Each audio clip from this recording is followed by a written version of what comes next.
over OKC during the regular season. Guardians back to work tonight, going to start a 4-game series in Detroit against the Tigers. Guardians come off a 10-3 win against the Reds as they had 6 home runs as a team, most by Cleveland since August of 2019. Kyle Manzardo had 2 of them. On the hill tonight, Slade Ciccone going to get the start. He is 2-4, a 5.60 ERA. Browns going to get their OTAs going tomorrow in Berea. Meanwhile, the Steelers have their first set of OTAs today. Aaron Rodgers is going to be there. Rodgers showed up at the team's facility this morning after he agreed to a 1-year contract over the weekend. Deal could be worth up to $25 million. You can now find 92.3 The Fan on YouTube. Subscribe to our YouTube channel. Get the best content from our shows each and every weekday. That's 92.3 The Fan on YouTube. Headline sports news every 20 minutes right here on 92.3 The Fan. From the University Hospital Sports Desk, I'm Jeff Thomas. Up next, time for Baskin and Phelps here on 92.3 The Fan. The Ken Carman Show with Anthony Lima. In some ways, the playoffs, kind of like how the NFL, once you get into the postseason, you have one bad game, your season's over. All right, do you have the right coach? Mm-hmm. Do you have the right nucleus?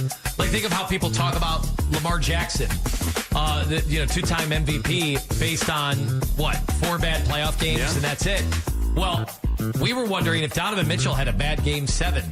I had a buddy, who said he's Lamar Jackson. He's not a guy that can put a team on his back in the playoffs. Well, yesterday, I got to say, that was an awesome playing within himself, not going overboard, but also involving the teammates and doing it in the construct of a real offense. The Ken Carman Show with Anthony Lima. Weekday mornings starting at 6 a.m. We are Sports Radio 92.3 The Fan. Talk sports with guys in the know. It's embarrassing. Are they not embarrassed? It's time for Baskin and Phelps. Cleveland's Sports Radio 92.3 The Fan. As bad as the Cavaliers were in Game 6, and they were bad, the Pistons were even worse in Game 7. And the Cavaliers were real good. And the Cavaliers are playing the New York Knicks for a trip to the NBA Finals. Welcome to Baskin and Phelps, everybody. I'm Jeff Phelps. My partner over there is Andy Baskin. What is this Game 6 you speak of? I have no idea. I thought the greatest thing that ever happened was yesterday, knowing that I was considering not even talking about Game 6 at all, and then you come right out of the chute with that, and I was like, oh, Game 6. Yeah, that did happen, and yeah, that was miserable. Did you block it from the memory? Is that what you did? I was trying to, because the best part about yesterday was not having to talk about Game 6, but here we are talking about that. Don't care. We're talking about the series.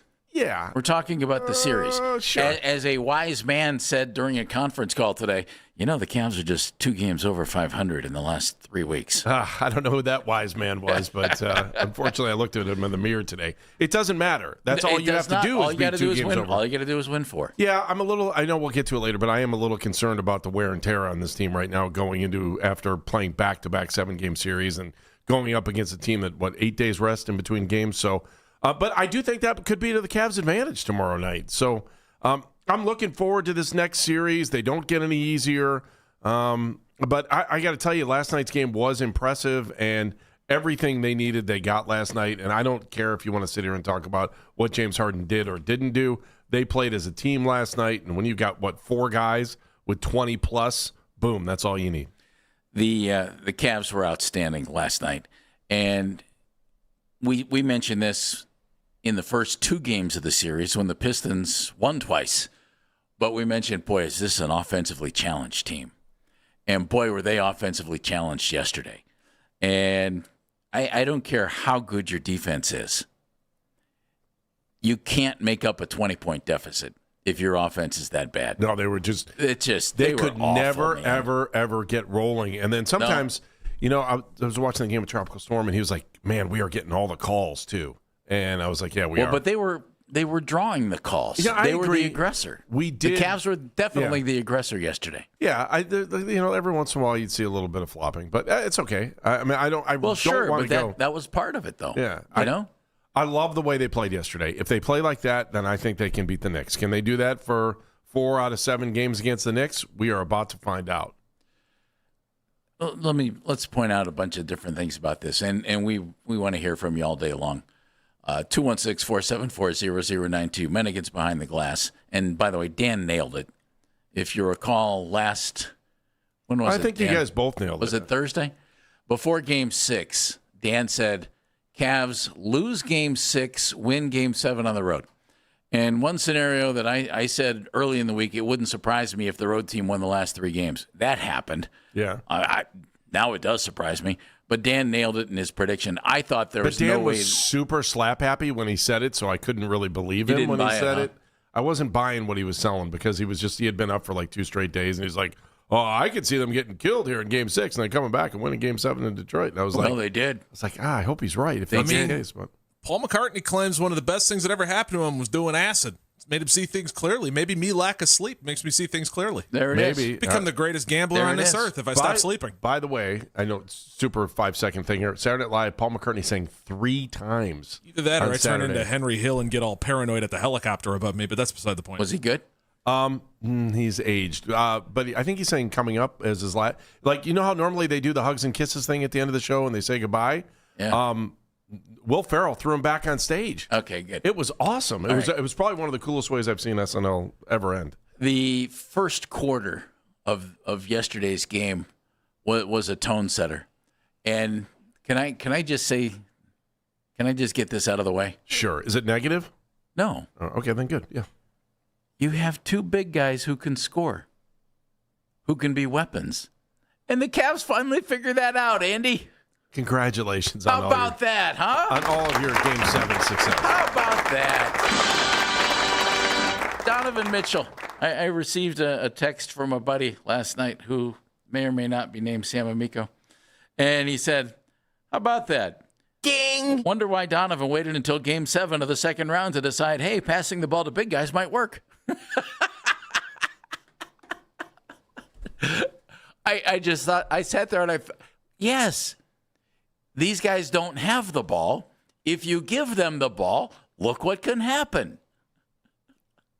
Andy, it's not that dang difficult. But go back to a pretty easy game. After Game 5, I think it was James Harden that said, look, we've only been together for 2.5 months. And I've said that the whole time. Well, Donovan's been with him for 4 years. Yeah, but he hasn't been with Harden. And by the way, no, but he's been with those 2. He's been with those 2 really tall guys who can score on little short shots. All right, I'll buy it. I just for all the people that are like down on James Harden today, he was plus 31 yesterday. Come on. And to quote NBA All-Stars from years gone by, so he was fortunate enough to be on the floor at the right time, huh? No, but he's also another option on the floor that they didn't need and couldn't really do much. I know Dan's gonna, I know how Dan feels about it. I have no problem with Harden and yesterday. They didn't need him. Andy, I agree with you on this, to be honest. I agree. And yesterday was just a terrific team effort. And this team is better when it plays as a team. And you have guards that don't dominate the ball. And then in the third quarter, Donovan Mitchell came back in after he had picked up his 4th foul and took over the game. And just made sure it wasn't coming back. That's great. Go ahead and do that there. That's just fine. You know what I mean? Mm-hmm. But they set the tone early on by sharing the basketball, by getting the big guys involved, and turning Evan Mobley and Jared Allen into forces in the game. It was beautiful. Donovan ended up with a 15-point third quarter. Well, guess what set that up? Having the 2 big guys just kick butt early on in the game. It's not that dang difficult. And the Cavaliers showed that yesterday. They were outstanding. Here's another fun stat. Let's stay under, I'll even be nice, 15 turnovers a game. And what did they do yesterday? 11. They didn't turn the ball over. They came out. That was like the best first quarter I think we saw in the whole series between either team. And then all of a sudden they started to inch away. And then when you're hanging, 16, 17, 18 points up, Detroit's got to start to hit something. And they didn't. Yeah. And they were able to maintain. And then the thing about it was when they got up 15, 16, they stayed aggressive. They kept going to the hole. They kept finding the big guys. They were hitting key 3-pointers. Like yesterday was just a thing of beauty. I could watch that game 100 times over. I may go back and watch it again. That'll be great for you. Yeah, it's awesome. I think it'd be swell. Because it won't matter once they play game 1 against the Knicks. As I mentioned early, the Cavaliers just stunk out the joint in Game 6 at home. And the NBA playoffs are weird. I mean, just think back to when the Cavs won the title in 2016. Blowout, blowout, blowout. And it doesn't matter because it only counts for one. But it was so disappointing to have a chance to close out at home in Game 6 and not run the risk of a Game 7, because Game 7s usually don't go very well for the road team. The record in NBA history in a Game 7, home team 117, road team 42. Wow. So well, I don't know, Jeff, if you notice this, because they said it a couple times during the broadcast, the Cavaliers actually took 77 buses to the game yesterday. I thought it was 177. Oh, did I get that right? Well, as long as it's an odd number and it's just a few less than what we had at the parade, I think we're okay. Kenny Atkinson talked. How many buses did they actually have there yesterday? I saw the pictures. I'm like, do they have 25 buses? Do they have 5 buses? I saw a picture of 4. Okay. Kenny Atkinson talked about after the game the difference between the pathetic performance in Game 6 and the stunning performance in Game 7. When we play with force, it's really the key. Like force on both ends. With our talent, we're really hard to beat. But we got to answer the question. We got to answer, and we can't have force letdowns like Game 6, where we were not the forceful team. But tonight we were. That was the whole difference. Our force on both ends. Isn't it weird how that happens in the NBA? I mean, these guys are pro athletes. These guys are coaches that know what they're doing. And yet you come out in an elimination game and lay an egg. And then you turn around and Detroit does the exact same thing. Isn't that weird? Yeah, I think there's something to be said from playing from ahead and then playing from farther from ahead. You know what I'm saying? It wasn't because they should have been up. What they end up at the free throw line yesterday, because that was the only part of the game I didn't think was really good. If they had shot free throw as well, they would have won by 40. Yeah, 44, 28 to 44. 28, they had 28 yesterday. So I just looking at that, and I kept saying to myself in like second, third quarter, I'm like, man, I hope these free throws don't come back to haunt them. I hope these free throws don't come back to haunt them. But they didn't, and so we're all good. And, man, look at that. They went, 31, 33, and 35 in the first 3 quarters. That was basketball. That's what we like. That's the kind of stuff we saw when Harden first got here, too. Yeah. I thought they played like that. We're going to talk a lot of basketball today. We'd like you to join in, 216-474-0092. What did you think about the overall series? The performance in Game 7, stunning. We'll move on from Game 6. That one's history, but they need to remember that because that's a lesson they might have to pay attention to in this next series. Terry Pluto is going to join us from the Plain Dealer, Cleveland.com at 11:40. Howard Beck, great NBA writer for The Ringer, is going to join us at 1 o'clock. Cavs, Knicks, Eastern Conference Finals. But how about how they got there? 2 7-game series, knockdown, drag out. Cavs win Game 7 twice. It's Baskin and Phelps here on The Fan.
hires you, you want to fulfill what they were looking for. You want to, so I was like coming into this game, man, I'd love to get to this next level, just to say that we did a good job as a coaching staff, and then, we helped this group of players that I love to the next, to make another step.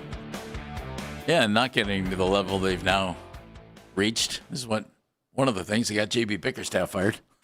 So, yeah, that's a good point, too. Yeah, we wanted to get to that next level. We like employment. We don't have to worry about what would have happened had they been knocked out by the Pistons. But good news, they made it, and there they go. Mm-hmm. Game 1, Knicks tomorrow night. Yeah. I don't. You want to hold off for a minute on talking about? I feel decent about the series. We'll do a little preview. I feel good about the series. I know. I'll tell you later why. You do, huh? Mm-hmm. I do actually feel good about this. Okay, I don't, but that's okay. It's all right. Neither one of I know don't how think you Dan guys does roll either, but that's okay.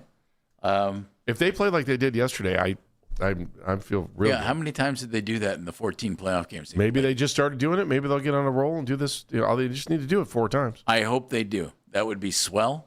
If they play like they played yesterday, they'll be a very, very, very tough out. No question. Lonesome George is in Wickliffe. Lonesome George, you should be celebrating with other Cav fans. There's no reason to be lonesome. No, but this is my first call to you guys in 10 years. Oh, it's great to have you with us. Welcome back. Well, thank you. And were you mad at us? Did we do something wrong? What'd we do? No. Okay, The last time I spoke with you was the Friday before Game 7 in 2016. Oh, nice. Oh, yeah. And, Jeff, you said after I made my comment, that was a very good comment. Oh, nice. So I'm out for a decade. Way to go, George. Right, You didn't want to disappoint yourself. We won the series, and then we haven't won since. But there's hope today. That's because you you go. haven't called. The main thing that I want to say is Kenny Atkins came back yesterday.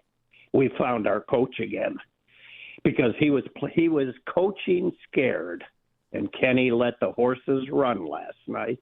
And he's got to do that against the Knicks. Win or lose, let the horses run, Kenny. Play defense, grab rebounds, and let this team go. And that includes Keon Ellis. Yeah, Keon's not been much of a factor so far, but no, George, he has not. He's the So type let of that guy kid that might play, match. 'cause He might match up well against the Knicks because the Knicks have some pretty rugged wing defenders. Yes. So it's good to talk to you guys again. I'm glad you're healthy. I'm healthy. Let's go get this thing. All There right, you George. All right? Yeah, That was a good call. All I don't know if it was as good as the 2016 call, but it was still pretty good. I'm trying. Thanks, you guys George. have a good day. All Go right, Cavs. George. All right, we'll talk to you in 2036. Yeah, we're good. Maybe by that time, we'll have the Bronny James retirement tour going on. It's not that they fed the horses. They fed the right horses. They fed the tall horses. Yeah, the good ones. The real tall ones. The big ones, yes. You know, we have, if you've listened to our show, you know we have screamed about, can you get the ball to Evan? Can you get the ball to Jarrett? Because they can do some things. And not only is it what they can do, Andy, but it's what it does to a defense. Oh, wait a minute. We got to watch these guys? All right. Well, we got to sag off and help. If the ball goes down low, we got to sag off our guy. Boom, they kick it out to an open shooter. Sam Merrill goes berserk. I mean, it's not that difficult. And if the big guys don't have it going, all right, well, then turn it to James. Give it to Donovan. Let them try. But the game is much easier when a defense has to worry about big guys who can score, who can also pass. It's not that difficult. I was amazed at how easy it was for guys to get to the basket or at least get a shot within the paint in yesterday's game. It was weird, wasn't it? Things kind of opened up. Pistons were just terrible yesterday. I mean, they're a good defensive team, really good, and they weren't good yesterday. The Cavs had a 20-point lead at 2:53 of the second quarter. 20-point lead, and Ian Eagle, who did the game yesterday, along with Stan Van Gundy, pointed out, he said, chiming in John Schumann, who was on our show last week from NBA.com. John apparently on Twitter put out the Cavaliers had a record of 26 wins and no losses during the season when they had a 20-point win. The minute that I heard that, because I was already thinking, in fact, I texted Sam and I said, this Pistons offense is so bad, there's no way they're coming back. And then Schumann tweeted that out, and Ian Eagle said it, and I thought, all right, their defense isn't good enough to make up a 20-point lead, especially against a team that hasn't blown one all year. No, the other thing I thought was interesting, and again, it was just one of those things that you notice in a game like yesterday.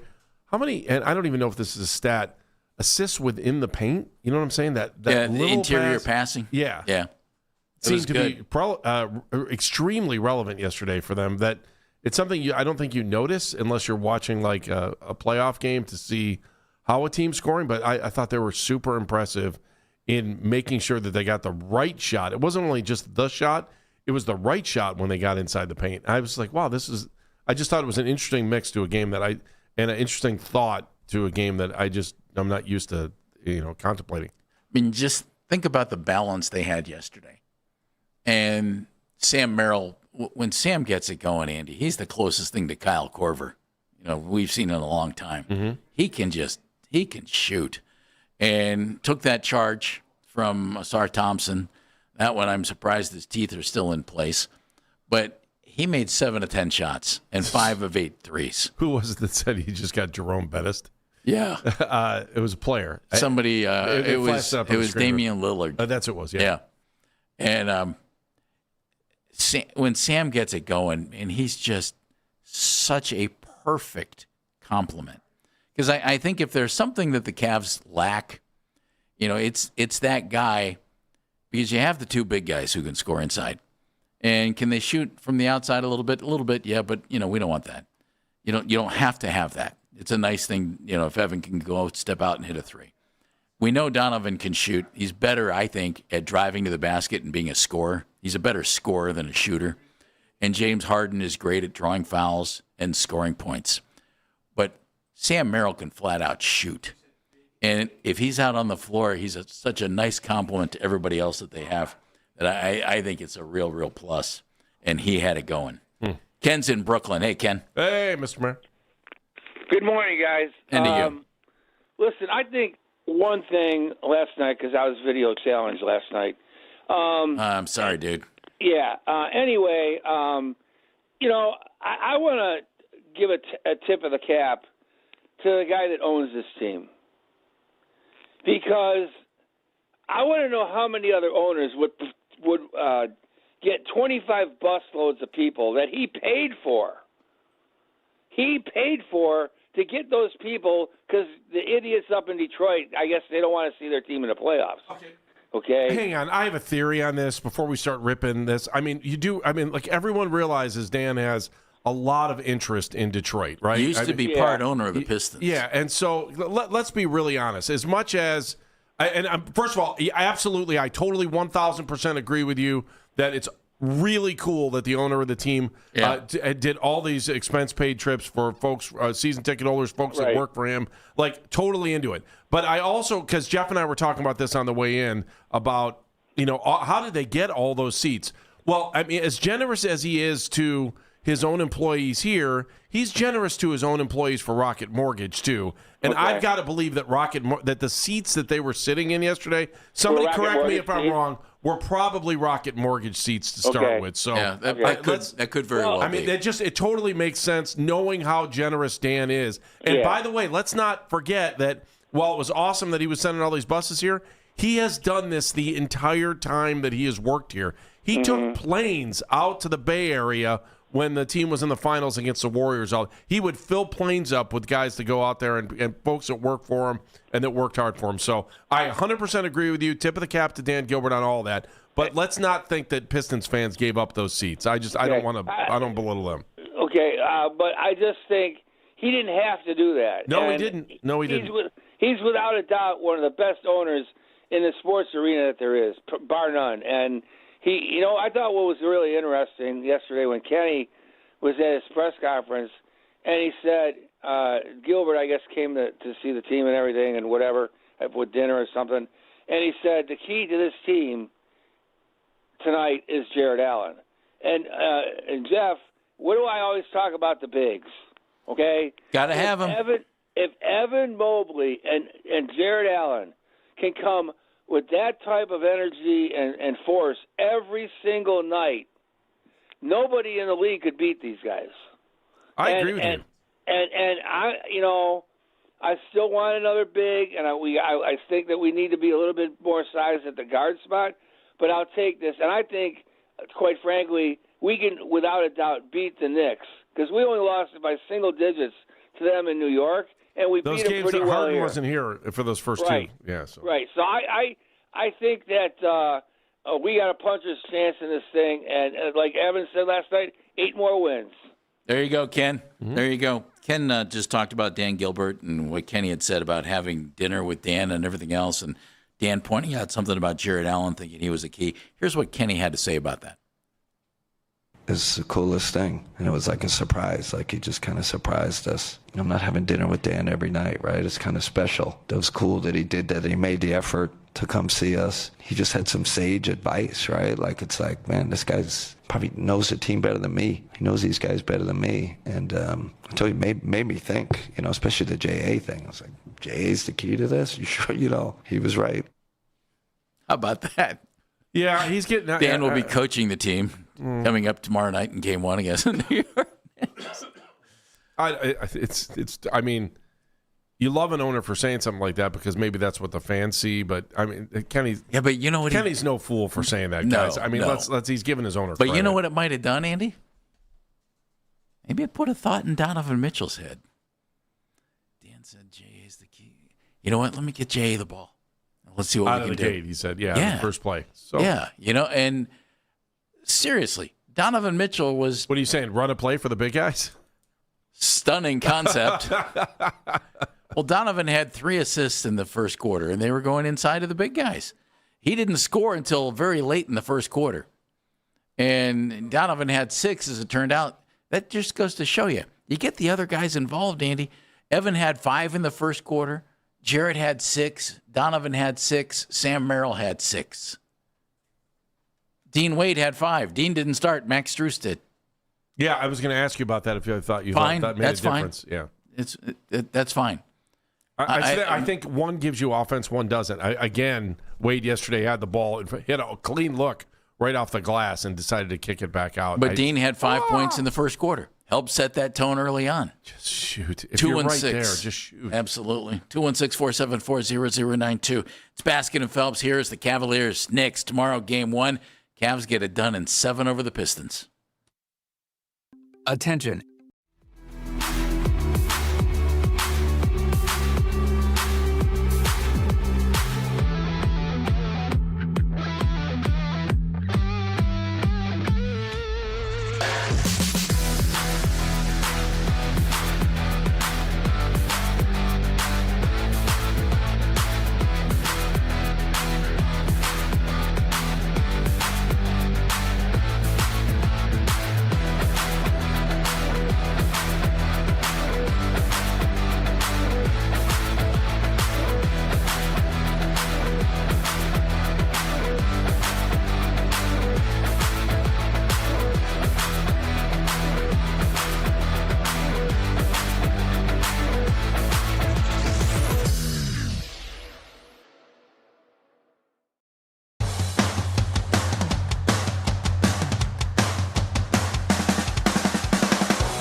breath of fresh air. Like, we didn't just come here that wasn't the goal when we started the season. Even last year, like when we lost Indiana, we had our goals set on getting to the finals, and we're just one step closer. But yeah, it's been almost a decade of running into the same issue, right? Like, you know what I mean? So for sure, I personally and as a team, we can breathe a little bit, but in the same token, we can only breathe for about 12 hours and then get right back to it.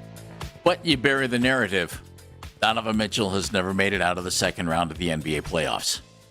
No longer true, as the Cavaliers going up against the Knicks tomorrow, Eastern Conference Finals. By the way, Kenny Atkinson coaching against Mike Brown. Gentlemen who were together under Steve Kerr at Golden State in the 2021-22 season when the Golden State Warriors won the NBA championship. So Kenny and Mike going at it now as Kerr disciples. Wow. Each guy had been a head coach, and they went to get their master's degree with Steve Kerr. Good for them. Oh, man. You sit here and you go through J.B. Bickerstaff. Now the next phase is Mike Brown. You had to wonder that, he talked about Dan Gilbert in the last segment, Kenny did, and the sense of relief maybe to be able to get by JB, knowing that, they... Oh, that wouldn't have gone well. No, and so he had, If you had lost, think that's part of the... If you had lost 2 straight to JB Bickerstaff's team, we might be having some different conversations today, Andy. I can't... my question is now, is he clear? Yeah, he's good to go. For next year? Well, he should have been good to go even if they lost. I agree. Kenny said something this morning that he said, well, unless they get blown out in this series. Kenny Atkinson or Carmen? No, I'm sorry, Carmen. Carmen. Isn't Ken Carmen Ken? Yeah, and Kenny Atkinson is Kenny? Yes, I'm sorry I said it that way. I feel like I'm at home. Yes, I'm sorry I did not. I was just wondering. I didn't know. Yeah, sorry. I just Ken checking. Carmen. Yeah, Ken Carmen. JJ is in Atlanta, Georgia. It's not JJ Hickson, is it? No. Hi, JJ. How y'all doing, fellas? Well. All right. So, I was driving down yesterday listening to the game. And, after I'm like, okay, we got this in the bag. My thoughts was, man, I can't wait to hear the radio station in the morning. Those guys played such a good game, man. They put a lot of doubters in their place. Evan Mobley, came out with a big game. Jared Allen with, to me, one of the best third quarters I've seen a big man play in a long time, especially in the Cavs uniform. You can tell they really wanted it. You could tell, Donovan Mitchell, like, hey, man, I got to get past the second round. Enough is enough already. Now, if James Harden can hold back those turnovers early in this next series, we might have a good chance to go to the finals. And, I'm just happy to be a Cavs fan today, man. All right, I love it. For a second, I was worried. After the beating we took at home, I'm like, what beating? I'm confused. We took a beating. I don't even remember that game. And when Andy has deleted that game 6 from his I had a race. head. We took a beating. I had the all clear. I just knew we was going to win that game. But I thought the Cavs were winning game 6 too. JJ, I was with you. But when you think about it in hindsight, it is a 7-game series. And as long as you give yourself a fighting chance, man, shout out to the Cavs. What's his name? Oh, I can't think of his name. With the 2 steals on Kay Cunningham? Strus? Oh, my goodness, Max Strus. To me, he saved 2 of those games for us. And according to Barkley, he's a good-looking guy. Oh, man. Yeah. This is one of the best team wins I've seen in a long time. All right, JJ, glad you enjoyed it. Keep listening to us. Keep calling. We appreciate it. It was a team win. JJ just used those words, and he's absolutely right. Yeah. Honestly, Andy, I think if the Cavs are going to beat the New York Knicks, I think that's how they have to do it. Just play team basketball. I mean, you have a good team. See, Detroit has a star player, and they played great defense. Didn't yesterday for some reason. But they have a star player and great defense. And I'm not going to say they don't have a great team because they do. They have a different style of team, but one that's certainly not, they don't have the talent to make up huge deficits on a regular basis. Robert's in Cleveland. Hey, Robert. Roberto. Hey, what's going on, guys? Hey. So I agree with the last caller. Like, Max Strus, I've been mad at the entire team throughout the whole playoffs except for Max Strus, because Max Strus, you could tell, like, he's competing. He wanted it, like, from the Toronto series until now. So I called yesterday and I said Max Strus can go 2 of 30. I wouldn't care, because you can see he cares. That's True. the thing that matters. When you're playing lackadaisical and just like, oh, ho-hum and whatever, that's upsetting. But Max Strus is the one player on the team that's been the most consistent, maybe not scoring-wise and efficiency, but as far as competing, Max Strus has been competing from the start. So that's what I want to say. But the Knicks, I feel like we have the advantage over them because they played Atlanta and Philly, which essentially play-in teams. And we played two of the better defensive teams in the league, and we showed toughness and resiliency, and we got over that hump. So I didn't even watch the game yesterday because I didn't want to be disappointed. So my brother, Robert, come on, man. no, but I love the Cavs. And my brother called me and he said, "Bro, I know you said you wasn't watching, but you should watch. We up 30, and it's the beginning of the fourth quarter." And I looked at the score. I said, "Bro, we have 26 points, man. It's a whole quarter left. I'm not turning it on until." Good for you. Good for you. At that point, you didn't want to jinx it, did you? Yeah, exactly. So I'm going to just keep it the same way. He said, "No, just finish watching your movie." And I said, "I am." And I turned it on once I saw they was up funny, like Robert. 34 points with like 5 minutes left. I started the game from the beginning. There you go. All right, Robert. Thanks, buddy. Appreciate the phone call. If people don't want to jinx things, Andy. Like he has any saying it. But come on. We all know people who do that, don't we? Of course. I do that sometimes too, but I'll watch. Absolutely. We go to the home of the Explorers. Patrick's in Hudson. What's up, Patrick? Hey, Patrick. Gentlemen, thanks for taking my call. You got it. Beautiful day out. Awesome win yesterday. Super excited for the conference finals. My whole little point I wanted to make was, I remember at the beginning of the Toronto series, we're up 2-0, and we're like, this series is done and over with. We're already going to move on to the next one. Then we're down 0-2 against the Pistons, and we're like, this series is going to be over too. So it's like, I feel like it's so easy to forget the roller coaster ride that we all signed up for. Yep. And you know what? We're probably going to lose a game this series. We're probably going to lose a couple of them. So my whole point is, I think it's important just to remember it's okay to lose a couple games in a row. It's not going to kill you. And as long as we just kind of keep that same mindset, I think we'll be in for an awesome ride. Patrick, thank you very much. I would agree with that. I don't think either one of these teams is going to sweep the other one in the next round. And I didn't think either team was going to sweep the Cavs, or the Cavs are going to sweep the Raptors or the Pistons. So no, we're going to get the rust argument here. I'm sure it's worse in New York than, we're sitting here. It doesn't. If you're the Cavs, you can't worry about rest. You just need to play like you did yesterday. That's it. It's that easy. Andy, play like you did yesterday. They moved the basketball. That I made some notes during the game, and some of the things were stunning. This was maybe the most stunning thing to me. And this game was over by halftime. The Pistons weren't coming back. I didn't think. The Cavaliers made 22 field goals in the first half. 18 of them were assisted. They had 18 assists on 22 field goals.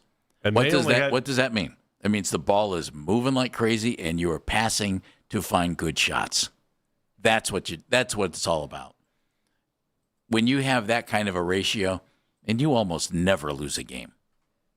That's tough to defend. That's tough for a good defensive team to defend. It goes back to the little things that I was talking about earlier about when you look and you see, like, you have interior passing and when you have a clear cut 2, you're going for the 2. You're not trying to kick it back out for the 3. And they also, by being up and playing with the lead, they didn't feel. I'm trying to. I have another thing I say for it, but I'll just say it's the depends offense. If you're with me on this, okay. Because you see when they get down late and someone wants to play hero ball, the turnovers that happen, the forced possessions, the drive to the bottom of the paint, and then have nowhere to go, and then they don't play that kind of an offense. even if they just have a 10-point lead, they play just so much. They played relaxed. And I think it was I thought the broadcast crew said, watch how relaxed Mitchell is playing in this game. He just went with the flow, man. It wasn't there was he came out with a mindset to get the other guys involved. They played a game where they put themselves in a pressure-free situation. I love listening to Stan Van Gundy call games. I think he does a great job. That has really good insight. Dick is in Dayton. Hey, Dick. Hey, man. Hey, Jeff, and Andy. What a way, buddy. It's great. It's great. It's just so cool. We can celebrate, and I thought they were going to pull this one off, guys. And it's a great day to be a Cavs fan. There you go, Dick. Isn't it the truth? Well done, Dick. Yep, good to talk to you guys. All right, take care. Have a good day. Tyvis says hi, by the way. There you go. Dick in Dayton. Good day to be a Cavs fan. It is a good day to be a Cavs. It is. Let him know, Jeff. Let him know. Yeah. 26 points for Donovan Mitchell. 23 for Jared Allen. 23 for Sam Merrill. 21 for Evan Mobley. Shot distribution, really pretty good. I think the best effort they've had in the postseason. I don't think that's going out on a limb. No, it was their best game. I would also think the Pistons contributed vitally to that. And not that we care, but if you're folks in Detroit right now, you got to be thinking, wow, how can we add a couple of offensive guys to this team? Because, boy, do we need them. All right, in the 14 games they played, Jeff, all but 3, Wade has started over Strus. In the games that Strus has played, the 3, they're 2-1 when Strus starts. Does that mean anything? No. Well, it helped yesterday because they came out, they got a couple buckets, and although Wade had some early points in the game too. I don't mind Kenny changing things like, hey, all right, I like this better tonight. We're going with Max. But really, that's the only change he's really going to make. Dean was good yesterday. Yeah, he was. No, Dean came out and hit some. He had 5 points in the first quarter. I think Dean hit shots. Dean can shoot. Strus gives you the option to be more offensively aggressive to start the game than he does. Again, Wade's going to give the ball, and it's fine. If you end up getting an assist, who cares? But to be in that position, I think I like the Strus starting. Although in Game 6 of that first game, the first series against Toronto, it didn't help. So, number to join us is 216-474-0092. We're getting back into Cavs talk in just a little bit. Terry Pluto from the Plain Dealer is going to join us. We'll talk Cavs at 11:40. Howard Beck at 1 o'clock. Big-time national NBA writer Scott Petrak from the Chronicle Telegram joining us next. Covers the Browns on Baskin and Phelps. Hey, everybody, it's Andy Baskin from Weather Seal Home Services. Want to make your old house new again? New siding from Weather Seal Home Services is the makeover you need. Choose from hundreds of colors to create any look you can imagine. Now through the end of the month, save 25% off of your whole house siding and get 60 months, 0-interest financing with approved credit. That is 5 years, no interest, so you won't pay a dime until 2031. Your new siding purchase includes a Polar Wrap. That's great for energy savings on your heating and cooling bills.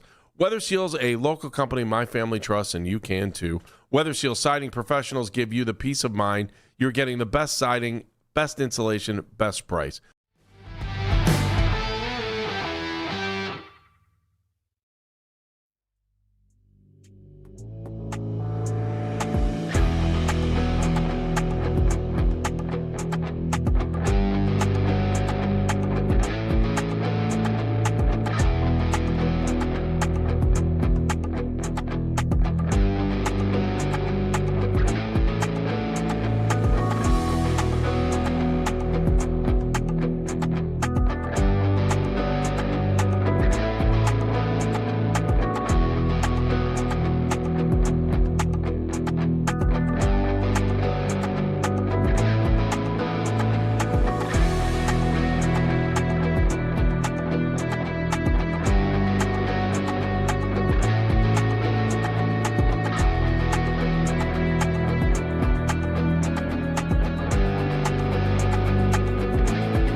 From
the University Hospital Sports Desk, I'm Meredith Kane.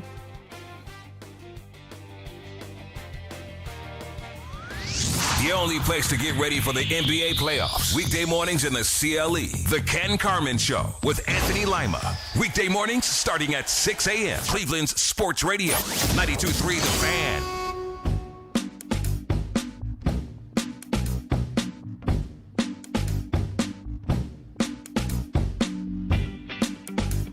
Coming up on Wednesday, that's between games 1 and 2 of the Eastern Conference Finals. After practice, Todd Monken and select players available. You know what that means, Andy? Woohoo! Press conference. It means OTAs. Oh. Don't make Mennigan's head explode. I don't care if it's that. We get to hear OTAs this week for the Browns. Let's go to the Wise Heart Right. We make it right. Call Kyle Wright hotline. You want Browns coverage? This guy's your guy. Scott Petrak, Chronicle Telegram, brownzone.com. Hello, Scott. Hey, Scott. What's going on, guys? OTAs, baby. That's what's going on. Yeah, that and the Cavs, huh? It's about the same. So you're going to roll everybody out there for OTAs this week, and everybody's going to be looking at one thing and one thing in particular. Who's taking snaps at quarterback? Scott, who's going to be taking snaps at quarterback? I think everybody will, Jeff. All right. But, yeah, I'm with you. The question is who gets the most with the ones, who goes first with the ones. Yeah. I'd expect Deshaun Watson to get the first ones. I still don't think it's going to be lopsided where, he's taking 75%, 80% of the first team snaps. That doesn't make sense to me. We've talked about it a billion times. I don't feel like they're ready to make that decision. I think it's too early to make that decision. This is the time of year where you got to see what you have on not all these guys, Deshaun Watson and Shedeur Sanders. You got to get a good look at both of them. I think they should be split pretty even. Last time we were out there for the veteran voluntary minicamp before the draft, they're split pretty even. Shedeur got the first ones, then Deshaun took more in the team drills. So, and the problem is it's only one day we're out there, so we're not seeing all three of the OTAs this week. So that could change every day. But I think it should be split. It's going to be really interesting to see how Todd does it. How excited do you think he is just to have all these guys together? I mean, you sit around and you get hired, and then all of a sudden you're like, okay, I see these guys. Now I got rookies. Now I can put this whole thing together. How much gets accomplished, and how important is it for him to set the stage for the future? Yeah, for the new coach, it's important.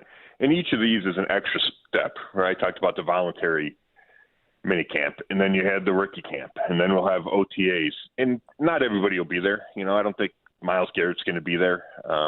There's other guys that, it's still voluntary. But it is the veterans and the rookies together, and that's important. And it's important to see how Casey Concepcion and Denzel Boston and Spencer Fano start to fit with this offensive unit, because they're going to get a bunch of playing time when they get to week one, right? Those guys are going to be in there playing a bunch.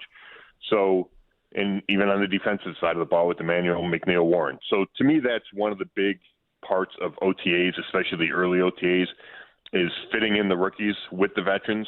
And then the final step is the mandatory minicamp in June, where you do see everybody that's healthy is out there, and you get as close a glimpse as what your team's going to look like when you come back for training camp as you can get. Scott Petrak joining us, Chronicle Telegram, brownzone.com, where you can read all of Scott's coverage of the Browns. In listening to Todd Monken since he's been here, when he's been asked about quarterback, I think he's given us some really good hints, not about people, but about what he's thinking process-wise, Scott. And it sure seems to me like he wants to have somebody named as the starting quarterback before they ever get to training camp. Do you get that feeling in listening to him?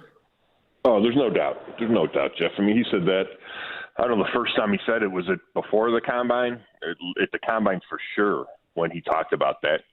And I get it. You want your guy getting the majority of the reps, and you're trying to be ready for week one, and it's a new system, and it's guys learning each other and him learning the quarterback. So I think any coach would say that ideally. And, you asked Kevin Stefanski, did last year's quarterback competition go as well as it could have, and did it prepare this offense when you got to week one? Probably not, right? Joe Flacco didn't take a ton of reps early, and then he started getting them late.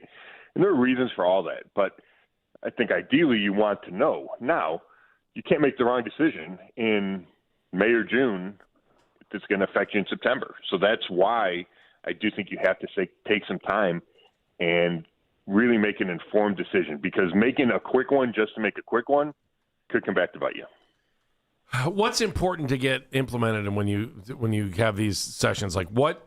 Give me behind the scenes, I think, for fans that don't really understand what's happening at OTAs, and is this, how much do they install, and does it matter who the quarterback is, and to me, probably every camp's a little bit different, but what actually happens? Yeah, you're not seeing a lot of, there's no contact, right? I mean, it's minimal if there is any, but you're seeing some 7-on-7, you're seeing 11-on-11. But it is installed. They will put in the whole offensive system before the end of minicamp. And then they come back and they start training camp and they put it in and they reinstall it. But they get it in, and that's hugely important, right? It's Todd's offense. And it's him calling in the plays of the quarterback through the headset. And it's lining up, and it's the pace that they want to run, right? It's the pace that this is how we get in and out of the huddle. This is how we do our motions. Our shifts, all those things. And then, the defensive ball, it's the same thing. It's the checks and it's the substitution patterns. So it's, really from the day they started April 7th, it's started from scratch with, this is how I want to do it. This is how we are going to do it. And it's just building upon that. But I think operationally is really important to Todd. He's talked about it multiple times that, he hates bad football. And what he hates is when his team goes out there, whether it's he's a head coach or when he's the coordinator, it doesn't look like it knows what it's doing. And that means late getting out of the huddle, having to burn timeouts, not getting the audible right. All those things that are critical to playing winning football. And this is where you start to eliminate those things and be on the same page as a group. Scott Petrak joining us from the Chronicle Telegram, brownzone.com. I've seen some national folks, Scott, some of the folks at ESPN, give a prediction about the Browns that I thought, boy, that's a little bold. Tim Hasselbeck, one of them, when the schedule came out, he said, the way this plays out, he said, I think the Browns could be like one of the surprise teams in the AFC.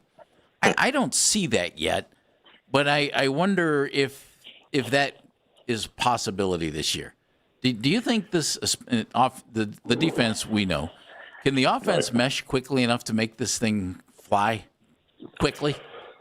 Right. Well, I mean, that's a huge question, Jeff. And it's not only the number of rookies that are going to play big roles, right? You need Spencer Fano to be good right away at left tackle, right? Yep. Yeah, he can't be giving up 2 sacks a game, and it can't be third down and he misses the protection and you don't convert third down to get your quarterback killed, whatever. Can't be a big learning curve. It can't be. And it's the same as receivers. And I think by having 2 rookie receivers, it gives you some leeway because you probably only need one of them to have an immediate impact. And you have 2 chances at it with Concepcion and Boston. But we talked about, okay, how can this team be better, or where does this team need to be better? Obviously, it's offense. And, okay, is the offensive line going to be better? I would think so, but so much of that is Fano at left tackle. Maybe it might be even Parker Brailsford at center, right? You could have 2 rookies in there. And then it's how do you jumpstart, energize, put a jolt into the passing game? And it's with these receivers, or at least one of these receivers joining you would hope, bouncing back Jerry Jeudy to give this passing game some juice. And then it's all about the quarterback. So I get where you can connect some dots and go, well, the schedule's pretty easy. There's no travel. Now, the 6 out of 9 road games early means these rookies better be ready to play and better be ready to contribute right away. If this team's going to hang around to take advantage of the 4 straight home games that come later in the season. But, I get it, but the big question is going to be the quarterback. And do they get the quarterback play they need, whether that's Deshaun Watson and Shedeur Sanders.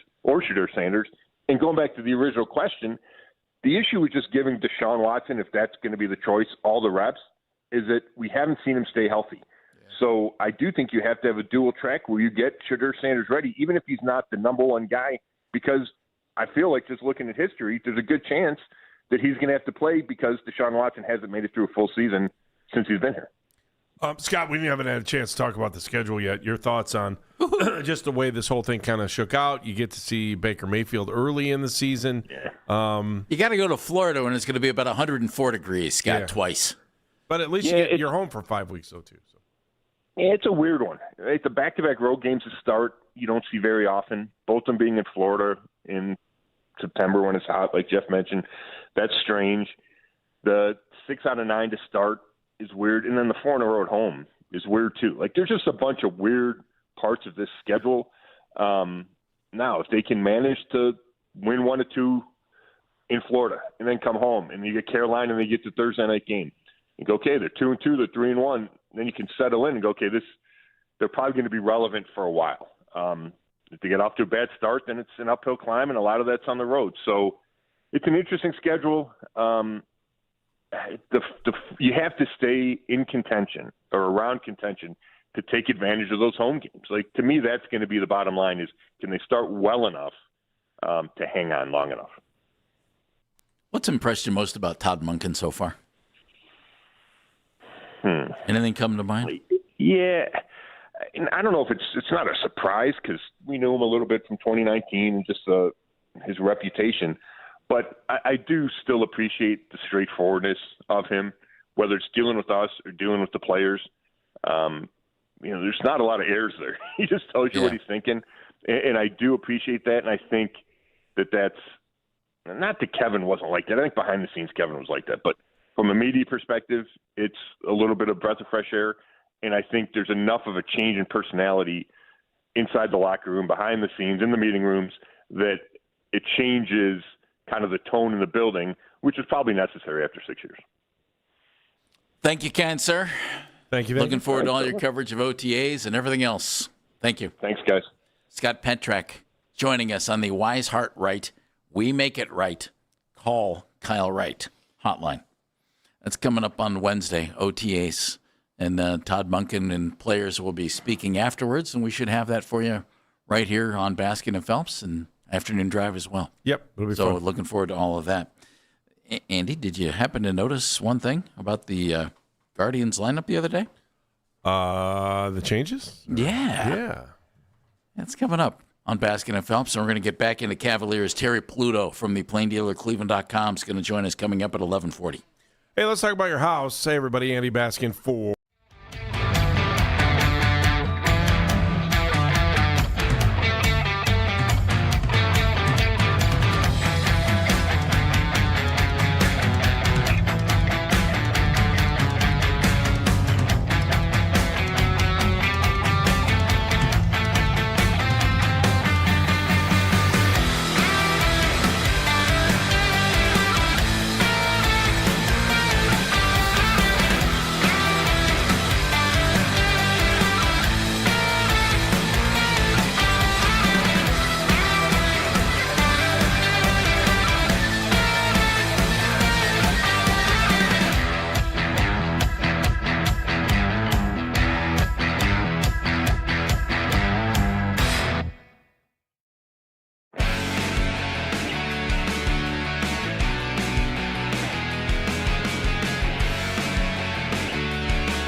OTAs tomorrow in Berea, but the Steelers are starting their OTAs today. Aaron Rodgers expected to be in attendance this week, as he was at the facilities this morning after agreeing to a one-year contract over the weekend. You can listen to the Fan Rewind weeknights from 11 p.m. to midnight. All the best segments from all our shows, and you can always listen on the Odyssey app. Headline Sports News every 20 minutes on 92.3 The Fan. From the University Hospital Sports Desk, I'm Meredith Kane.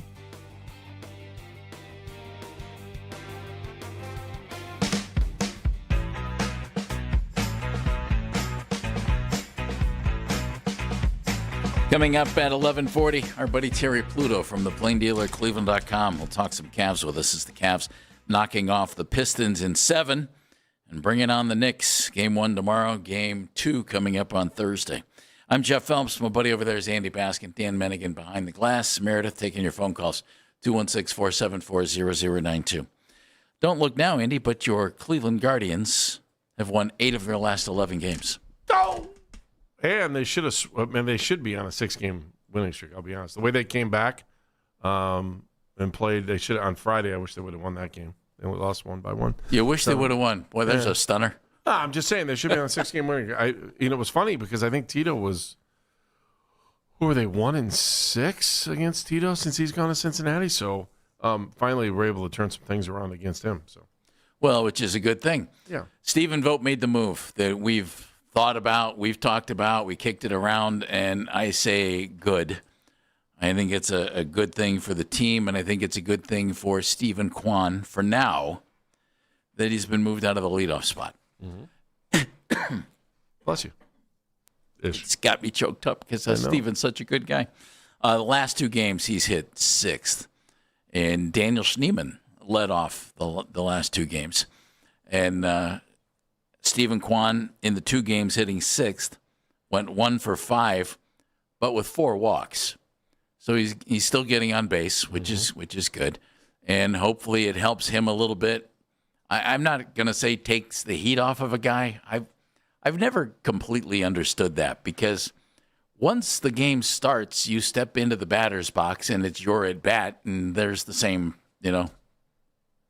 pressure of anything else. Yeah, but you know the game as well as I do. There's pressure when you hit top of the order. You always hear, the idea is get on base and set the table for the next guys coming up. Top of the cleanup hitter. Oh, here we go. All right, here's the 5 guy. Yeah, but I've honestly, Andy, I don't put a whole lot into that.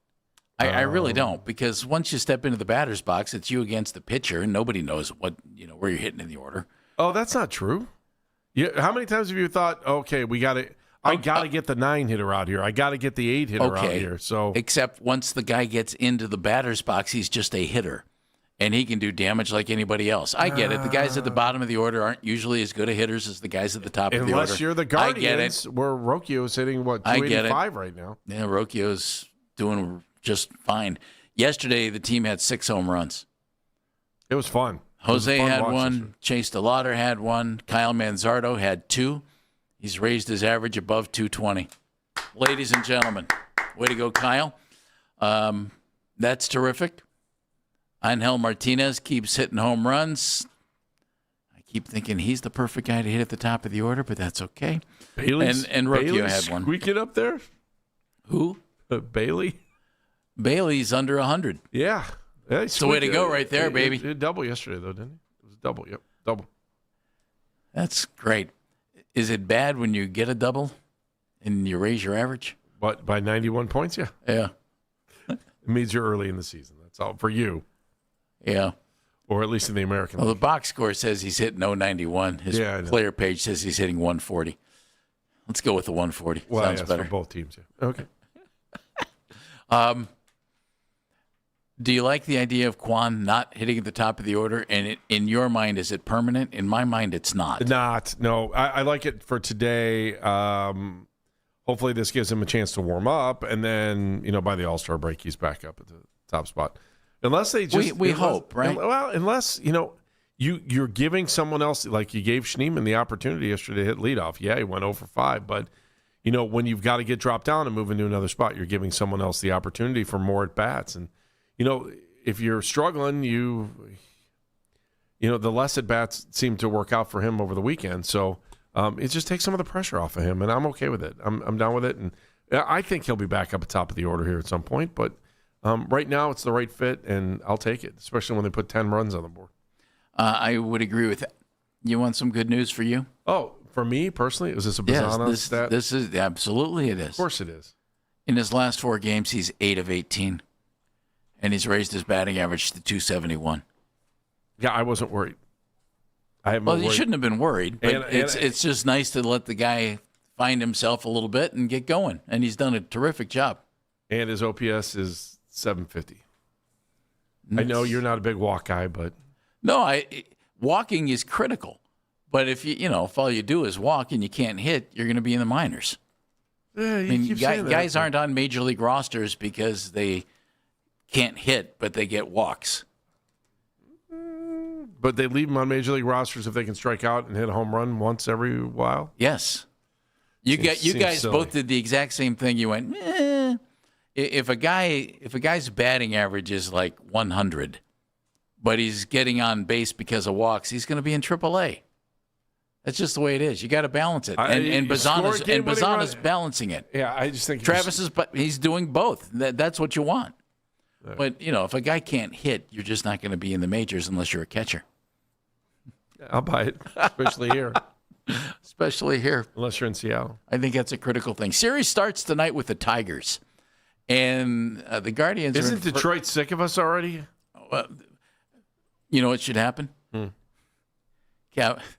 Cavaliers should send some notes and, go ahead and win the first game. And then, maybe you can get blown out in a game and come back and win the last game in a big way. Sorry. Guardians have a 1-game lead over the White Sox. Tigers, Scooble's been out. They're not playing real well right now. I think it's an opportunity. Slade Ciccone going tonight against Framber Valdez. So an opportunity for the Cavs or the Guardians to do what the Cavs did and take care of Detroit. It'd be nice, wouldn't it? I like the way they're playing. It sure was a fun game to watch. And I'm sure the folks that were there at the game yesterday enjoyed it too. There are little things about this team that I'm starting to enjoy every day a little bit more. Like? Well, Bazana was the other thing. I know you brought it up as kind of a oh look, he's doing better. But no, Andy's he's doing better. That's you can't expect a guy coming up to the majors for the first time to hit the ground and start hitting 300. It would be great, and sometimes it happens, but that's unrealistic. I am pulling for your guy, Rhys Hoskins, too. I want him to be, in the loss. I want him to get some at-bats, man. In the loss, he had a hit the other night, scored a couple runs, had 2 walks on Friday night in that 7-6 loss. So I like Rhys Hoskins. He gives you something that this team needs, I think. Well, I just think that's some pop. It's got to be tough for him to not play every day, and not. Well, it's the first time it's happened in his career, except for late last year when Andrew Vaughn took over when he was injured in Milwaukee, and then he didn't play every day. Hoskins has 4 home runs on the season, and Manzardo hit 2 yesterday to get to 4 home runs on the season. But see, to me. And I'm almost tired of hearing myself say it, so I'm sure. Oh, then say it. I'm sure everybody else is. I'm sure we are, for sure. To me, Hoskins is a guy that needs to have the same number of at-bats as most of the top players on this team. And he's just not getting the at-bats. He has 97 at-bats on the season. And like Jose has 175. Okay, so almost double for Rhys Hoskins, or for Jose over Rhys Hoskins. Schneemann has 25 more at-bats. Manzardo has 30-some more at-bats. I would like them to figure out a way to get Hoskins more at-bats. That said, you do have to protect Chase DeLauder if you think that the leg issues are something that you need to protect him from. That means he's not going to play right field every day. And you have other guys who are doing pretty well. You want to see Daniel Schneemann get at-bats, right? Mm-hmm. I do. I definitely do. I want Angel Martinez in the lineup every day. There's no reason that Martinez shouldn't play in 150 games this year. So that guy needs to be out there most every day. And you want DeLauder to play in that many games if his body can hold up for that. So it's almost, I won't say it's a good situation that you have guys, because I still think Stephen Vogt can figure out a way, because I think Hoskins can help you. That's the thing here. It's not just that I like the guy and I think, gosh, I wish he had more at bats. I think he can really help you. And I hope they put him in the lineup and let him do that. But I don't think he's had a chance to really find himself as a member of this team so far. And I hope he gets that opportunity and starts playing on a near everyday basis. Because I think, how many guys on this team have hit more than 30 home runs in a major league season? He's done it twice. The schedule gets interesting, too, because what do we got, 4 against Detroit now? Yeah, this is a 4-game series. So then you're at Philly, and then you come back home on the 25th against Washington. Then you host Boston. Then you go to New York. Then you go to Texas, and then New York comes here, and you're done with New York by June 10th. So, and then Detroit. You got Detroit back here again. So the schedule, I think, is super interesting over the next couple of weeks here because obviously on paper, some they should win, some should be some battles. So I'm looking forward to this next, 2 weeks. It's starting to feel like the bullpen's settle, kind of finding itself a little bit. Yeah. And I think tonight's an important start for Slade Ciccone. I like Slade. You like Slade. I like the way he throws. But he needs to find a little bit of consistency, I think. Last time out, he had a lot of pitches and not a lot of time. And I think he's one of the keys. Joey Cantillo's been really good. And I think Cantillo's locked himself up as a rotation member. Messick, terrific. Gavin Williams was really good. Slade's the guy that if he – and Tanner Bybee's had some tough decisions, but I think Slade's the guy that if he can get it going a little bit, I think you're gonna see something. But he's got to start going a little deeper in games. I'll buy it. I feel like the weather's getting better, the bats are getting better. So I mean, it's you're not logjam with guys that are all hitting 200 right now. Yeah, thank God. Anthony's in Cleveland Heights. Hey, Anthony. Heights high. Hey, Heights high. Just want to make a quick point here about the Guardians. I was at Saturday's game. It was actually a little bit chippy, believe it or not. The section I was in, between really. Yeah, did you throw down, Anthony? I did not. All right, I good. did not. Granted, this isn't the football levels, but I just thought it was. One thing I noticed, as an aside, the crowds were what was it, like 29,000 Friday, 33,000 Saturday, and 28 Sunday. I mean, it's a strong argument for once they do realign with the expansion. Put Cleveland and Cincinnati in the same division, put the Cubs and White Sox in the same division, put the Mets and the Yankees in the same division, right? I love that idea myself. But as far as what I was going to say with players, I just want to run down the top 6 players by weighted runs created plus. Dan could fill you in on why that's important. Here's our top 5 players and their salary. Chase DeLauder, $780,000. Angel Martinez, $788,000. Fry, $1.3 million. Bazana, $633,000. Rocchio, $822,000. Hoskins, $1.5 million. 2 of the more important pitchers, Sabrowski, $791,000. Messick, $788,000. So I'm not saying, I'm just making a point about this organization and its ownership.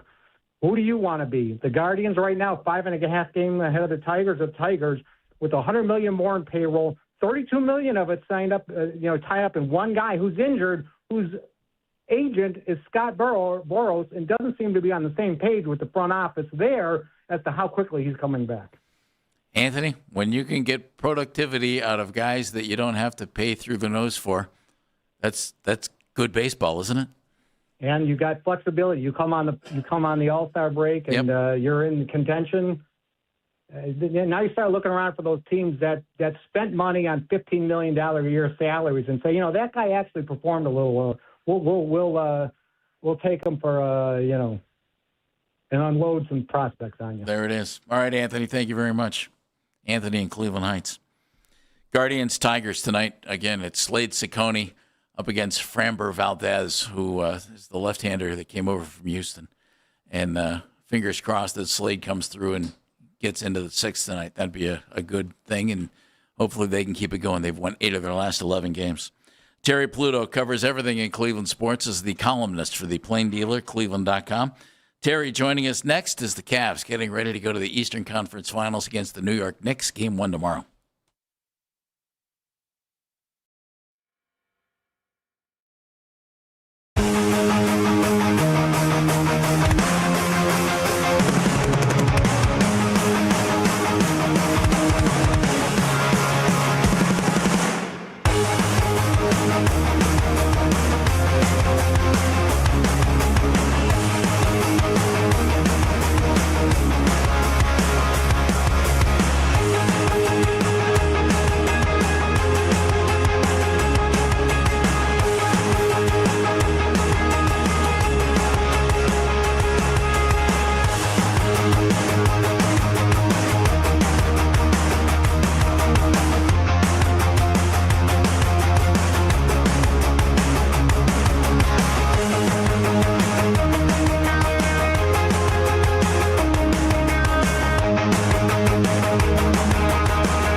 Well, one thing, they're not targeting him on defense like they used to with Darius Garland. So that's number one. Not that he's a great defender, but he's solid. He can go. I think he had I forgot whether he has 6 rebounds and 8 assists or the other way around, 8 assists and 6 rebounds. But either way, that stuff helps. He can really help on the boards. And one of the ways the Cavs can impact their rebounding is for their guards to go get the ball. It was kind of sort of an invisible game in that regard. But the fact is, I think he had, one turnover or none, I forgot which. And just one. He didn't cost them that, just one. And as you mentioned, he was plus 30. But I also think just on the defensive end, he's a factor, and on the boards, especially when he's, in the basically play both sides of the ball kind of mindset, which he has been in the playoffs.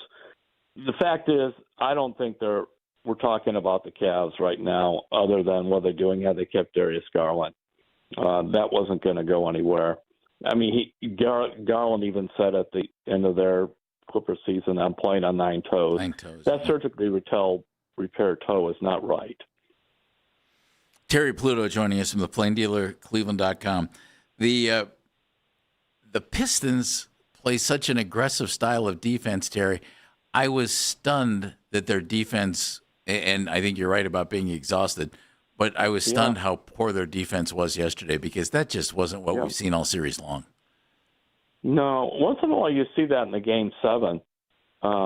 If you go back, I was looking at see if my memory was right, the 92 year, and you were around for that also, and Andy, when the Cavs went to the Eastern Conference Finals. That was the last time without LeBron. It was a weird thing where they blew out Boston in Game 5. They went to Boston in Game 6 and got hammered. And then they came home in Game 7 and they crushed Boston. In fact, it was Larry Bird's last game. But the swings in that series are really big, kind of hard to explain, but that just sometimes happens. And, JB often talks about wanting to break the will of the other team and that stuff because, he plays a sort of macho defensive style of game. And I like that because that's one of the things you could do. You go into a bad situation, you create an identity, and that within a couple of years, you're a viable team. Maybe you don't win a title that way, but because you need superstars to do that, but you could become good. But finally, it was the Cavs who broke the Pistons' will, and that was impressive to me. You saw what Jared Allen was doing. He's all over the place. He's had 2 big Game 7s now. I mean, even before this series, if you look back from the Toronto series and J.A.'s whole career, in the playoffs, he's averaged 12 points and 9 rebounds. I mean, the guy's a role player. I mean, I understand that they always put him in the core 4 and all that stuff. But he's not a max player or whatever. He's a role player. And if you're talking 12 and 9 in the playoffs, I mean, those are good numbers. It's pretty good. And he's a good player. It's funny you brought up that 92 series. I mentioned that last week, Terry, because, and it just to show exactly what you're talking about, the swings in a playoff series. They got whacked in that Game 6 in the Garden. And you know how the Garden was all laid out. I happened to run into Mark Price down in the Garden afterwards, and he kind of shook his head at me, and he said, "But we got him in Game 7." And the confidence that he said it with, I just thought, you just got destroyed, and you're already feeling confident. How strange are NBA playoff series? Think of 2016, the blowouts in the championship series against Golden State. Yep. I mean, down 3-1 and that. Now, one thing, when you have LeBron, you always think you have a chance. Yes, I mean, that's for sure. And that's why there's when you look at the Cavs' history, there's 2 histories. There's the LeBron, the 2 chapters of LeBron, and then there's everything else. And that's why this is significant, because would the Cavs ever get back to what amounts to the NBA's Final Four without LeBron? And I guess, LeBron's left. He went back in 2018 when he went to the Lakers. So that was 8 years ago now. And they've been building towards this. I mean, the good thing is Kobe Altman and Gansey, the GM, got those guys back to relevance fairly quick. But then you're stuck in losing the first round, losing the second round, losing the second round, losing the play-in, all that stuff. And then you're soft or you're this. And sometimes I really think sometimes players do learn how to handle playoff pressure better as they get older. And other times it haunts them. But I'm not just talking about in basketball, but in others too. Just it has to do with kind of maturity and things you've been through. And that's what I think you've seen, for example, with Jared Allen and Evan Mobley both. And Mobley's still only 24. Do you think it matters, Wade or Strus in the starting lineup? I think, you got that.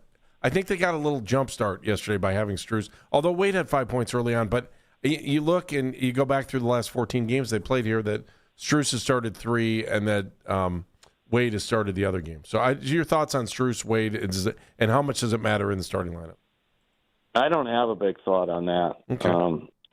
I really don't, which is nice, because that means one of them isn't so much inferior or costing them stuff than the other. And Strus couldn't make a shot yesterday, but it didn't matter. He was all over the floor in that. The big thing is, in their case, how many fresh guys can they keep on Cade Cunningham? And I thought Cade, the tires were flat. They finally wore him down. And what a great player that kid is. Oh, my goodness. He is terrific. But you see, like, Tobias Harris, who's been carrying them through their veteran, he couldn't make a shot the last couple of games. That's what I said. The Cavs really outlasted them. Terry, there's some decisions to make. I don't want to look too far down the road, but you're going to have to sink a lot of money into Donovan Mitchell, and you're going to have to probably sink some pretty good money into James Harden. I've written a couple times on Harden. They're picking up that contract for next year, fully guaranteeing it. And he has to pick that up too, right? I guess. I'm sure he will, because do I not want – and they're going to do something for the following year. I don't know if it's going to be partial guaranteed or what. He didn't come here without a promise of that. So that's you're correct. Those are decisions. And but they couldn't do it now, having the way to do the player union agreement is. Now, interesting thing is, when he was in Philadelphia, he asked us for a trade and this, and then he got mad at Philadelphia because he claimed they promised to do all this stuff in the contract and they didn't, and that was, I forgot whether it was trade request number 2 or number 3. But so it's interesting to see how that plays out. But you're right. What do they want to do with Donovan? What does Donovan want to do? I would assume he wants to stay here. I know you're always worried about a guy that athletic if his legs start to go or whatever, but at least Jeff and Andy see you guys. I think he's the second best player they've ever had. Can't argue with that one, Terry. He's been tremendous since he's been here. Yeah. You could make the argument for Brad, but Brad's career ended quickly. Yep. What do you say? Where do you put Kyrie? Kyrie was like way too much baggage. I mean, he had a Mayflower moving van behind him. Oh, you mean, okay, I see what you're saying. You're just saying as far as just like overall, like including drama and stuff? Yes, I'm with you on that then. Okay. Yeah. Yeah, I mean, Kyrie's a terrific player, but it's like part of making it work in Cleveland is buying into Cleveland, buying into your coaches, and I mean, Kyrie, and buying into your teammates, and he wanted out. Yeah, he wanted out. And that's a different thing as opposed to, what you see. Whereas, like you're talking about that whole group of Mark Price and Larry Nance and Doherty. I mean, those guys bought in. The problem is they lost 5 times, by the way, to Michael Jordan in the playoffs. It's just incredible. And including that year when they went to the conference finals in '92, then they ran into Jordan again. I think they went out in 6 or something like that. But this is a whole lot of fun. And they were 17 and 16, and I don't know what they are since then, but the records level's like 700. And, I was thinking people, all right, if you want to fire Kenny, have they done that? So good. Let's say you fire the guy who was the coach of the year in 25. The guy you fired before him, he was the coach of the year in 26. And the guy waiting to play for them, you fired him twice in Mike Brown. Maybe it's not always just the coach. Yeah, maybe it isn't, Terry. Man, you got me thinking. I got a huge soft spot in my heart for World Be Free, too. So. Yeah, he was. He just, frankly, wasn't quite here long enough. But he helped save it. Yeah, World was a big thing. But that's like as Donovan now, you're looking at, what's the year, 5 years now, I think. And this is year number 4. So it's 4, yeah. That's right, because he did first round, then 2 second-round losses. Yeah. And so and you go back, I even saw some of the stuff. I mean, some people really piled hard on him after the last couple of games. I mean, not just that he had bad games, but, well, he really isn't that good, and he shouldn't have made the trade. It's like, what are you talking about? I mean, it's just, to me, it was like, I'm not big on trading a bunch of draft picks or whatever, but when you got that guy in here and he brings also the intangibles off the court and that along with the fact that, I mean, I still remember how he dragged them through that 7th game against Orlando here a couple of years ago to get to the second round. And you always worry about him because he does have the hamstring and the calf muscle thing sometimes. But in terms of intentions and what he's all about, I mean, he really is, what he's all about. I mean, Kenny goes into these long things. I remember Kenny and I were just talking, this is right before the season opened, and we got on the subject of Donovan. And he said, I feel, and it was in a story I wrote, just he and I talking, he goes, I feel responsibility to get him deep into the playoffs because of what he means to this franchise. He goes, I feel that. And I've never heard a coach say that about a player. That's big.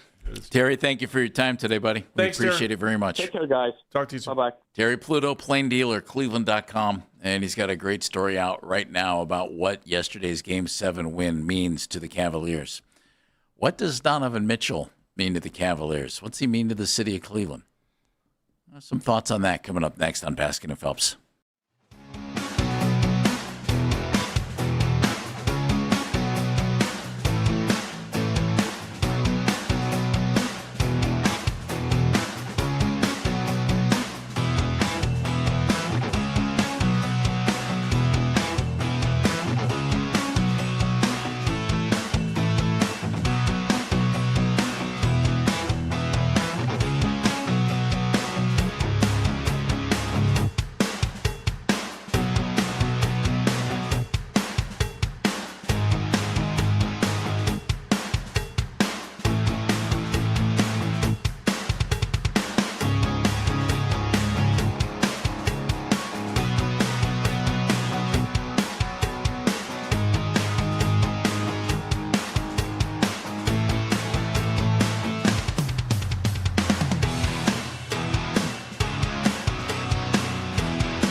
Talking sports with me, the Fan Warm-Up Show, starting at 5 a.m. only on 92.3 The Fan.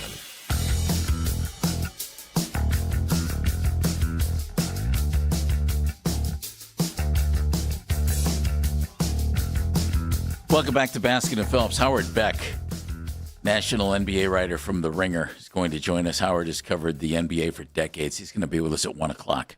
I'm Jeff Phelps. This would be Andy Baskin. You know, Jeff, as always, you can listen to this show and all of our local shows on The Fan on Apple Podcasts, Spotify, or wherever you get your podcasts. Donovan Mitchell yesterday, Andy, I think, played a terrific all-around game. Mm-hmm. He was outstanding. I love the way he got the big guys involved early on. I got an email from somebody who said, hey, JB Bickerstaff takes the big guys out. They didn't do that yesterday. That's all that's going on. Yeah, but good teams figure out a way to get guys back if a defense is trying to focus on them. Otherwise, okay, we'll just guard Donovan Mitchell, and then he can't play anymore. He can't be good. That's not the way it works.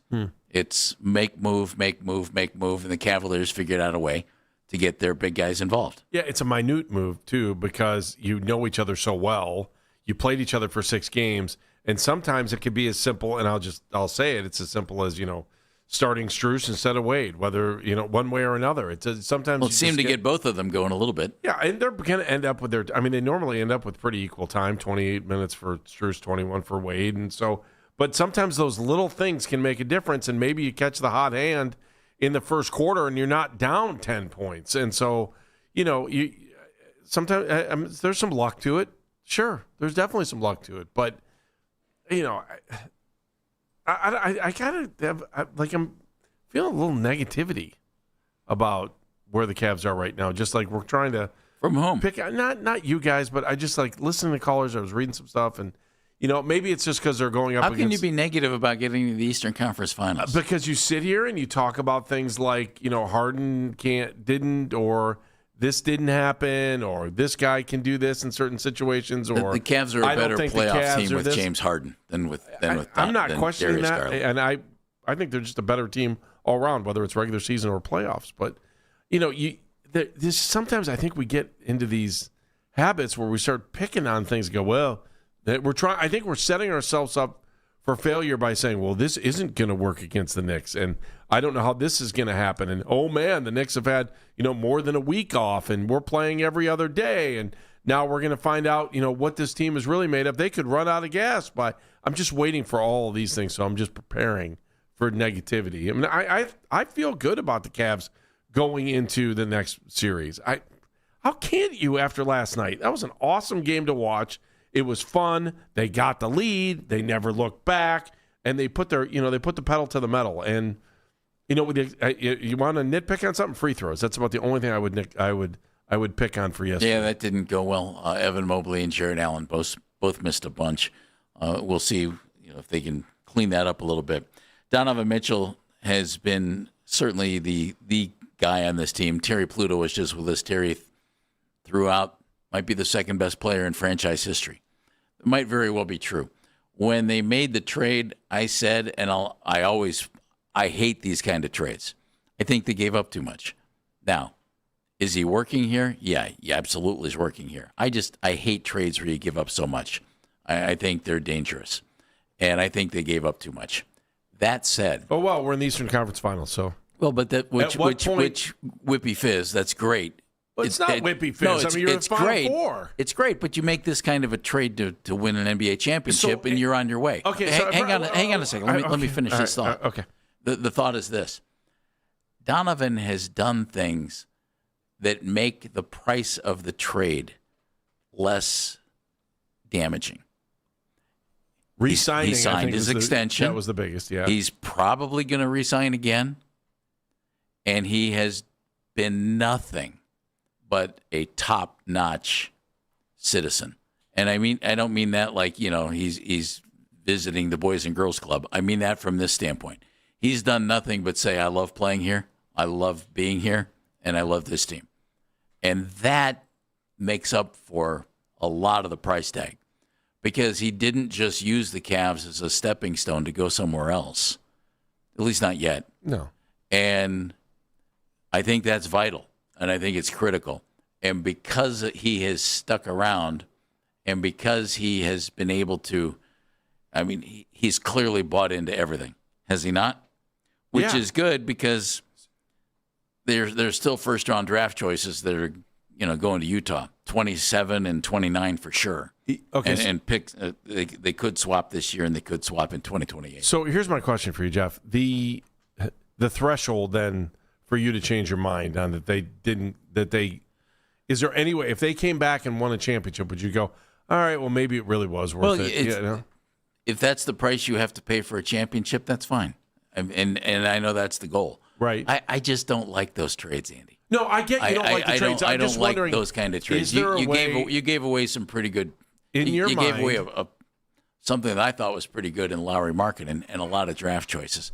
But the fact that Donovan has completely bought in and said, "Yep, I'll be the leader of this thing," and is stuck around, I think that's huge, and I think it's a credit to him, and it makes what I think is an exorbitant price tag manageable.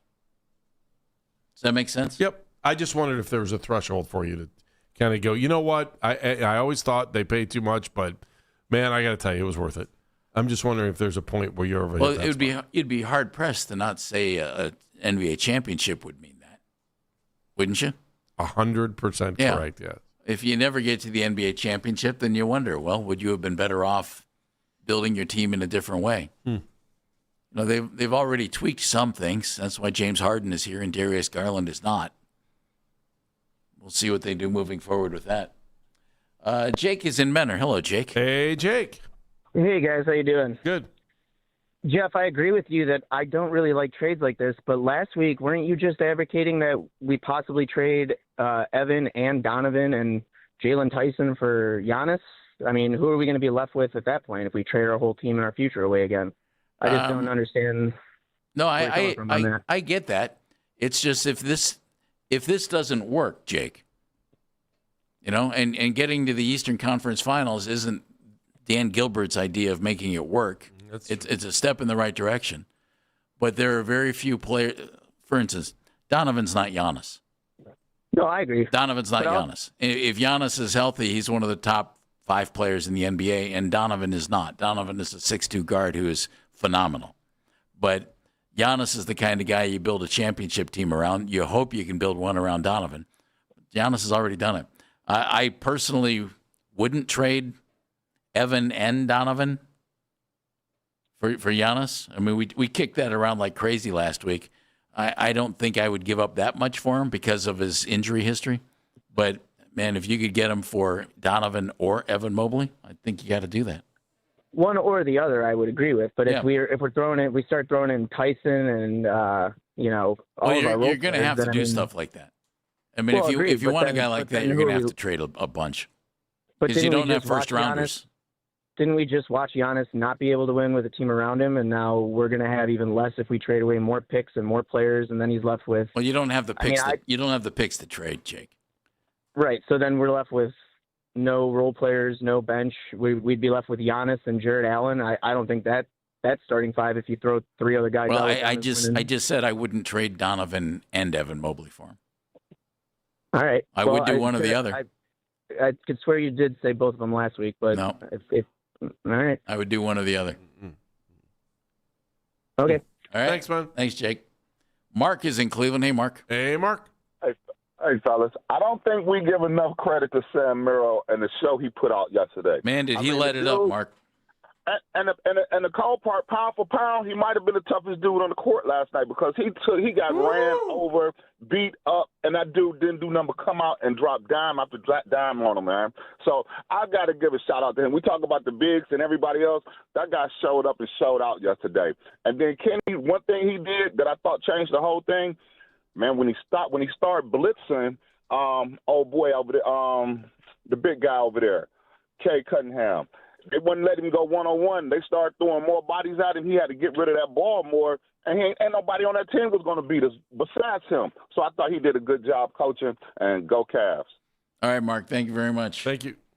The one thing about Sam Merrill, Andy, when Sam gets that ball and hits that first shot, it almost always means to me, all right, he's going to hit 2 or 3 more. You know, if he clanks the first one, it's like, okay, this might not work tonight. But it's real clear, real early, most times with Sam Merrill. Okay, is this guy going to be a real factor in the game or not? And by real factor, I mean like what he was last night. You know, puts up 20+ and was an absolute force coming off the bench. There will be nights when that shot's not dropping real well, and you can tell, okay, he might not have that shot going tonight. He can do some other things to help you, but he can really, really help you when he's hitting that shot. And last night, it just took the focus away from Detroit's defense. We got to slow this guy down. We can't leave him open, but they did, and he just kept hitting shots. Yeah, he is definitely a cog in the machine, man. When they get him moving, it helps. I was just kind of looking kind of ahead a little bit with the Knicks and trying to think of how I wonder how this is going to play out national media-wise over the next couple days and where we're going to sit. I think the storyline of rest or rust is going to come out full force, and I do think that the Cavs can do that, use that to their advantage if they can continue playing. I mean, it's not like, I'm assuming they didn't come home last night. I'm assuming they went straight to New York, so... that was the word. They were going right to New York. Just go get a good night's sleep in and try to figure out how do you keep this machine rolling. Man, if they can play like they did yesterday, Jeff, wow. I mean, this could be interesting. The only person I was looking through some of the predictions for the next series. Dave McMenamin, who spent time here, spent a lot of time in L.A., says Cavs in 7. Mark Spears has the Cavs in 7 as well, well-respected, another ESPN guy. Andre Snellings from ESPN says Cavs in 6, driven by Mitchell in defense. But otherwise, it's hard-pressed to find anyone else who's not picking the Knicks. Mitchell was phenomenal yesterday. He was phenomenal when he put up 39 points in the second half. Does he have to be phenomenal for the Cavs to win in his hometown? Or can he have a couple of, he was pretty good games, and the Cavs can still beat the Knicks? We'll discuss that next on Basket and Phelps.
however, are starting OTAs today. Aaron Rodgers is expected to be in attendance. He was at the facilities this morning after agreeing to a one-year contract over the weekend, and the Steelers have announced the official signing this morning. You can listen to the Fan Rewind weeknights from 11 p.m. to midnight. All the best segments from all our shows, and you can always listen on the Odyssey app. Headline Sports News every 20 minutes on 92.3 The Fan. From the University Hospital Sports Desk, I'm Meredith Kane.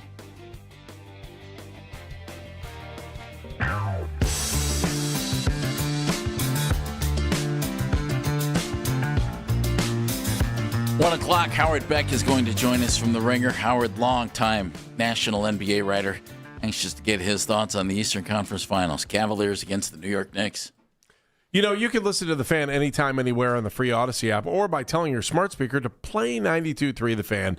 And now you can find 92.3 The Fan on YouTube, including The Ken Carmen Show with Anthony Lima from 6 to 10 every morning, us from 10 to 2, and Afternoon Drive with Nick Wilson and Jonathan Peterlin from 2 to 7 live each and every weekday on the 92.3 The Fan YouTube channel. Subscribe to our channel for free and watch all the best content from your favorite shows on The Fan live and on demand now.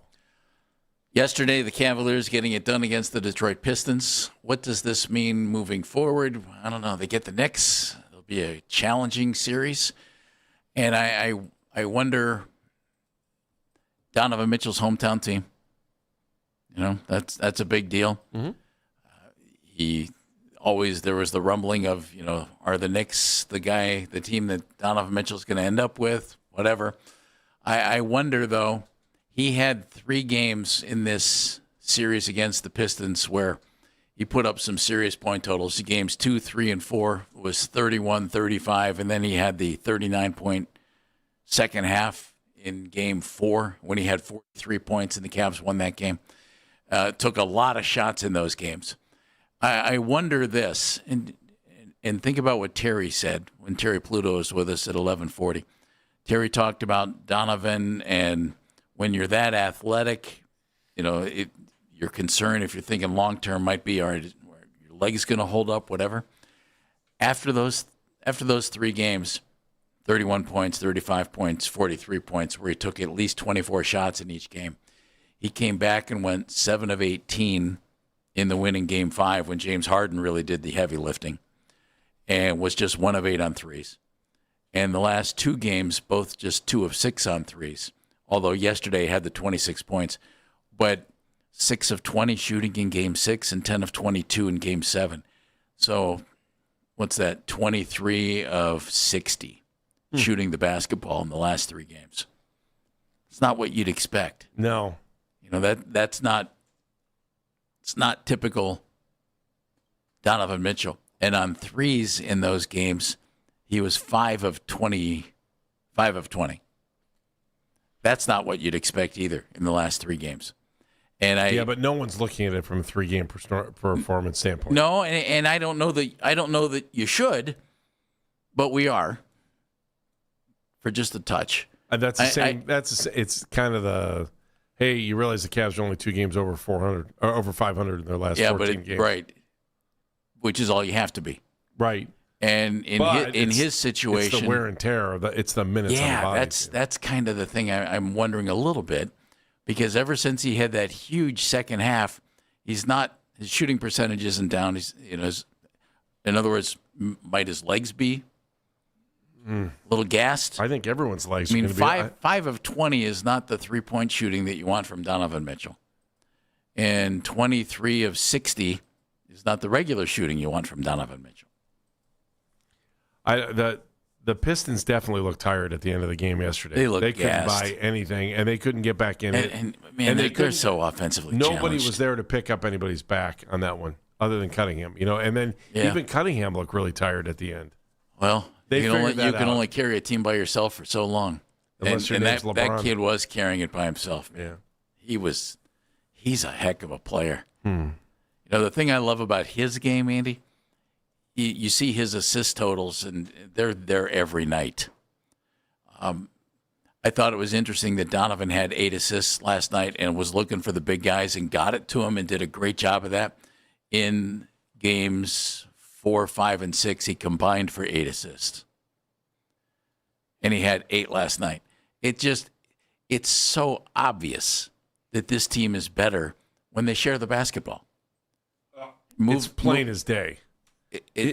I just hope that Donovan gets to New York and keeps playing like he did yesterday. That James Harden gets to New York and plays like and shoot better, but play like he did yesterday. Share the ball, rebound the ball, play team basketball. Mm-hmm. And I just think this team is very capable of getting to the NBA Finals if they do that.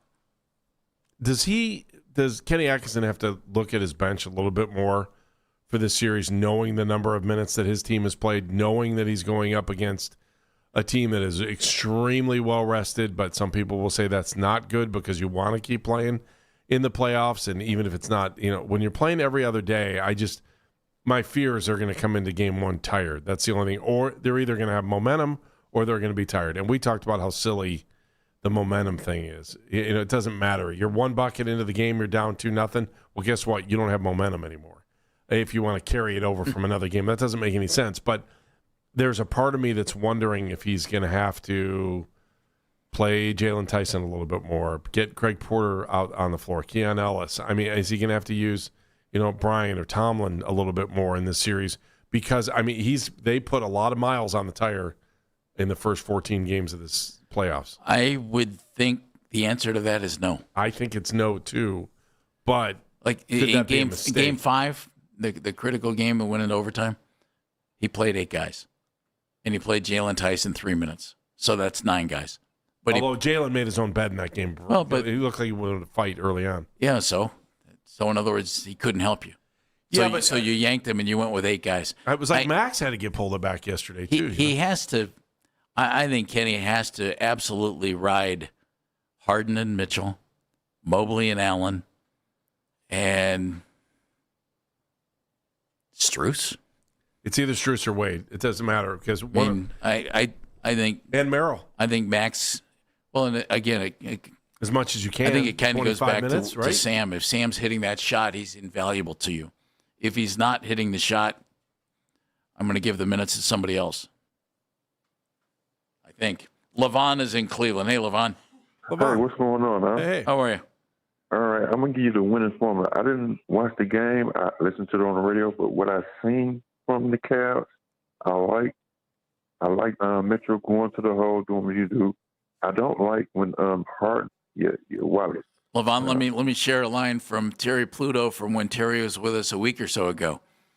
He said, there's no way that Kobe Altman was surprised when he brought James Harden here and he dribbled the ball because he's done that his whole career. True.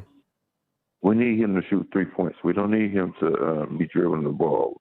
Well, but he's going to, LaVon. But we need them to play like they know how to play. We got to take the ball to the hole, give it to Allen and Mobley, and we got to open up our bench. What do we have Larry Lance Jr. if we're not playing them? I don't like when they had the lead, they didn't put the bench in.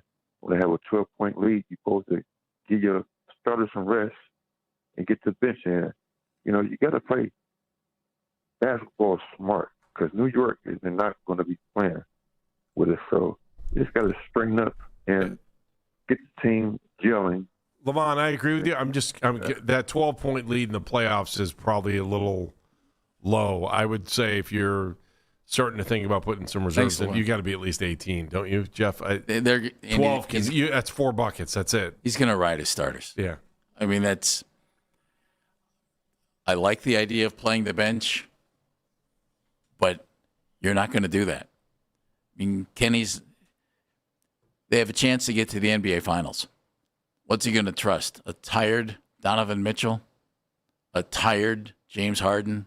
A tired Evan Mobley and Jared Allen? Or a fresh Jalen Tyson? What are you going to? But he might have to sprinkle a couple minutes in every once in a while. Maybe. More so than normal. And might have to do that tomorrow. Yeah. Might have to do it tomorrow.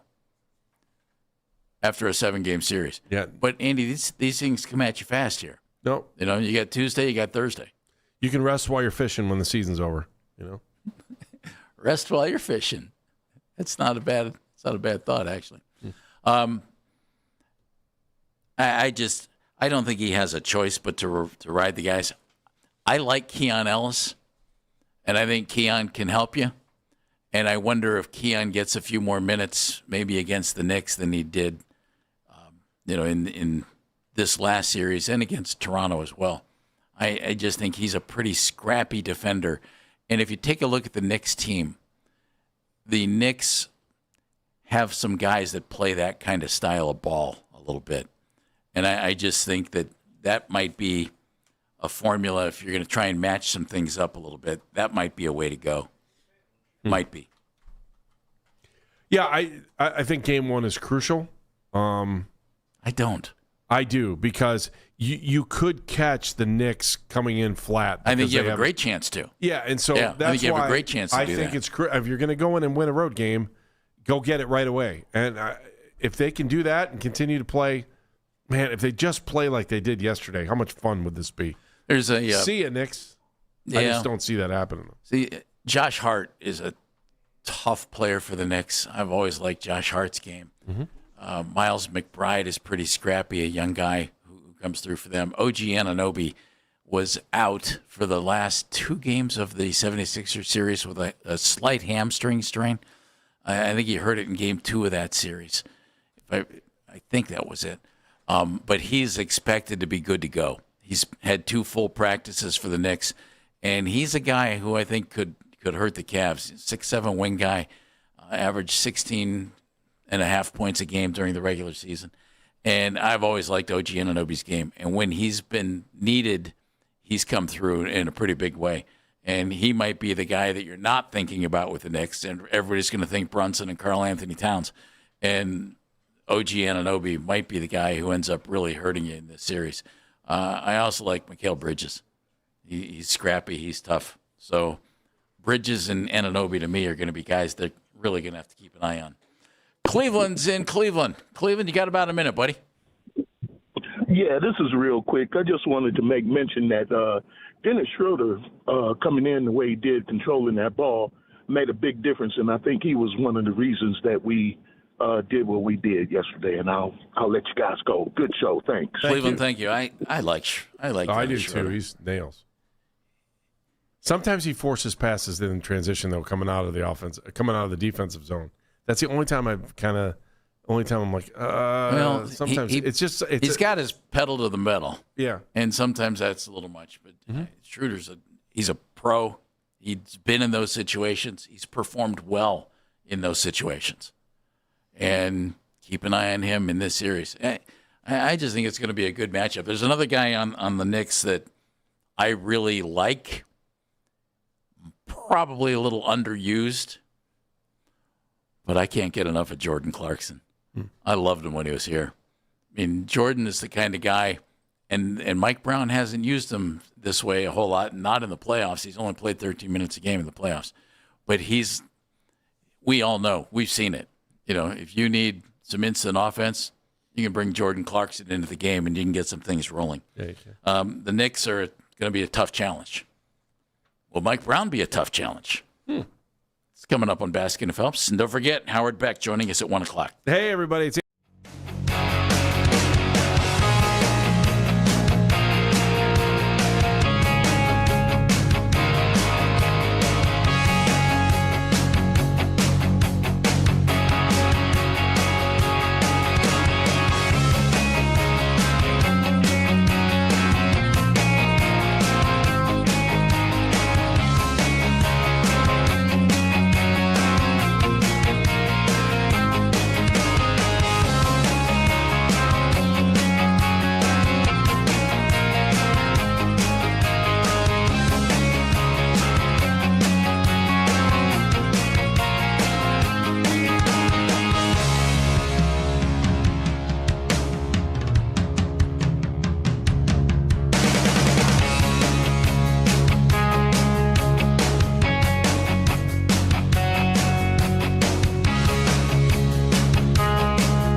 in Berea.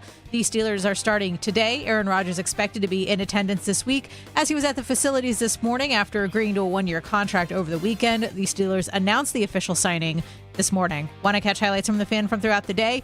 Get over to 923thefan.com or favorite The Fan on the Odyssey app for all of today's headline segments. Headline sports news every 20 minutes on 923 The Fan. From the University Hospital Sports Desk, I'm Meredith Kane.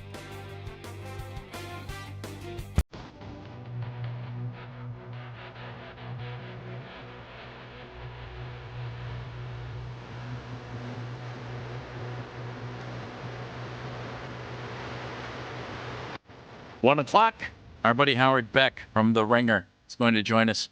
Howard, big-time national NBA writer. I'm anxious to get his thoughts. The Cavaliers against the Knicks in the Eastern Conference Finals. I'm Jeff Phelps. Andy Baskin wearing new reading glasses to my right. Oh, I have like 15 pairs. Those are slick. I like those. You like these? These are they look the fabulous. These are $3 for $1. Yeah. Well, nice job. Or three for a package. Well purchased by you. Thank you. Ladies and gentlemen, we've reached that time of the show.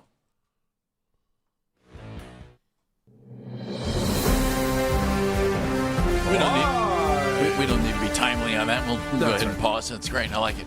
First at 12:43. Do your own segment. Hey, man, I was in the middle of the open there. Okay, we got it. Now people are getting. They're not. Nelson's in Avon Lake. Hi, Nelson. What are we doing here? Guys, how are you? What's going on? Oh, we're off the rails, man. Off the rails? I thought it was. Come on! I was doing the big open for headlines. Dan got someone decided to be a little jerk, with me. and so now he's got paid for it because he wanted to be a jerk. Why are you taking it on both of the kids? Jerk face, jerk mouth. One kid is good, doing what you're asking. The other kid goes sideways. Well, why do you have to take it on both the kids? Nelson, what's on your mind? You got to turn the car around to drop one of the kids off to go have fun with the other. All right, okay. How dare you? How dare you cut a Baskin like that? That's Thank you, super friend to the show. Hey guys, love you as always. Last night, first time that I've seen the type of basketball that I believe is what could make the Cleveland Cavaliers a tough matchup for anybody except, Oklahoma City probably. But at least in the East, right? Ball movement, getting the bigs involved. Donovan had what I thought was a very well-balanced game. There was no hero ball. And I honestly think that if the Cavs are going to have a chance, because it's not going to be easy, right? The Knickerbockers have multiple scorers, Anunoby, Josh Hart, Bronson, which I love. I actually love Bronson. Yeah, he's fun, isn't he? He is great. He's a phenomenal player. To me, an old-school point guard, right? Just a great basketball player. And Anthony Towns, right? You can't forget about Towns. So I'm encouraged. I'm excited for this series. I hope that the Cavs do come out with the level of energy and sense of urgency from the jump. I thought in the Detroit series there were times where they looked lackadaisical, lack of energy, and last night they decided to put out a statement, and they did. So I'm happy, but I'm looking forward to the next series. I think it's going to be a fun series. In my opinion, I think it's going to go at least 6, hopefully 7, but I don't know. I'm hoping my Cavs can pull it off. Thanks, guys. All right, Nelson, enjoy your walk. Good walk. You want to try it again? Yeah, can we try it again? Dano, you okay? You want to try it again? You could be nice this time. Ladies and gentlemen, we've reached that time of the show. See, that was hitting it, baby. Nice. Live at 12:45, where the news is never first, always last, and we are not your hometown news team. Here's Dan Medigan with headlines. Andy, that was one of your finest intros ever. Thank you. Of course, it's now, a low. with the news at 12:46. Of course, it's a low bar. You hush. Thank you. Yeah, Jeff, sometimes stifle.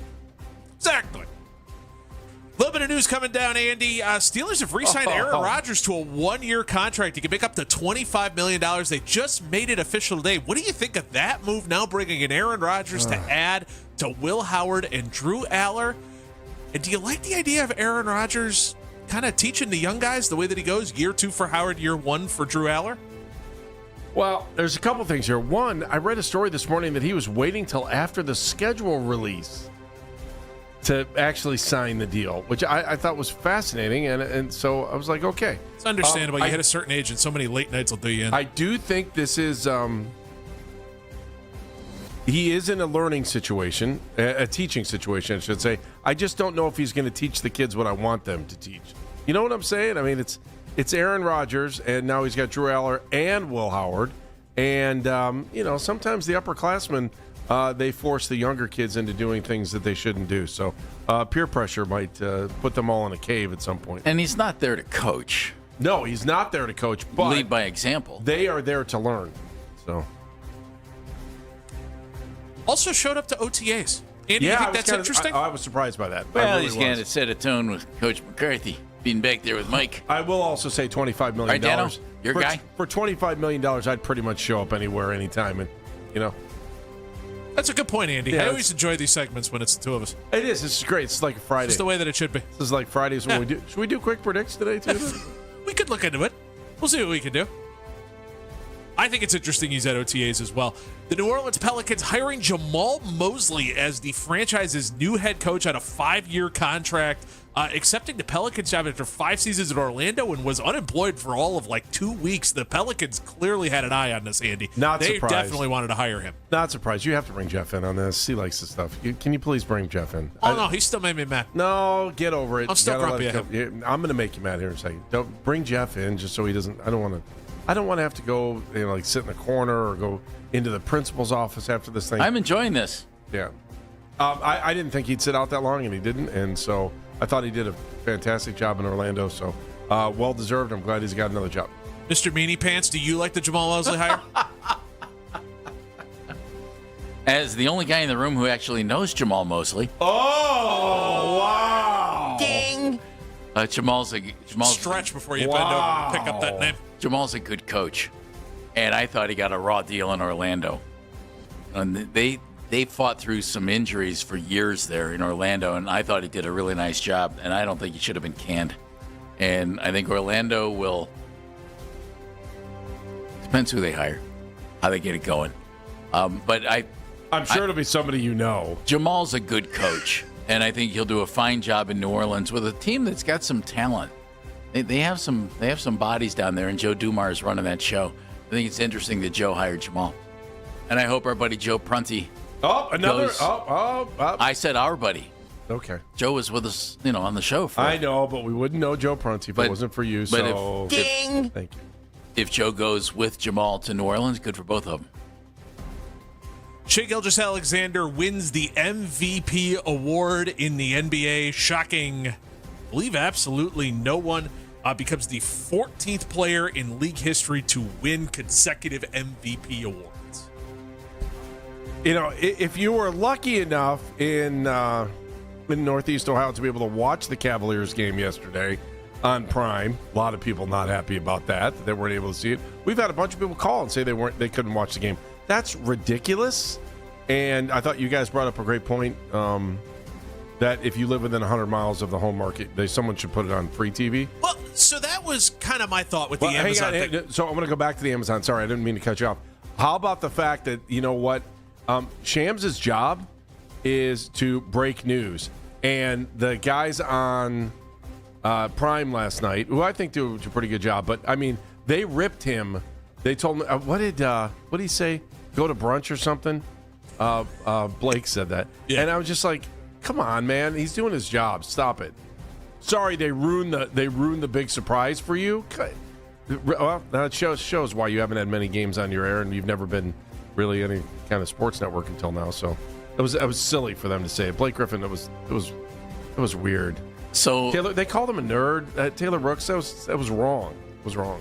Did his job. Stop. I didn't hear all that stuff. And if they did, watching.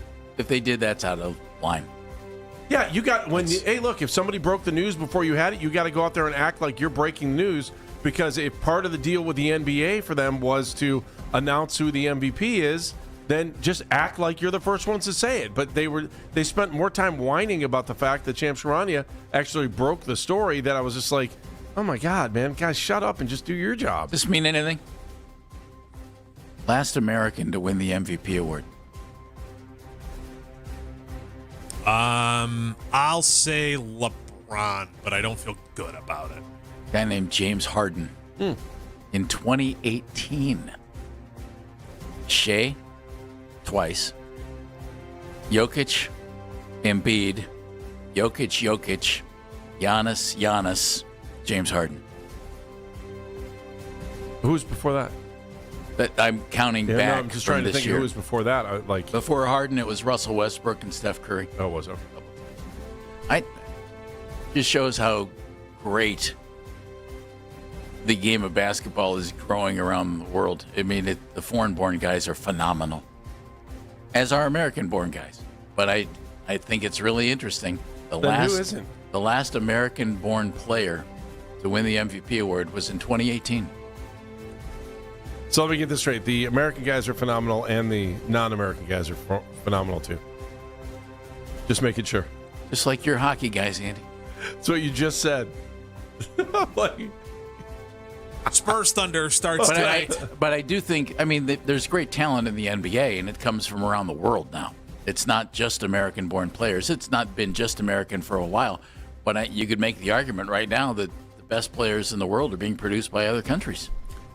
I think they play a better brand of basketball than we do sometimes, especially when you're watching our college game. It's just like, it's very hard for me to get into the college game right now. Spurs Thunder starts tonight. I know everyone's going to be locked into the Eastern Conference Finals. If you have the time, lock into the Western Conference Finals because this is going to be a lot of fun. It's going to be good. This is going to be some really, really good basketball. How do we feel about this series? What do we think is going to happen?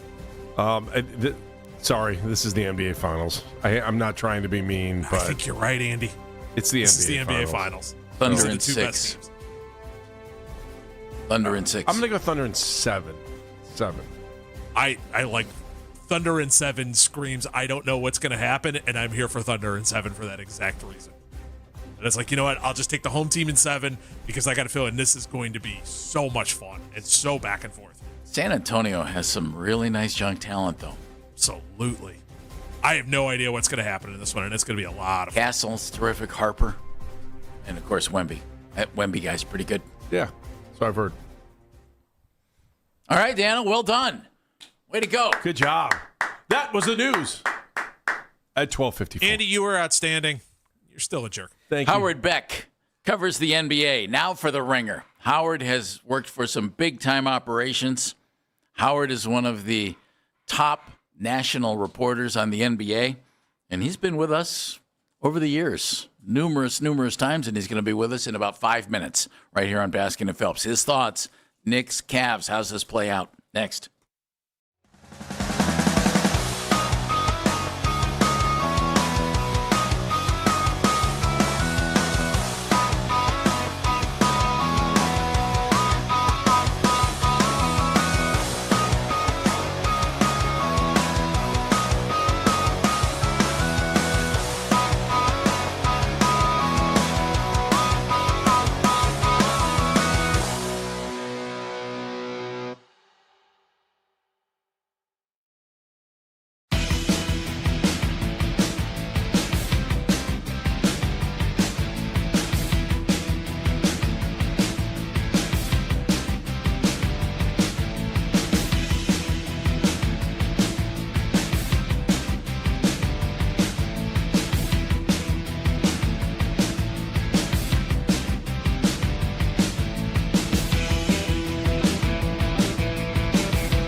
Headline Sports News every 20 minutes on 92.3 The Fan.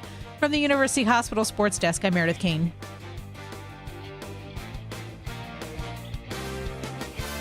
You can now watch The Fan live on YouTube. Catch The Ken Carmen Show with Anthony Lima from 6 till 10 a.m. Baskin and Phelps 10 a.m. till 2 p.m. And Afternoon Drive with Nick Wilson and Jonathan Peterlin from 2 to 7 p.m. Each and every weekday. It's free. Subscribe to 92.3 The Fan on YouTube.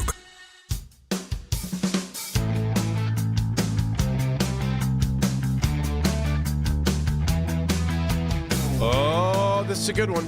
92.3 The Fan is looking for a winner. All you need to do is enter the code PIZZA, P-I-Z-Z-A, P-I-Z-Z-A, pizza at 923thefan.com before 2 o'clock for your chance to win a $25 gift card to Cameo Pizza in Avon, next to T3, where crust is king.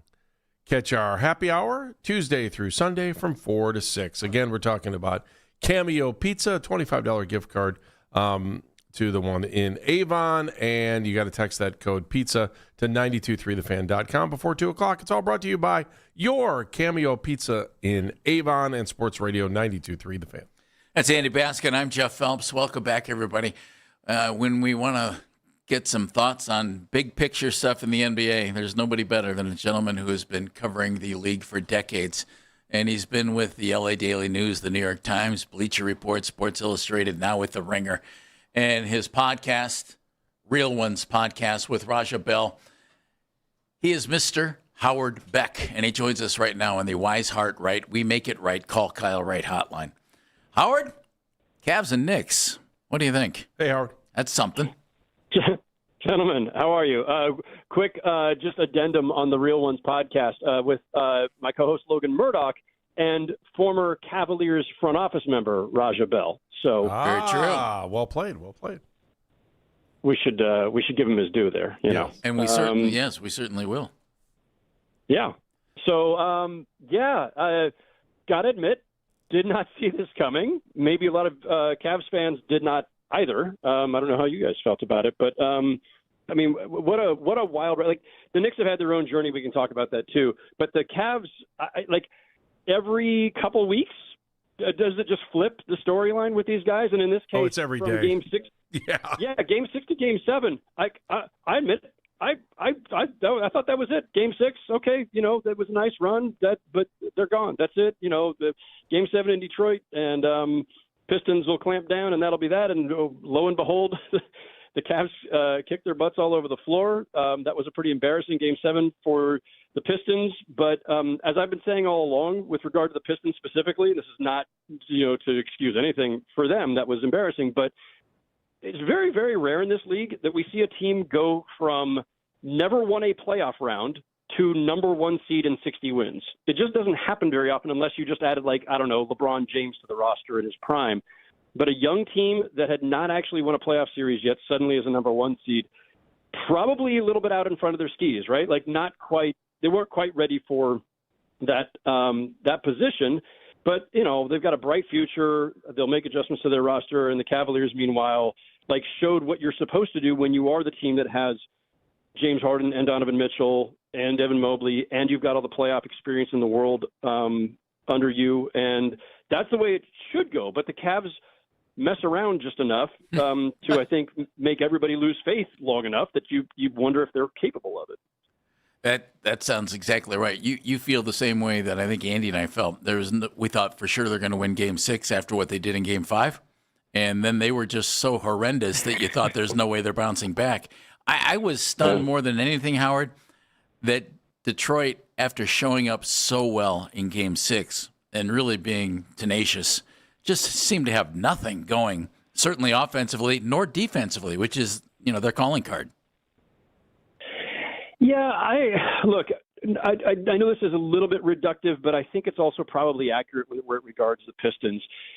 When your calling card is, essentially, to use the old Grizzlies term, grit and grind, right? When your calling card is, we don't have a lot offensively. We don't have a lot of weapons. We don't have a lot of offensive dynamism. We've got one guy who can really get his shot in Cade Cunningham and some other guys who on a given night are okay.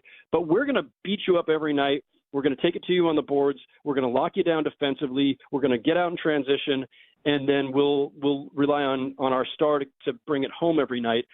There's always a limit on that, and the limit is, do you run across a team with more offensive talent that you can't contain long enough and that you just can't score enough? And the Cavaliers themselves, to their credit, are good enough defensively that when you only have one real offensive weapon, you just run out of options. And the defensive tenacity and the toughness and all the other things that we ascribe to the Pistons, all accurate and all earned, there's a limit on it, because the deeper you get in the playoffs, the more talent you're going to come across in your opponent. That's the way this works. And so I think that was the natural feeling that was maybe built into the way they're constructed. But again, they're also really young, and I don't think we're going to ever see another Jalen Duren postseason like this one, or at least that series in particular, where he just disappeared. I always say, like, in these situations, and who knows, maybe we'll find out in the days to come, when a guy of that caliber, and he's only 22, so maybe it's just other things, but when a guy of that caliber suddenly disappears in the playoffs, usually what happens is weeks later we find out, they needed knee surgery the whole time and they just didn't disclose it, or something was going on, I hope not, but in his personal life or whatever else. Sometimes there's something and we don't know about it until long after the fact. I hope it's none of those things. Maybe he just had a clunker, but there's still a lot of upside for that team. All right. When we look at the Cavaliers and we talk about Donovan Mitchell and we talk about James Harden, did knocking off the Pistons kind of, I know they're trying to rewrite their own playoff history here moving forward, but does this change the way you may look at these guys, or what James Harden do you think is going to show up against the Knicks is the other question too. I have no idea. It's funny because if we did the game you play where it's like, if you knew ahead of time that James Harden would, whatever he went, 1 for 8 or something, in a game 7 on the road, you would 99 people out of 100 or 100 out of 100 would say, yeah, his team lost that game. Yeah. Typical James Harden. Yep, of course. But Donovan was incredible.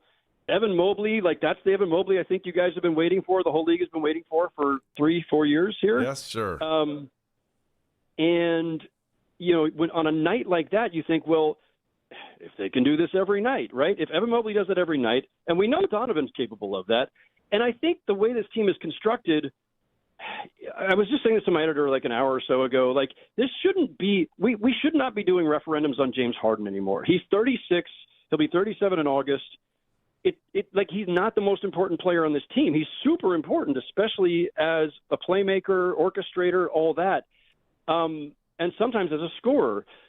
But, the narratives around James Harden and his postseason resume, they're all earned. It's there. It's unavoidable. It's in the record books. But this is not his burden to carry on this particular team at this particular time. So I kind of want to put him to the side and say, well, if they can just get great playmaking from James Harden, timely threes, draw a few fouls here and there, some of which may be questionable, that should be enough if Donovan Mitchell and Evan Mobley are playing at their peak. And Jared Allen is playing at his peak, frankly. And if you're getting some timely Merrill threes, Strus threes, whatever it may be, there's enough there that they should not rise and fall on James Harden. Howard Beck joining us from The Ringer. Howard, when you worked in New York, you covered the New York Knicks. That team hasn't made the NBA Finals, if I'm correct, in a year that starts with a 2. It was 1999 the last time, and they haven't won a title since 73. What does it mean in New York that the Knicks are in the Final Four? And how much heat might that team be feeling to make it further than this? So I covered the Knicks from 2004 through 2013-ish, but I'm still in New York. And so trust me, I can feel every tremor here, good, bad, and otherwise, with the Knicks. And the same way that the Cavs put you guys through it, the Knicks have put their fans through it here. Knicks fans are elated. I was just texting with a buddy of mine who he's now living down in North Carolina, but he's a hardcore Knicks fan going way back, grew up here. And Knicks fans are elated, ecstatic, whatever other adjectives you want to put on it, because from the moment the Sixers off the Celtics and the Knicks finally rolled the Hawks, Knicks fans are feeling it. The path is clear there. I don't know if everybody was convinced of it when the playoffs started, but the Knicks are peaking at the right time, as the saying goes. and everybody else is just falling by the wayside. The top 2 seeds are gone. I don't think it's that, the Knicks themselves wouldn't sleep on the Cavs, but they do have a track record against them that's pretty strong. And Knicks fans certainly are going to look at that and say, yeah, we've got this. This is it. Like, I think Knicks fans are already kind of jumping ahead to, first finals since 1999 when the Knicks lost to the Spurs. So that definitely seems to be on the table. It's funny because, we're all prisoners of the moment. We all overreact, as we were just establishing with the whole Game 6-7 thing with Cavs Pistons. We all overreact to the most recent thing. And right now the Knicks look absolutely dominant, right? They rolled the Hawks the last couple of games of that series after being down 2-1 in that series. They absolutely humiliated the Philadelphia 76ers with a bunch of stars on that team. And so the Knicks have never looked stronger. And the Cavs coming off last night have never looked more ready for this. And listen, as a objective observer who's just going to enjoy the games and write about some stuff as it goes along, this is perfect. This is awesome because I do think these two teams are both peaking at the right time. I'm definitely not sure what to make of either of them. I'm not sure if the Cavs are as good as they looked last night. I'm not sure if the Knicks are as good as they looked in crushing the Sixers or how much that was just the Philadelphia 76ers disintegrating before our eyes on their own accord. But that's why they play the games. The Cavaliers keep going through old coaches tour here. They just knocked off J.B. Bickerstaff. They'll see Mike Brown now with the Knicks. I'm just curious your thoughts on the coaching matchup here because I thought it was interesting just reading stuff about the Knicks before the playoffs start that Mike Brown was so on the hot seat. And let's be honest, Kenny Atkinson was on the hot seat too. I don't know where they both stand now because they've made it to the Final Four, but give me your breakdown of the coaching here. Yeah, fascinating journeys that both of these guys have gone, and I know them both pretty well from over the years. And, Kenny I knew when he was an assistant under Mike D'Antoni with the Knicks back starting in like 2008. And, Kenny got his first head coaching stint here in Brooklyn in my backyard. Mm-hmm. So, and both of them, it's taken some time to get back to this point as head coaches. They both kind of, got a internship. It sounds demeaning, but like they both had their time with the Warriors to kind of, get a little bit more experience as an assistant before going back to head coaching and obviously working with the team and Steve Kerr and getting to coach Steph Curry, where I think they both came out of that with quite a bit. And they were together there for the 1 year. And they were together. Yeah. And so I think they're both, as you guys know, these are both really good guys. You can't root against Mike Brown or Kenny Atkinson. And how that plays out, what the chess match looks like, a lot of that has so much more to do with who you have, who your chess pieces are, right? But I think they're in a similar position where Mike Brown, the second they decided to fire Tom Thibodeau, it's finals or bust or championship or bust because Tom Thibodeau rehabbed this entire franchise and got them to the conference finals and was fired after going to the conference finals for the first time in 20-something years for this franchise. So there's definitely a lot of pressure on him. I think he's had a challenging year in that he tried to kind of, reinvigorate their offense, make it a little bit more dynamic, a little bit less Jalen Brunson-centric, and it was kind of fits and starts. But then we saw in this last series, Karl-Anthony Towns is a playmaker like we've really never seen him deployed before, and that worked really well. Can they do that same thing against the Cavs? We'll see. And then, on Kenny's side of it, not easy, I think. First of all, J.B. Bickerstaff deserves a ton of credit for getting that team. It's just much like Thibodeau did here, getting that team back to respectability and figuring out how to integrate these guys. And then Kenny takes over and they take another leap forward. Then you swap out Garland for Harden, not the easiest person to incorporate historically. So I think they've both done a fantastic job in getting their teams here, and I don't think any of that was guaranteed. Howard Beck joining us from The Ringer. Howard, you have a story out now about a guy who's from here in Northeast Ohio, Daryl Morey, let go in Philadelphia as head coach of the 76ers, a guy who had a great run in Houston, has done some good things. Philadelphia is a team with a lot of talent. I thought, boy, if Embiid's healthy, you never know what could happen there. The way the East could shake out in the next couple of years, to me, is kind of fascinating, Howard, because there's so many teams that seem like they're pretty close and none that seem like they're the dominant team. Yeah, it's funny because when this season started, if you had asked me, and then I think we did all of our preseason stuff, like I thought Knicks and Cavs, right? That was supposed to be because Tatum was out, the Pistons were too young, weren't ready. Sixers, you can't rely on them because Embiid's health, Paul George's health, whatever. This was supposed to be a Knicks and Cavs year, and then it looked like it wasn't. And now here we are at the end. They're in the conference finals, not as the 1 and 2 seed, but as the 3 and 4. The Sixers, so Daryl gets fired. Basically, I think it was largely because they got humiliated by the Knicks, and the Knicks fans took over their arena, and they just needed to do something. It's not that Daryl didn't make some mistakes there. He clearly did, or I think there are clearly some moves that are worth arguing about. But I wrote this today. I said this on the podcast last week. The Sixers' biggest problem is not the front office. They have a Joel Embiid problem. And if Morey exacerbated that by extending him, sure, that's fine. But, like, what team has ever told its recent MVP, its superstar, its franchise player in his prime, no, we're not giving you the extension you're eligible for? Exactly. It doesn't happen very often, if at all. Sixers are in a really interesting spot because it's exactly what you said. If Embiid's healthy for any stretch of the season, or especially the postseason, if he doesn't get appendicitis days before the playoffs, that team's super dangerous. VJ Edgecombe was awesome as a rookie and is only getting better, and Maxey was fantastic. Paul George kind of found the fountain of youth for a little while there. Like, you cannot write them off.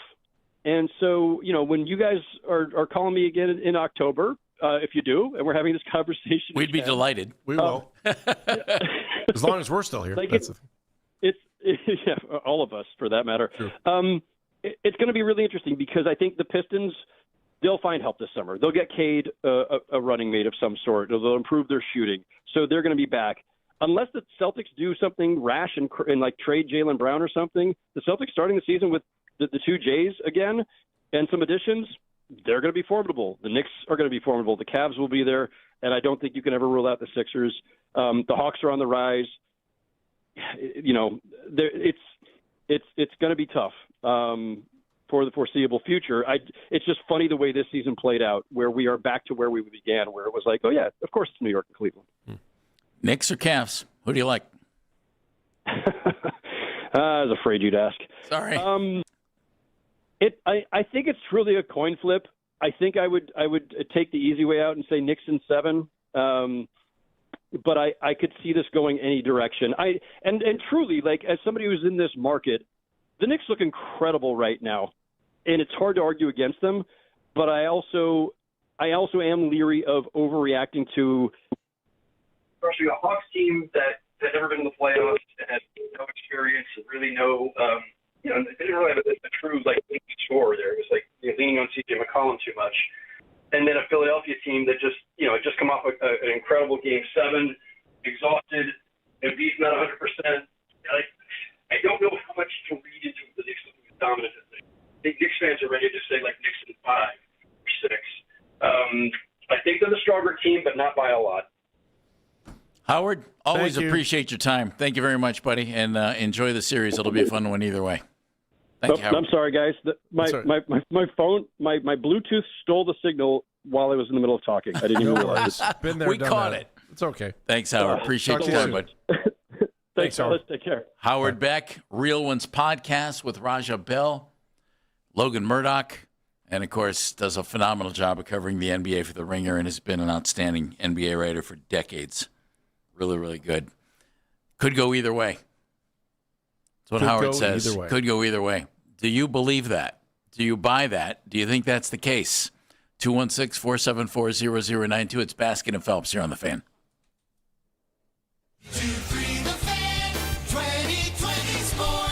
Cavaliers getting a day of rest today before they return to action tomorrow night for their Game 1 matchup in the Eastern Conference Finals with the Knicks. Cavs advancing on after a 125-94 win over the Pistons in last night's Game 7 matchup. In the win, Donovan Mitchell leading the way with 26 points and will be making his first appearance in a conference final series in his career. The conference finals in the NBA are underway tonight. However, they'll start out in the West with the Thunder and the Spurs squaring off for their Game 1 matchup in Oklahoma City.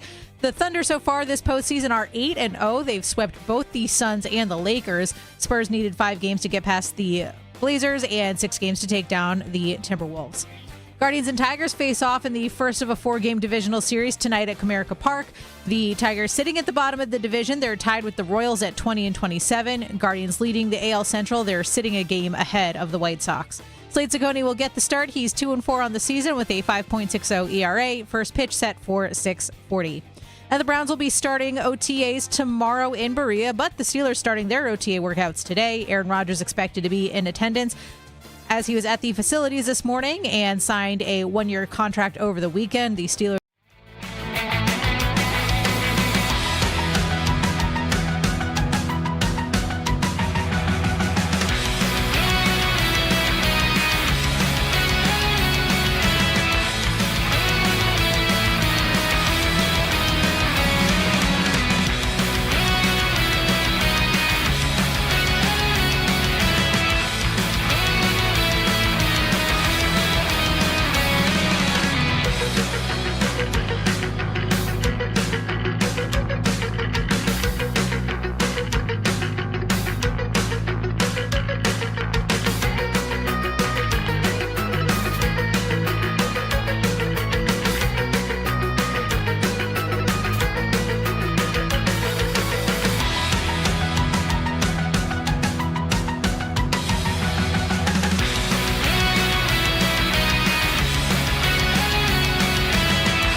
hair follicles as well as stop some of the shedding. Vanscoy Hair Clinics are the hair restoration and hair loss treatment specialists. Give them a call, 216-370-7980. Visit vanscoyhair.com. Real solutions, real results. That's vanscoyhair.com.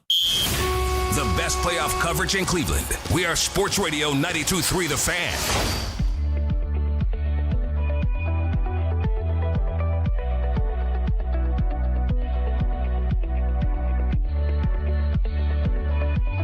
Great to have Howard Beck with us.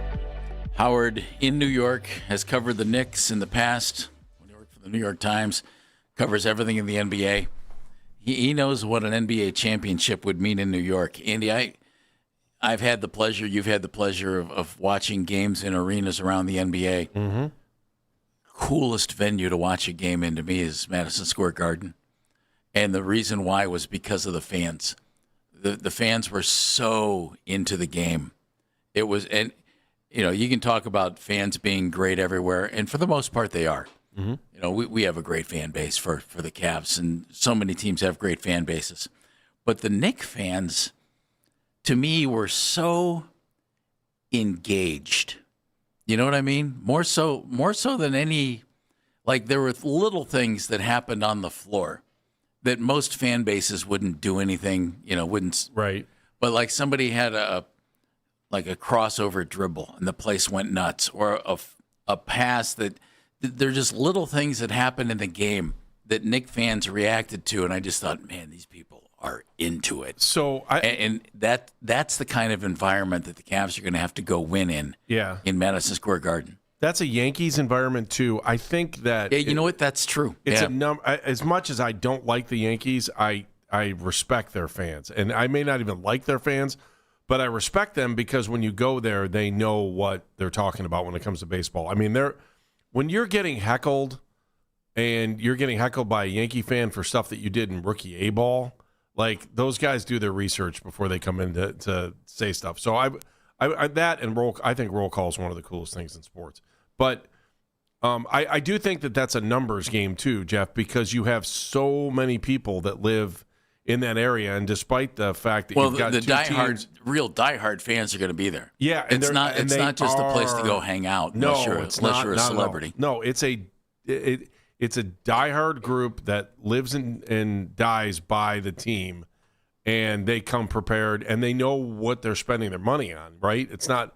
I got a business date or I got a meeting and we're going to go to the game or something like that. That's not that. It's a different world. And again, I think it's a numbers game because I'm sure there's wait lists pretty much for all. Like I'm sure Giants, Yankees, and Knicks all have waiting lists to get tickets to get in there, and the Garden is the Mecca. So good for them. Good fans. I still like the Cavaliers. The Knicks in the postseason, for whatever it's worth, you just played the Pistons. The Knicks have the number one postseason defense in points allowed, and they're number 2 in scoring. So as opposed to the Pistons, who Pistons certainly have a very good defense, but they didn't have much of an offense past Cade Cunningham. The Knicks are going to give you both. So they're going to bring you defense, and they're going to bring you an offense that can light it up. They have some pretty good offensive players. And that'll be a challenge for the Cavaliers. I don't think there's any question. Defensively, what's going to happen?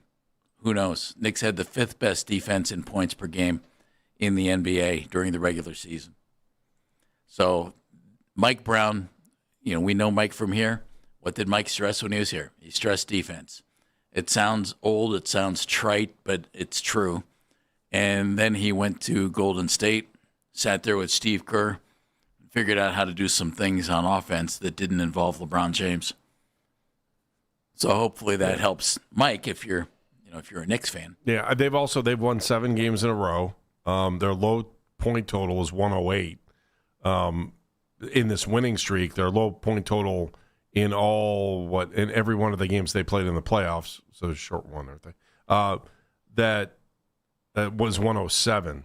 So, I mean, they're going to put points on the board. They put big points on the board in a couple of their last couple, 144 Remember that blowout? It feels like it was a month ago. Yeah. They scored 144 points against the Sixers in that closeout game. And so, I mean, you look at their ability on offense and how many times did they hold the opponent under 100? All but, 1, 2. In this stretch, in the 7-game stretch, just twice has the opponent gotten over 100. So they can play. I mean, and this is what you should expect. It's the Eastern Conference Finals. You should want this thing to go 7 because I want it to go 4, but it should go 7, right? If you're looking at it on paper. It should. You want it to. Why should it? Because you have the 2 best teams in the Eastern Conference playing against each other. Well, not regular season-wise, but. The 2 from the playoffs. I mean, you've got the top 2 teams in the East playing against each other, and you should expect an epic battle that goes 7 games. I expect that in this format, right? Do you really? You think they're going to roll through it? I don't know. I don't think either team's going to. No, I don't think that. I think the Cavs' defense is going to have to. I think if the Cavs are going to win this series, I think their defense is what's going to have to win it for them. Because the Knicks play D and the Knicks score points and the Cavs score points, and we saw what happened last night when they played some real serious defense. That can win them this series. It's Baskin and Phelps here on The Fan.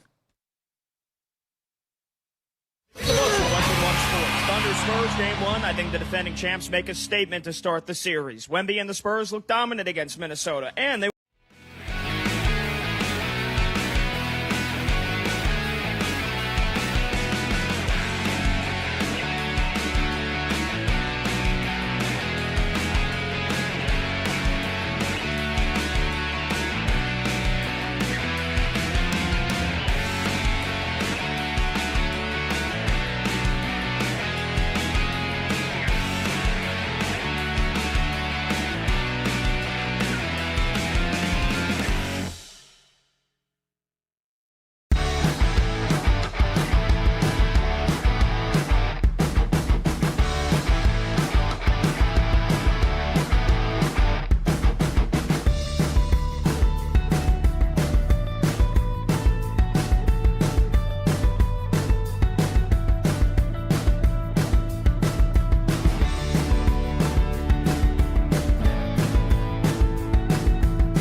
6:40. And the Browns will be kicking off OTA tomorrow in Berea, but the Steelers are starting today. Aaron Rodgers is expected to be in attendance this week after he signed a new one-year contract with the team. Want to catch highlights from The Fan from throughout the day? Get over to 923thefan.com or favorite The Fan on the Odyssey app for all of today's headline segments. Headline sports news every 20 minutes on 923 The Fan. From the University Hospital Sports Desk, I'm Meredith Kane.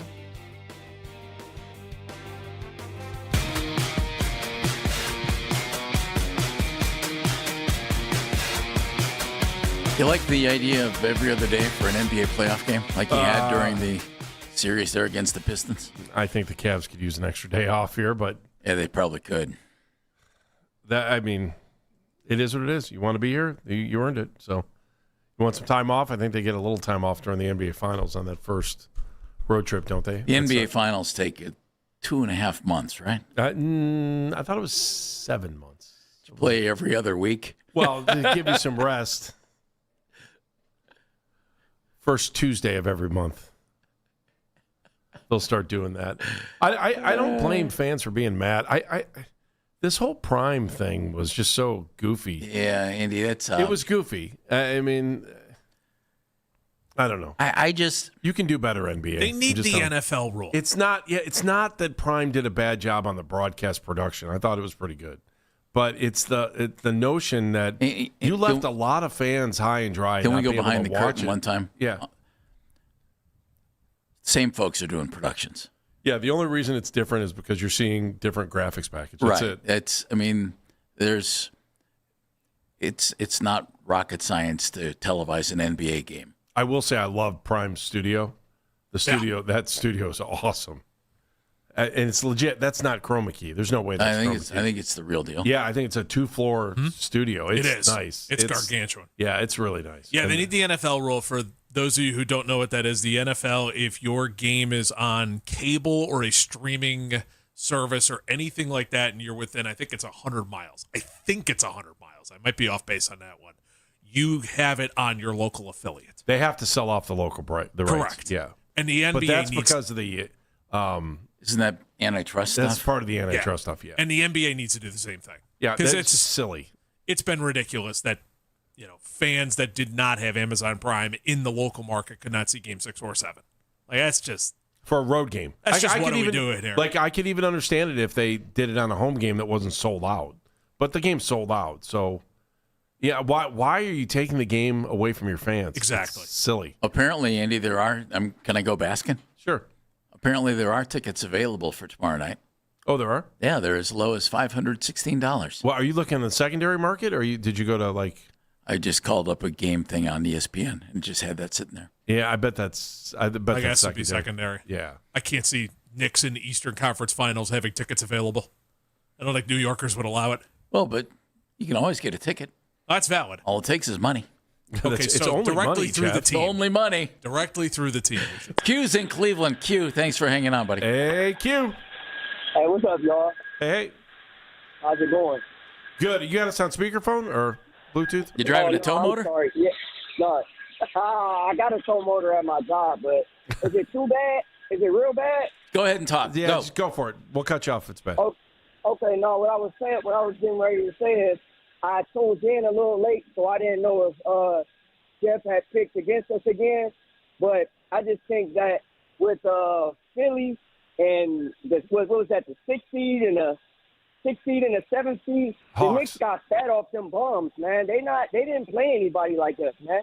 Like they didn't. I feel like we had the tougher road with the Raptors and the Pistons being the number 1 seed. So I feel like we battle tested by that. With the defense, how the defense turns out. The Raptors and the Pistons defense. I don't think Philly had any defense, and I don't think the Hawks were a good defensive team either, were they? Hawks had a 2-1 lead in that series, Q. But Knicks had to come back. They gave up 140, 126, 114, 108. I mean, And they're well coached. Yeah. Look, I'm not going to look at quality of opponent. I'm just not going to do it. I think the 76ers are a really good basketball team. And you could ask the Boston Celtics what they think about that. Mm-hmm. And the Knicks swept them. Now, that whole Embiid situation, that dominates things. Do not for a minute think the Knicks aren't going to be ready to play because they played Atlanta and Philadelphia and not Toronto and Detroit. I see his point, though, on the road to get here. I get that. Why? On their road to get there compared to our road to get there? Hawks, Raptors, comparable. 76ers, Pistons, comparable. I don't know. By the end of the series, I thought going into the Philadelphia series, I was concerned about it. But, you take a key player out, you got injuries, it changes the whole thing. I just don't think I think this series is going to be better than people think. Now watch, they'll go out and get swept, and I'll eat crow. But I like the Cavs. I like the Cavs, especially if they can get game one. I may change my tune after game one, but I think if the Cavs can go out and get game one, I think they can win the series. I'd like them to win the series if they get game one. Jeff's in Orlando. Hello, Jeff. Hey, Jeff. Nice name. Hello. Listen, I love the Cavs game one because the Knicks are rusty. But my question is, what do you think the starting lineup will be tomorrow night? Will we start, Strus instead of Wade, or what was the reasoning for that? Which one gives us more deep? Because Strus was playing really good the other night, when he was stealing the ball in game 5. In the 14 games, Strus has started 3 and Wade started all the other ones. So what do you think is the best for tomorrow night? Well, they're 2-1 with Strus starting, if that matters. I don't know. It just depends on offense versus defense a little bit, but Wade was okay on offense yesterday. It's kind of a toss-up. I would start Strus, me, personally. And Andy, since you like the Cavs in game one, and I know Jeff, since he's supposed to be my friend, won't give me any money, let's you and me put a lot of money on the Cavs tomorrow money line. So man, I am not putting any money on anything. That's for you, Andy.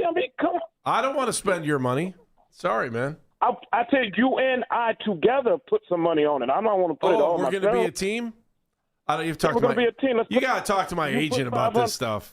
And if you put can get 500 up, I'll put 500 up. Yeah. One guy is single and one guy has a family. Yeah, no kidding.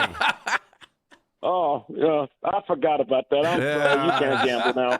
You got to talk to your wife. Never mind. Talk to my wife and the 2 higher education learning places we got to pay for. Yeah. Hey, well, good news, everybody. I'm coming back to Cleveland tonight, so I'll call tomorrow, and I'll be in Cleveland. Oh, it'll be Jeff in Cleveland tomorrow.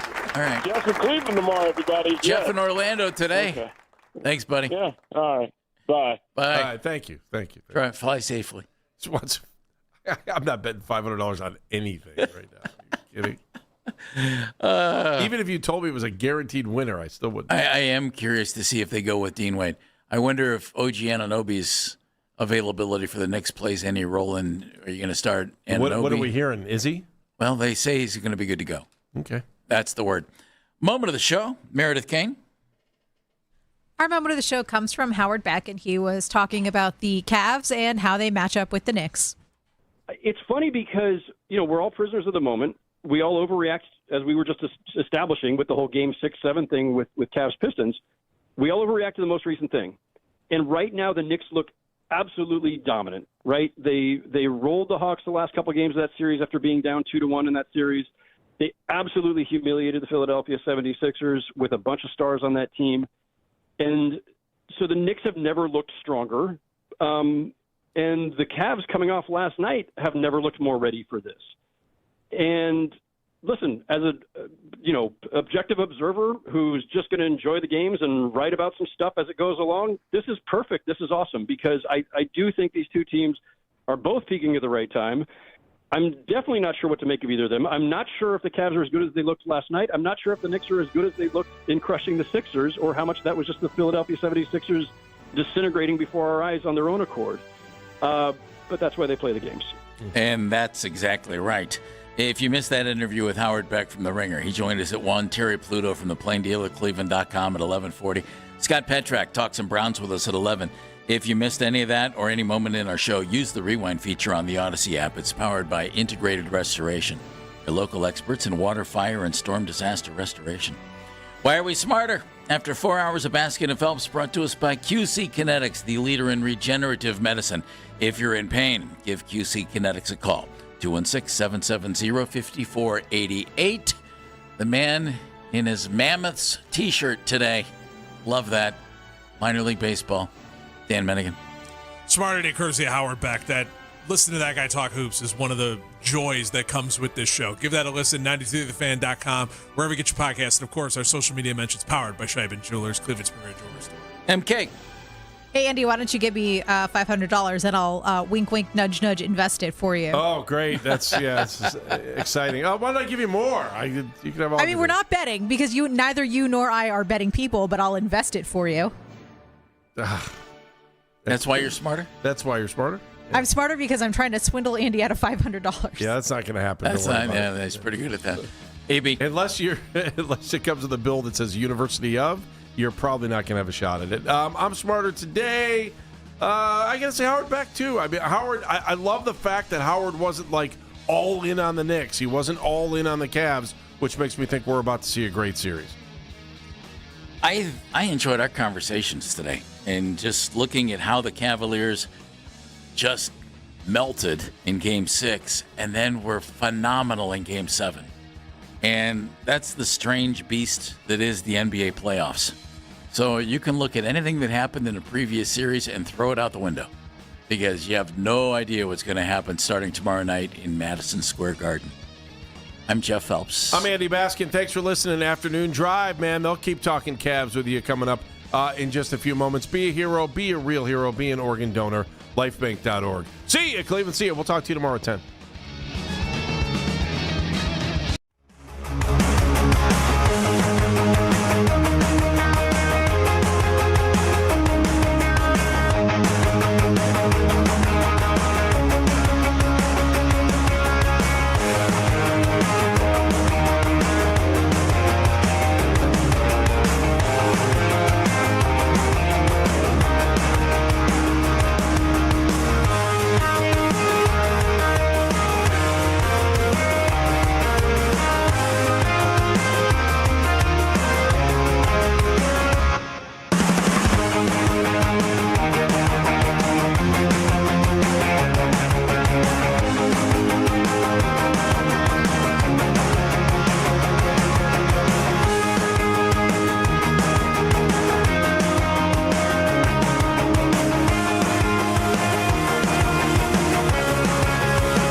topsy-turvy series belongs to Cleveland. A blowout Game 7 win in Detroit to advance to the Eastern Conference Finals. That was a battle-tested win. 2 Game 7s back-to-back series. You can see people digging in and accepting the challenge. Needed that one. We got it. Job's not done. We need one more. Protect home court. Keep moving forward. We can't really look at it and say, all right, we did it. We got to the conference finals. That's not the end-all. We still got more to do.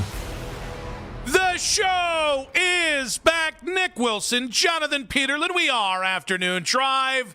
That was one hell of a fun Sunday for your Cleveland Cavaliers. More of that, please. Less of the awkward and painstaking playoff games like we saw on Friday night. But that opened courtesy of the NBA on Prime and Mac Robinson on the board. Yes, we salute the Supreme Leader.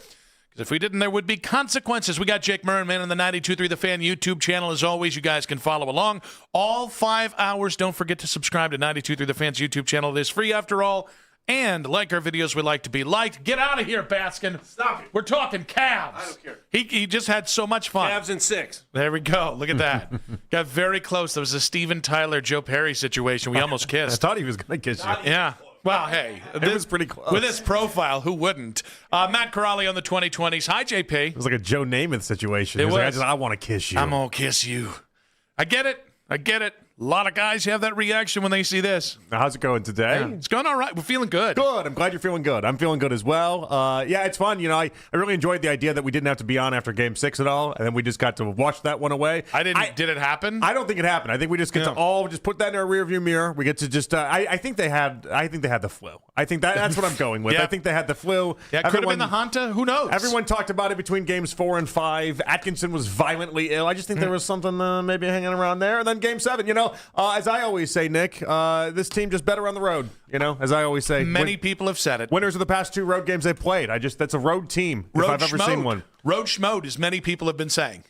Now, okay. I think I actually figured this out. I went for a beautiful day in downtown Cleveland. A little too sunny for me today.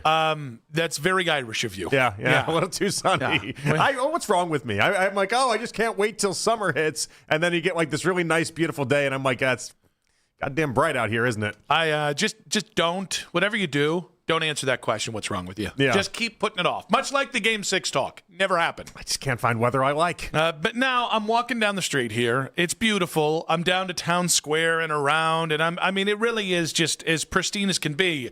And I had the thought, if only we could convince the Cavs that every game was Game 7.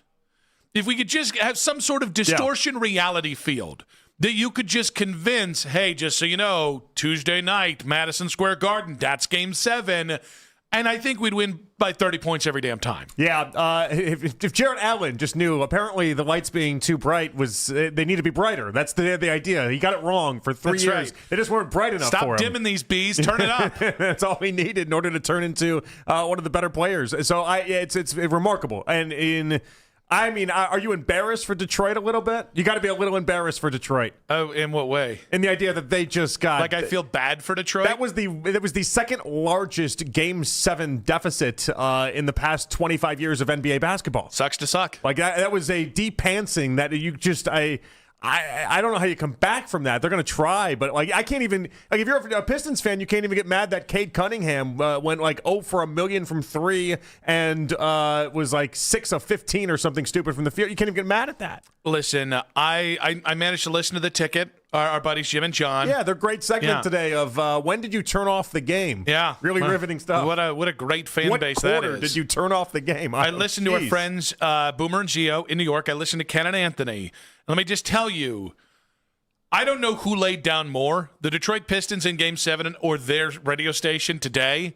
Just an embarrassing performance. What do you do in that scenario? I don't know what else you can do. I guess, they lost. I guess, whatever.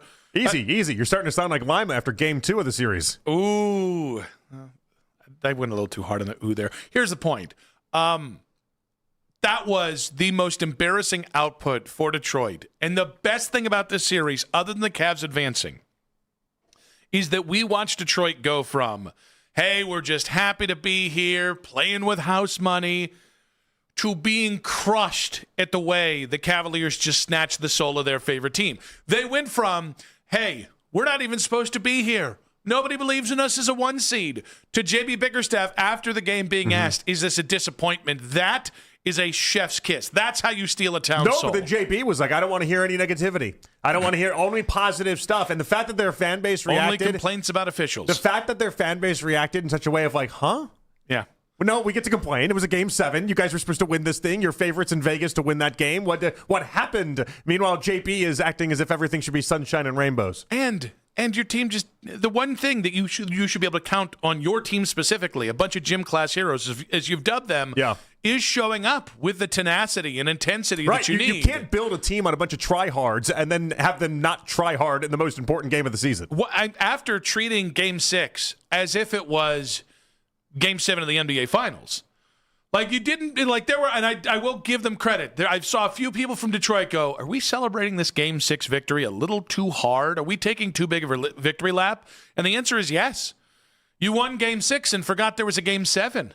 I think they just spent everything in Game 6. They spent everything in Game 6, and then it just kind of was what it was. I like it in my version because it makes them bees. Well, also in my version, then too, it's like the Cavs realized, oh no, there's going to be a Game 7, and so we got to reserve ourselves a little bit. But the reality is that, and this is something that we've needed to see, and this is something the Cavs have that the Pistons don't have. Okay, if Game 3 was the Harden game, Game 5 was the Max Strus game, and then Game 7 was either the Donovan Mitchell or Jared Allen game. There's been guys outside of just Donovan to be able to step up, and that's the point. They didn't have that. Cade goes blank, and then Tobias Harris turned into, Tobias Harris over the past 3 games, and they're just left with Dennis nothing. Jenkins? Yeah, you're just left He's with no Leroy Jenkins. You're left with nothing. That's the point. And so like it was evident and obvious the difference between the two teams. We have other guys that can actually step up. They have Cade Cunningham and a hope and a wish and a prayer. Now, I do want to say Donovan deserves so much of the credit. That was a Bulldog type performance, and yet, and so much of the analysis that I've heard today, somehow Jared Allen's not getting enough credit. And listen, Evan was consistently good in that game. You can say his numbers look better than Jarrett's do. I'm sorry. That was a master's class performance by Jared Allen. At no point did he or Donovan, to give again the credit that's due, at no point did either guy let up. That was really... Like, that is the Jared Allen that we've been wondering, does he exist? And now he's existed in 2 straight Game 7s. Donovan's importance was obviously in the third quarter in a massive way. But at that point, it's because Jared Allen already got you to a 20-point lead. Yeah. Now, you had to step on their throats. And so that's where Donovan gets a bunch of credit for stepping on their throats and then not letting them back in the game and taking care of business. But yeah, I'm with you. That's the Jared Allen game, in my opinion. Did that wake us all up, by the way? Are we now unified? I hope so. I don't know. I don't know. We ready for this one? We can be unified. I thought you meant more like is the city ready to finally embrace this Cavs team and make the conversations flow. I think it's basically the same thing. I think but I don't know. Saying different words, but saying the same thing. I don't know. I feel like if they go down 0-2, we're just going to have the same conversations we were having after Game 6, just extended out to a different part of the year is all it is. 2 weeks later. I don't hate that. Like I do hate that. That was a really fun game. You're in the Eastern Conference Finals. Now it's all right. All those first 2 round shenanigans, all that regular season shenanigans. No. Now we're in the service of trying to win a championship. Now we're in service of being all on board because you don't get to the Eastern Conference Finals on accident. You just don't. And so I am here. Like, all right, I buy into this team. You've done the things that you haven't done previously. Mm-hmm. I don't blame Cavs fans, though, if you need Game 1 against the Knicks to give you that extra boost of confidence, just because right now there's not a damn person giving you a shot in hell to win this thing. Game 1's going to be hard to come by. You're 7.5-point dogs for a reason. Knicks haven't played a basketball game in 10 days. You just played a whole entire series. Easy money, by the way. Take the Cavs and the points. I mean, I think so, but actually winning that game is not going to be that's not an easy venture, but you're right. The amount of pieces I've already read that think this Knicks team is the Globetrotters and we're just screwed. Astounding to me. As if all of a sudden 2 series against bad playoff teams reshape the Knicks' fortunes. Oh, great. Karl Anthony Towns can now do some post play. Congratulations. That doesn't turn you into a juggernaut.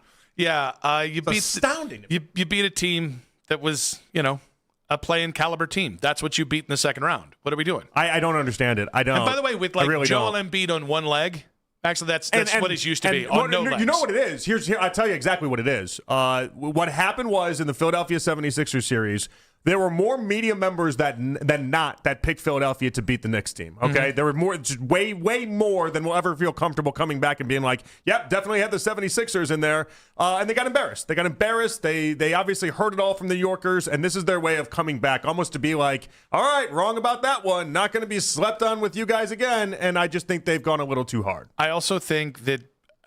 All right, I do want to nip one thing in the bud real quick. The Cavs are not playing with house money. They accomplished something they haven't with Donovan. Donovan breaks through the Eastern Conference Finals glass ceiling. We're there, right? That is an accomplishment. It is not the accomplishment. Correct. And so the narrative today that's already forming of, well, I guess it's already a success, or the Cavs are playing with house money. Guys, you're not going to feel that way in 2 games if they're down 0-2. You're just not. Like how they play in this might series. Be right where we want them. That's true. That's they'll be asleep then. We will have slept then. You just got to wake them up. Yeah. But no, I mean, I think like instead of let them know, it's just hashtag wake them up. I don't know, and I obviously you and I, everybody at the station, we lived through the LeBron years. At no point when we just got to the finals did anyone say, "Well, mission accomplished. You got to the finals." It was always about, can you win the championship? I feel that same way about this series. Like, hey, just nothing that happens here matters, and everything's kumbaya. It's like, what are we doing here?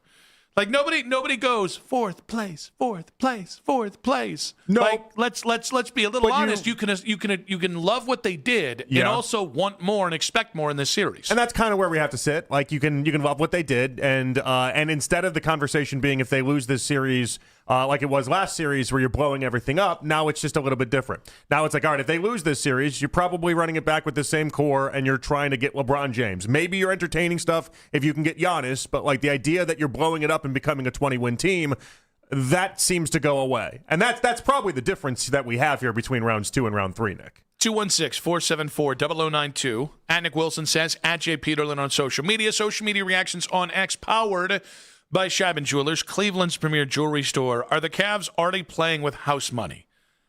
I don't understand saying that before a single game has been played in the Eastern Conference Finals, which, as happy as I am to be here, I'll be even happier if we get Donovan Mitchell to, the NBA Finals. Yeah, that should still be the goal. And, like, there's all sorts of goals you get to have. It's just the like, if you're someone like Kenny Atkinson, who legitimately, he had to have thought he was just out of a job if he lost Game 7.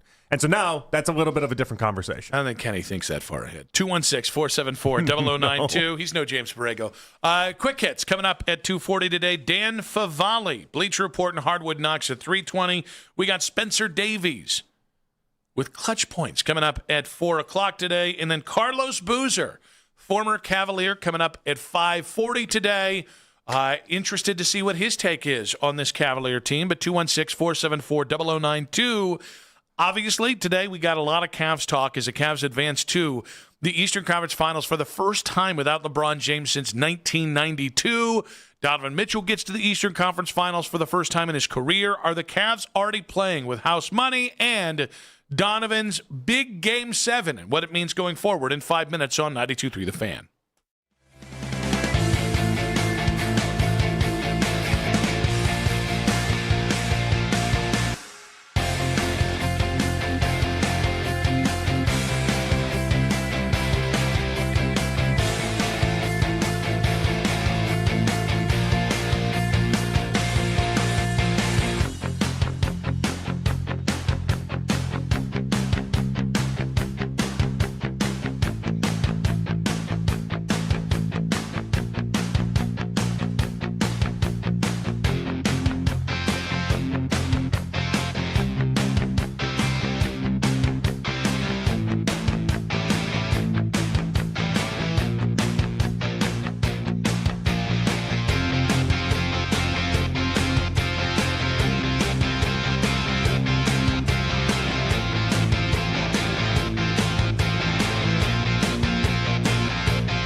5 a.m. as he gets you up to date on all the latest in Cleveland sports from the night before, along with the can't-miss clips from The Fan from the last 24 hours. Headline sports news every 20 minutes right here on 92.3 The Fan from the University Hospital Sports Desk. I'm Matt Carali. Don't trust anybody with your Cavs playoff coverage unless they have sports in their name. We are Cleveland's Sports Radio, 92.3 The Fan. A breath of fresh air. Like, we didn't just come here that wasn't the goal when we started the season. Even last year, when we lost Indiana, we had our goals set on getting to the finals, and we're just one step closer. But yeah, it's been almost a decade of running into the same issue, right? Like, you know what I mean? So for sure, I personally and as a team, we can breathe a little bit, but in the same token, we can only breathe for about 12 hours and then get right back to it. Donovan Mitchell, after the Cavs, Game 7, blowout of the Detroit Pistons, talking about finally getting to the conference finals. And it's interesting, the Cavs social post, I think they're flirting just a little bit here with the basketball gods. No such thing, so you're good. Keep flirting, Cavs. It's all right. Stop with that. I want to win Game 1. They just put out this post saying, "Bring on the lights." That's what the graphic says. Yeah. And then big series starting in the Big Apple. # let them know.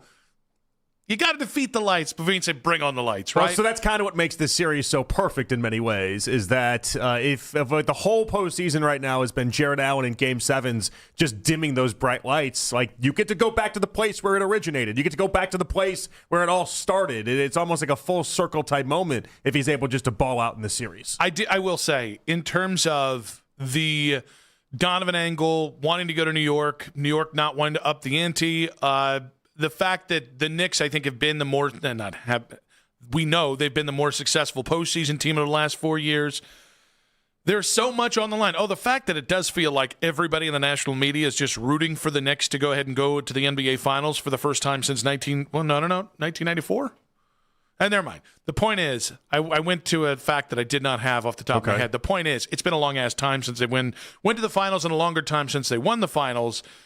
If this series doesn't get your juices going, if we don't end up with the bleep New York out of all of this, I don't know what's going to get us jump started with this team. No, this has got to be it. And the idea that everyone is like, I listened to this NBA podcast today, and they were discussing like, all season long, it felt like the West was this foregone conclusion with the Thunder, and the East was about wide open as it gets. But now that you got to the conference finals, well, the East is taken care of. Knicks have that one won, and this Western Conference Finals, it could be Spurs, it could be Thunder, it could be anything, as if to suggest that it's all just flipped up on its head. And it's like, guys, I don't know. I sometimes I'm like, am I just misreading this whole thing? Are we just too close to it? Why is it? It feels like everyone that has been around this Cavs team, like even the national guys, but the ones that are around this team, like Windhorst, for instance, they all know what this Cavs team can do. Everybody else is just like, Knicks, foregone conclusion. Yeah. Starting to piss me off. I think it should. Like, I think, and here's the thing, not only is nobody going to root for you, people don't like you either.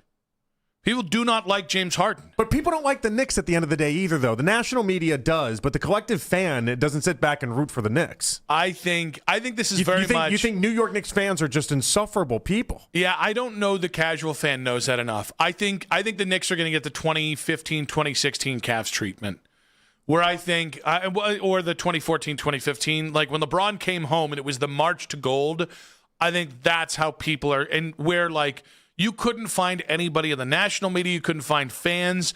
Like, literally no one wanted Golden State to win outside of the Oakland Bay area for those 2 years until the Cavs won. And then when he did, there was this great release of energy and relief on behalf of Cleveland. I think that's what the Knicks are going to get. And it's going to be 10 times more insufferable because that is an insufferable, just ridiculously. So it's a great sports town. But Knicks fans amongst them are just absolute chotches. But I think that's where maybe it'll start to turn. Maybe at some point in the series, once the collective gets the wind of just how insufferable the Knicks it's like are. Anytime the Phillies get into it, any Philadelphian thing gets in there, and people are like, once they start, they're awful. Their own new version of Bing Bong or whatever the hell else they want, and then they just make and the crowds of people that they have constantly just swarming, just making the streets insufferable. Like I think it'll eventually get there. I'm not 100% sure. Because there is a part of me that even in the back of my brain, I think when we were dialing it up and it was down 2-0, I'm like, all right, Pistons, Knicks. I guess that's kind of cool to see the Knicks get to the finals. but I don't feel that way, obviously, right now. Are the Cavs better now than they were before the playoffs started? Yeah, I mean, I don't know how you suggest anything otherwise. I still am TBD. Like, I think that's what this series is about to me. Like, I think you did everything I needed you to do. You passed the bar. You got through the first 2 rounds. The Knicks are a team that I think is either commensurate with you or a half step ahead or a half step behind. Right, so I think you're right in like, this is a great team to gauge yourself against. Okay, so the problem with that question, or not the problem with the question, it's a good question, but the idea that we can go back and forth if you think the Cavs are a better team. I think they are. I'm sure we'd find people that say no, right? Mm-hmm. You can't make that claim with the Knicks. And that's part of the difference in this convo. There's not a person that watched what the Knicks did this postseason and would suggest they're either worse off or staying flat and the same stretch they were when they entered the playoffs. When the playoffs started, and we've talked about the teams not being as good as why we think that happened, but this Knicks team has taken it to another level. And so you got to give them credit for that. Well, that's why, listen, in the end, winning is the chief amongst everything. If you can win, we're going to feel different about you, obviously. But how it looks, like, I think there's a huge difference between the Cavs getting bounced out quickly in this series and making this a really competitive series, even if it doesn't look the prettiest. So I'm not talking about, like, on-court the optics. I'm just talking about making this a really competitive series. That goes a long way to me buying into this plan long-term, even if you don't get the ultimate end goal done. I will say, the one way which I'm certain, I do think they finally understand after 4 years what it's going to take to win a series, because I saw them get there multiple times in that Detroit series. Yeah. Like, I saw them get to the requisite amount of intensity, tenacity, nastiness. I'm going to push you over. I'm going to flop if it's necessary. I have to do so I know you can do it. Now it becomes the kind of stacking it multiple times. Like, the big narrative that, the soft narrative's out the window. It's like, it is for now. But when you have 4 years of this that's been attributed to you, you don't disprove it once. You disprove it continuously, and that's another opportunity in this Knicks series. Sure, yeah. I mean, it can always return. I look at this Knicks series, and I just think I'm worried about what's going to happen with Game 1, because I do think the amount of games they've played, I don't know what to do with the Knicks rest. It'll be a big talking point we have tomorrow, that much time off. Historically, that much time off relative to what the Cavs have had, it gives the advantage to the Knicks there. And so I don't know what to do with that. I think it's going to completely disrupt the Knicks. I'm expecting a very competitive Cavs game, if not a Cavs win in Game 1. I don't want to punt on Game 1, but it does feel like some of the fan base is ready to punt on Game 1. I like that that's your mentality to it. I don't know that everyone authors up that same mentality. 216-474-0092 are the Cavs playing with house money. We got Walt in Burton. Walt, welcome to the show. Are the Cavs playing with house money? I don't think so. You know, I look back on like the NHL pre-1968 when there were only 6 teams. And you got the guys up in Detroit that would always, like, every time the Red Widows would win a game, they'd throw an octopus on the ice with the intention of, hey, you know, you got to win 8 games in order to win the championship. You know, unfortunately, I don't know what animal has 16 legs that we can throw on the court, you know, here in Cleveland. But what about Jared Allen? He doesn't have 16 legs. He's got more than apparently he's got more than normal. If we're at that Diana Rossini lookalike courtside yesterday, I think she knew the truth. She was thirsty. She was very thirsty. And she had a drink in her hand and she was thirsty. I know. Yeah, that was a good look for Jared. Yeah. Well, but anyways, guys, no, I don't think they're playing with house money. You know, I think what they just need to do is buckle down like they have. And let's see where it goes, man. I mean, like, I'm just so thrilled that they have, treated us such great basketball all season long. Walt, we appreciate you, buddy. Thank you very much. Most caterpillars have 16 legs in total. You want to throw some stuffed caterpillars on the court, Nick? I don't think so. Yeah, that one probably can die. Yeah, yeah. But and you're just ripping off hockey. Yeah, I don't like that. Yeah, no, I feel like that's. Anyways, It did annoy me today to hear the house money stuff. It did. Simply because it felt a little loser mentality. It did. Like this idea that the Cavs have conquered everything that they've conquered, that they have finally succeeded in what the bare minimum of what we asked, that then you go, well, nothing that happens here actually matters. Why are you protecting yourself? Are you buying into the Knicks stuff? You know what I mean? It has to matter. I mean, I would never have anyone before the series gets kicked off being like it doesn't matter. That seems like insanity to me. The only thing that would annoy me more is if they lost game one and then somebody threw that take out there. It's the only other time you could have maximized the annoyance. It's like, guys, we're in it. We're where we want to be. If you lose in 4 games to the Knicks, that'll be looked at like, oh, so there is tiers to this, and you're not in their tier. Yes, exactly. That's how that'll spell out. And so again, I'm not even saying Knicks in 7 is. It's not about what's acceptable. It's just now we don't have to worry about. Hey, they've cleared the most. They've cleared the most obvious bar that they've needed to clear. I'm not going to put any labels, projections, anything else because I want to see what they can do. I think this team can go to the NBA Finals. I think they have the talent to hang in the NBA Finals. But that's what makes this series.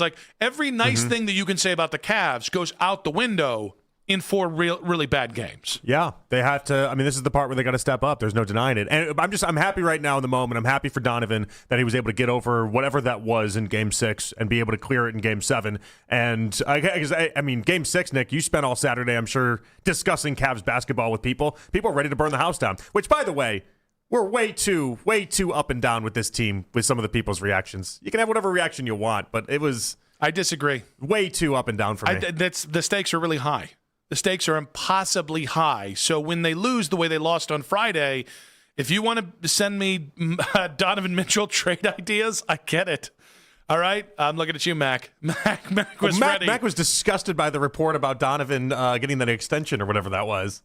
Yeah, no, I saw that. Did you calm down on your Donovan hate with Game 7? Yeah, I guarantee you he hasn't. Or is it ratcheted up now? Honestly, I'm glad that he was able to put out the performance that I thought that he should have been doing throughout this postseason, where he's actually passing the ball. Yeah, that's great. Look at that. So salty. Very salty. So the things that have been said about me that I would rather be right than the Cavs get to the Eastern Conference Finals. Okay. I honestly think it's true about Mac with Donovan. I've never seen. You do sound like you got some hate in your heart for Donovan. This man's giving him the Brian Rocchio treatment in a way that I just I do just have to kind of sleep on. I kind of got to snooze some of those DMs occasionally because Mac is just. I don't understand. He's the best player on the team you love the most. I don't know how these games must be. They must be awful for you to watch in many ways. No, I want my team to win. I just want it to, be less completely frustrating when you're having dumb turnovers and when you're not passing the ball and just running into defenders over and over again. See, I think he didn't do that in Game 7. So I'm happy with what he did. This is kind of like the Harden convo, though, for some people, where it's like, all right, no, he needs to do that now every single game, and it's like, guys, that was an all-time Game 7 performance. That was, I think there's I'm just asking you to pass. That's all I'm asking you to do. Yeah, that's not really what you're at. It's not why Donovan's here.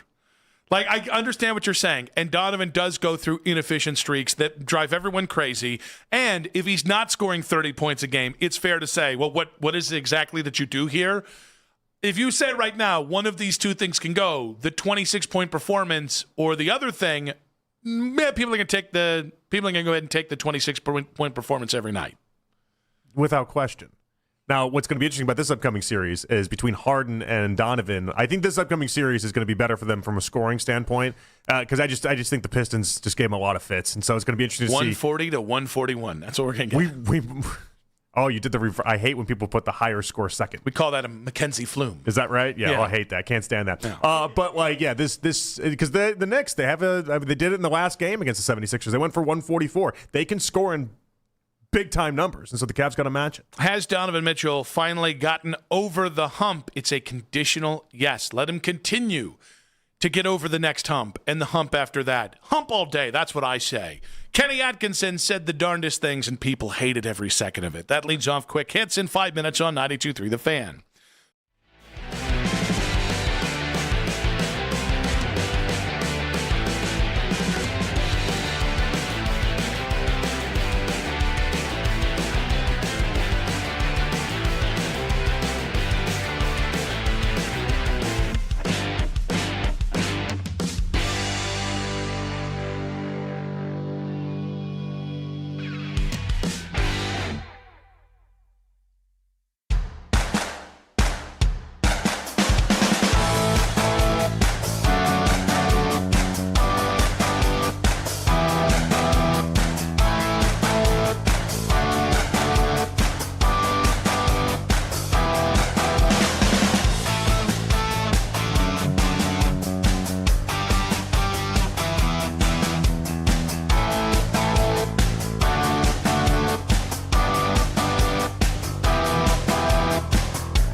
92.3 The Fan from the University Hospital Sports Desk. I'm Matt Corrali. Your mornings are about to change with 92.3 The Fan. We're going local at 5 a.m. It's The Fan Warm-Up Show with Jeff Thomas. All the latest from the night before in Cleveland sports and getting your day started even earlier. We are Sports Radio 92.3 The Fan.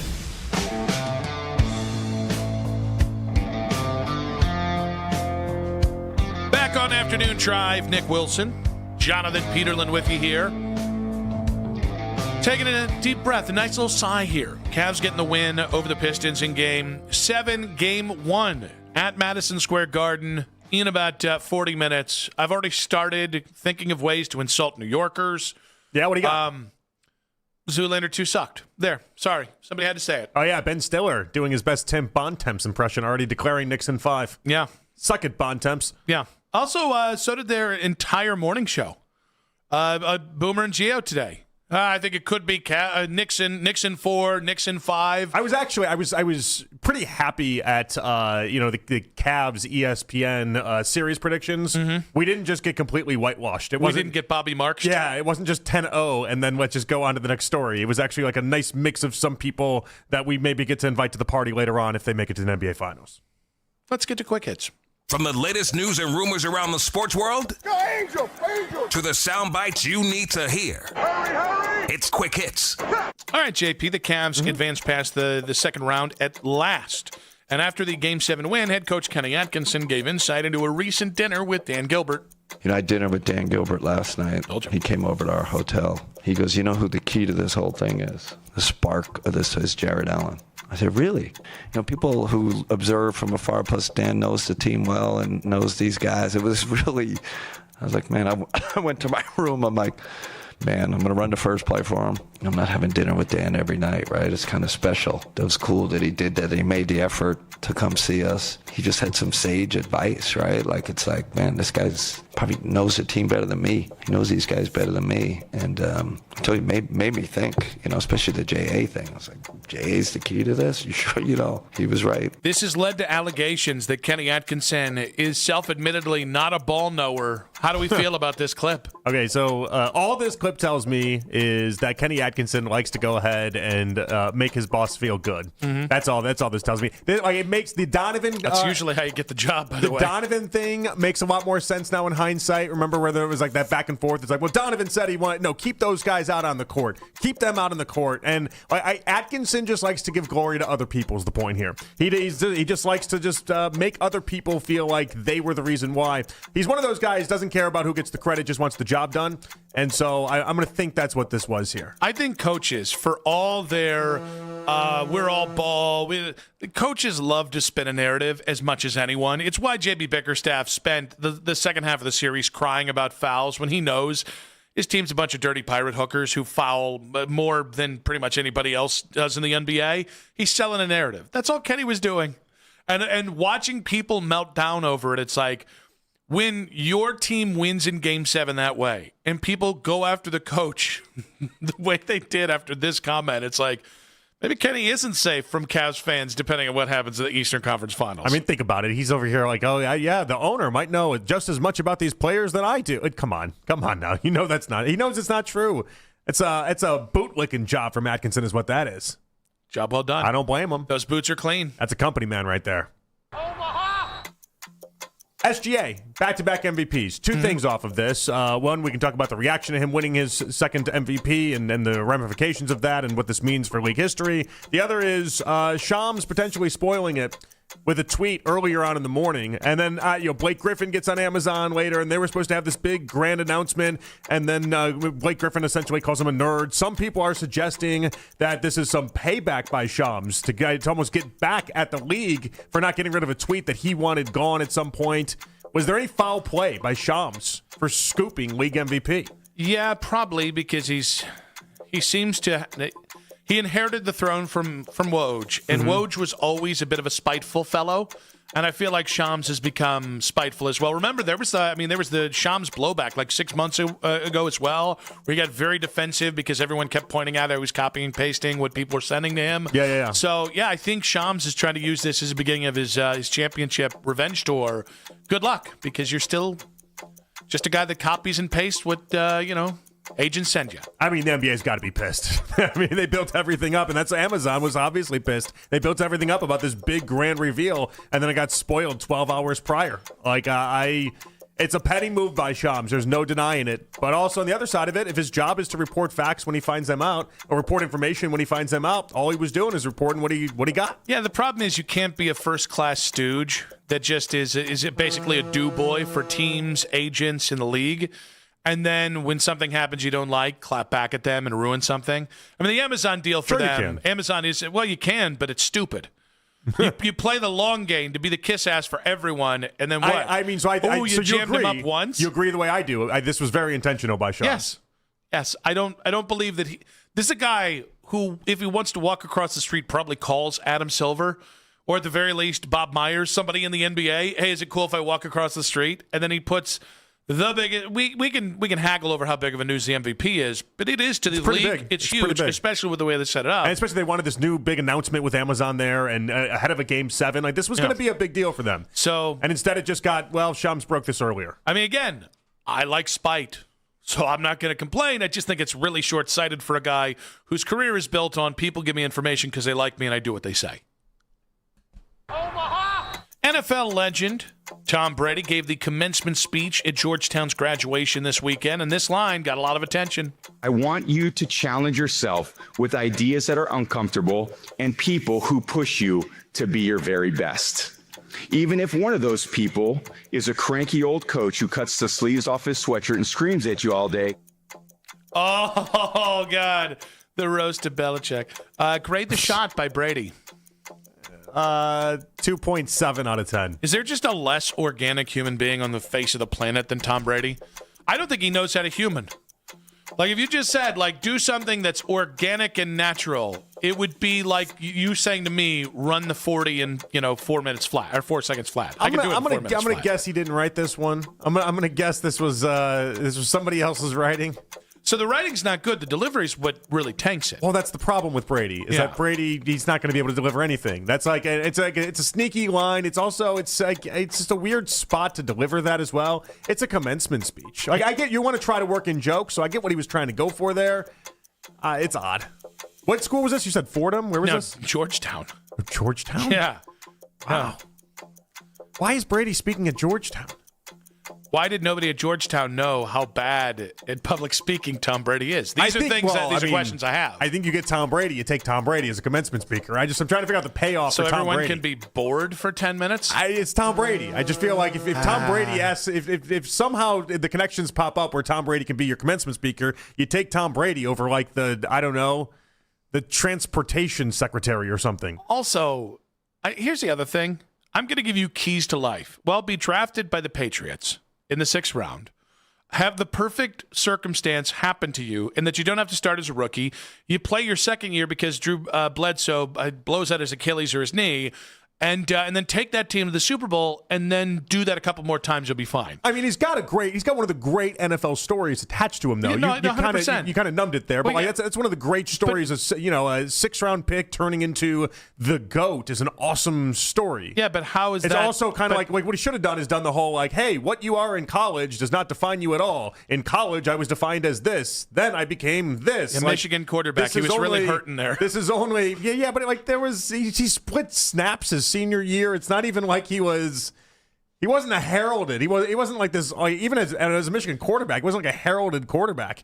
He split games his senior year, and then what he turned life around. Advice can Tom Brady give to a 21-year-old? All sorts of ones. You just can't focus on what happened. I would definitely not let my Brazilian wife hang out with her jiu-jitsu instructor. On, you can't give advice. But if you're Tom Brady, you can offer up. Just focus on the college parts. You're at college. Yeah. It's not hard. Focus on the college parts. Take it one play at a time. Focus on all the NFL teams that just overlooked you and said you're too scrawny, you're too skinny, and maybe get a good steroid regimen down. I don't know. But a lot of avocado toast. Find some positives in that, and then morph it into how you overcame all the obstacles to then become this great quarterback. It's a fairy tale for a reason. Yeah, he's so easy. A weird knob. It's such a layup. You don't have to take shots at Belichick. It's a really inspiring story. I just think Tom Brady's a knob, and I wish more people would just we confuse success with likability. He's just not likable. He's just not organic. He's just a knob. So you wouldn't take him at your commencement speech? No. I wouldn't commence with him. This is like you saying you didn't want to have, like, what was it, dinner with him and I don't remember who else was the other person.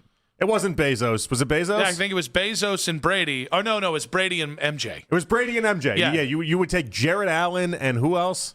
Anyone that can hang. Over Brady and MJ. And anyone I just that's think an actual real person. I think that's insane. You just got a taste with what dinner's gonna be like with Tom Brady. He's got to cut off honey. He doesn't speak like that. I don't even know what that voice is. I'm going to tell you. What is that voice? Is that your nerd that's voice? the Tom Brady voice. Tom Brady's the opposite of a nerd, though. Okay. Okay. You just mentioned all the supermodels he's banging these days.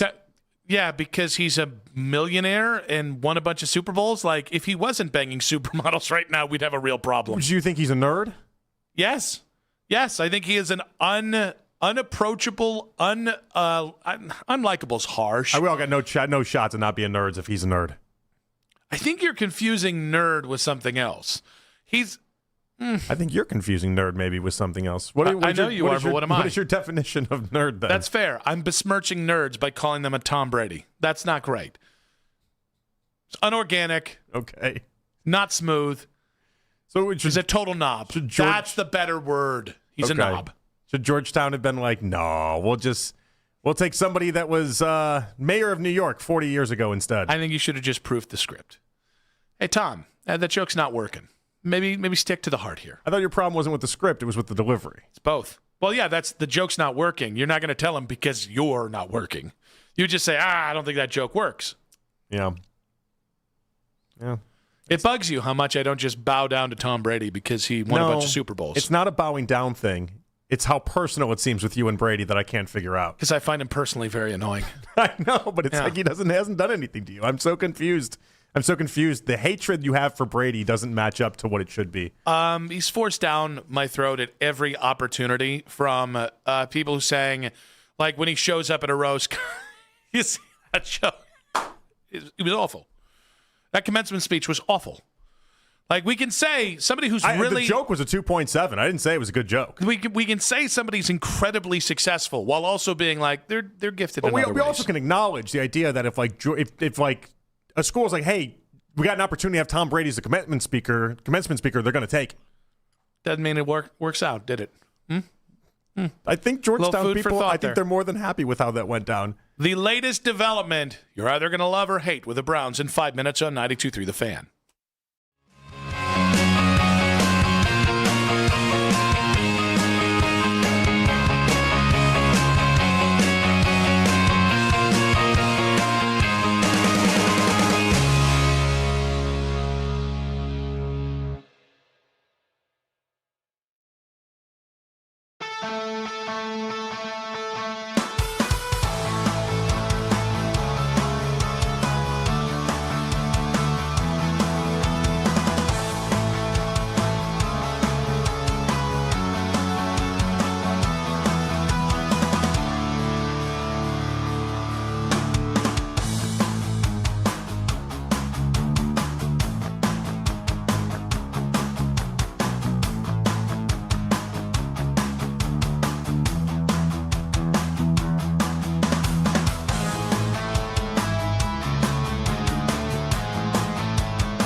the last 24 hours. Headline sports news every 20 minutes right here on 92.3 The Fan. From the University Hospital Sports Desk, I'm Matt Corrali.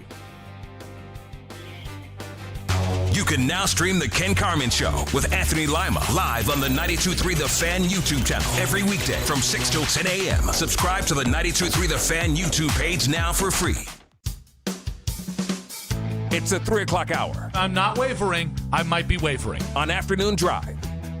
Dan Favale of the Bleacher Report and Hardwood Knocks coming up in about 20 minutes here. Nick and JP back with you, celebrating a Cavs Game 7 victory. That means Game 1 versus the Knicks tomorrow night in New York.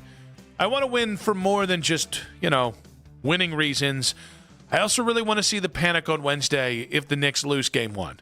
Because for as much as everyone's setting the pins up for the Knicks to, I guess, just sweep the Cavs, the Cavs winning Game 1 would be a really good 48 hours of overreaction. When no one's doing the idea of 9-10 days off, that could be a lot of games. Everyone's playing with the idea that the time off is obviously going to benefit the Knicks, and it'd be nice if the Cavs just kind of punch them in the face. So we will ask that of Dan Favale. The Cavs bouncing back in 2 days to play, or the Knicks rest, what will give out there. A little bit of something to pass along here is Brennan Sorsby, the Texas Tech quarterback, has officially filed a lawsuit against the NCAA in, this is pretty smart, Lubbock District Court, requesting a judge grant an injunction so he can play in 2026.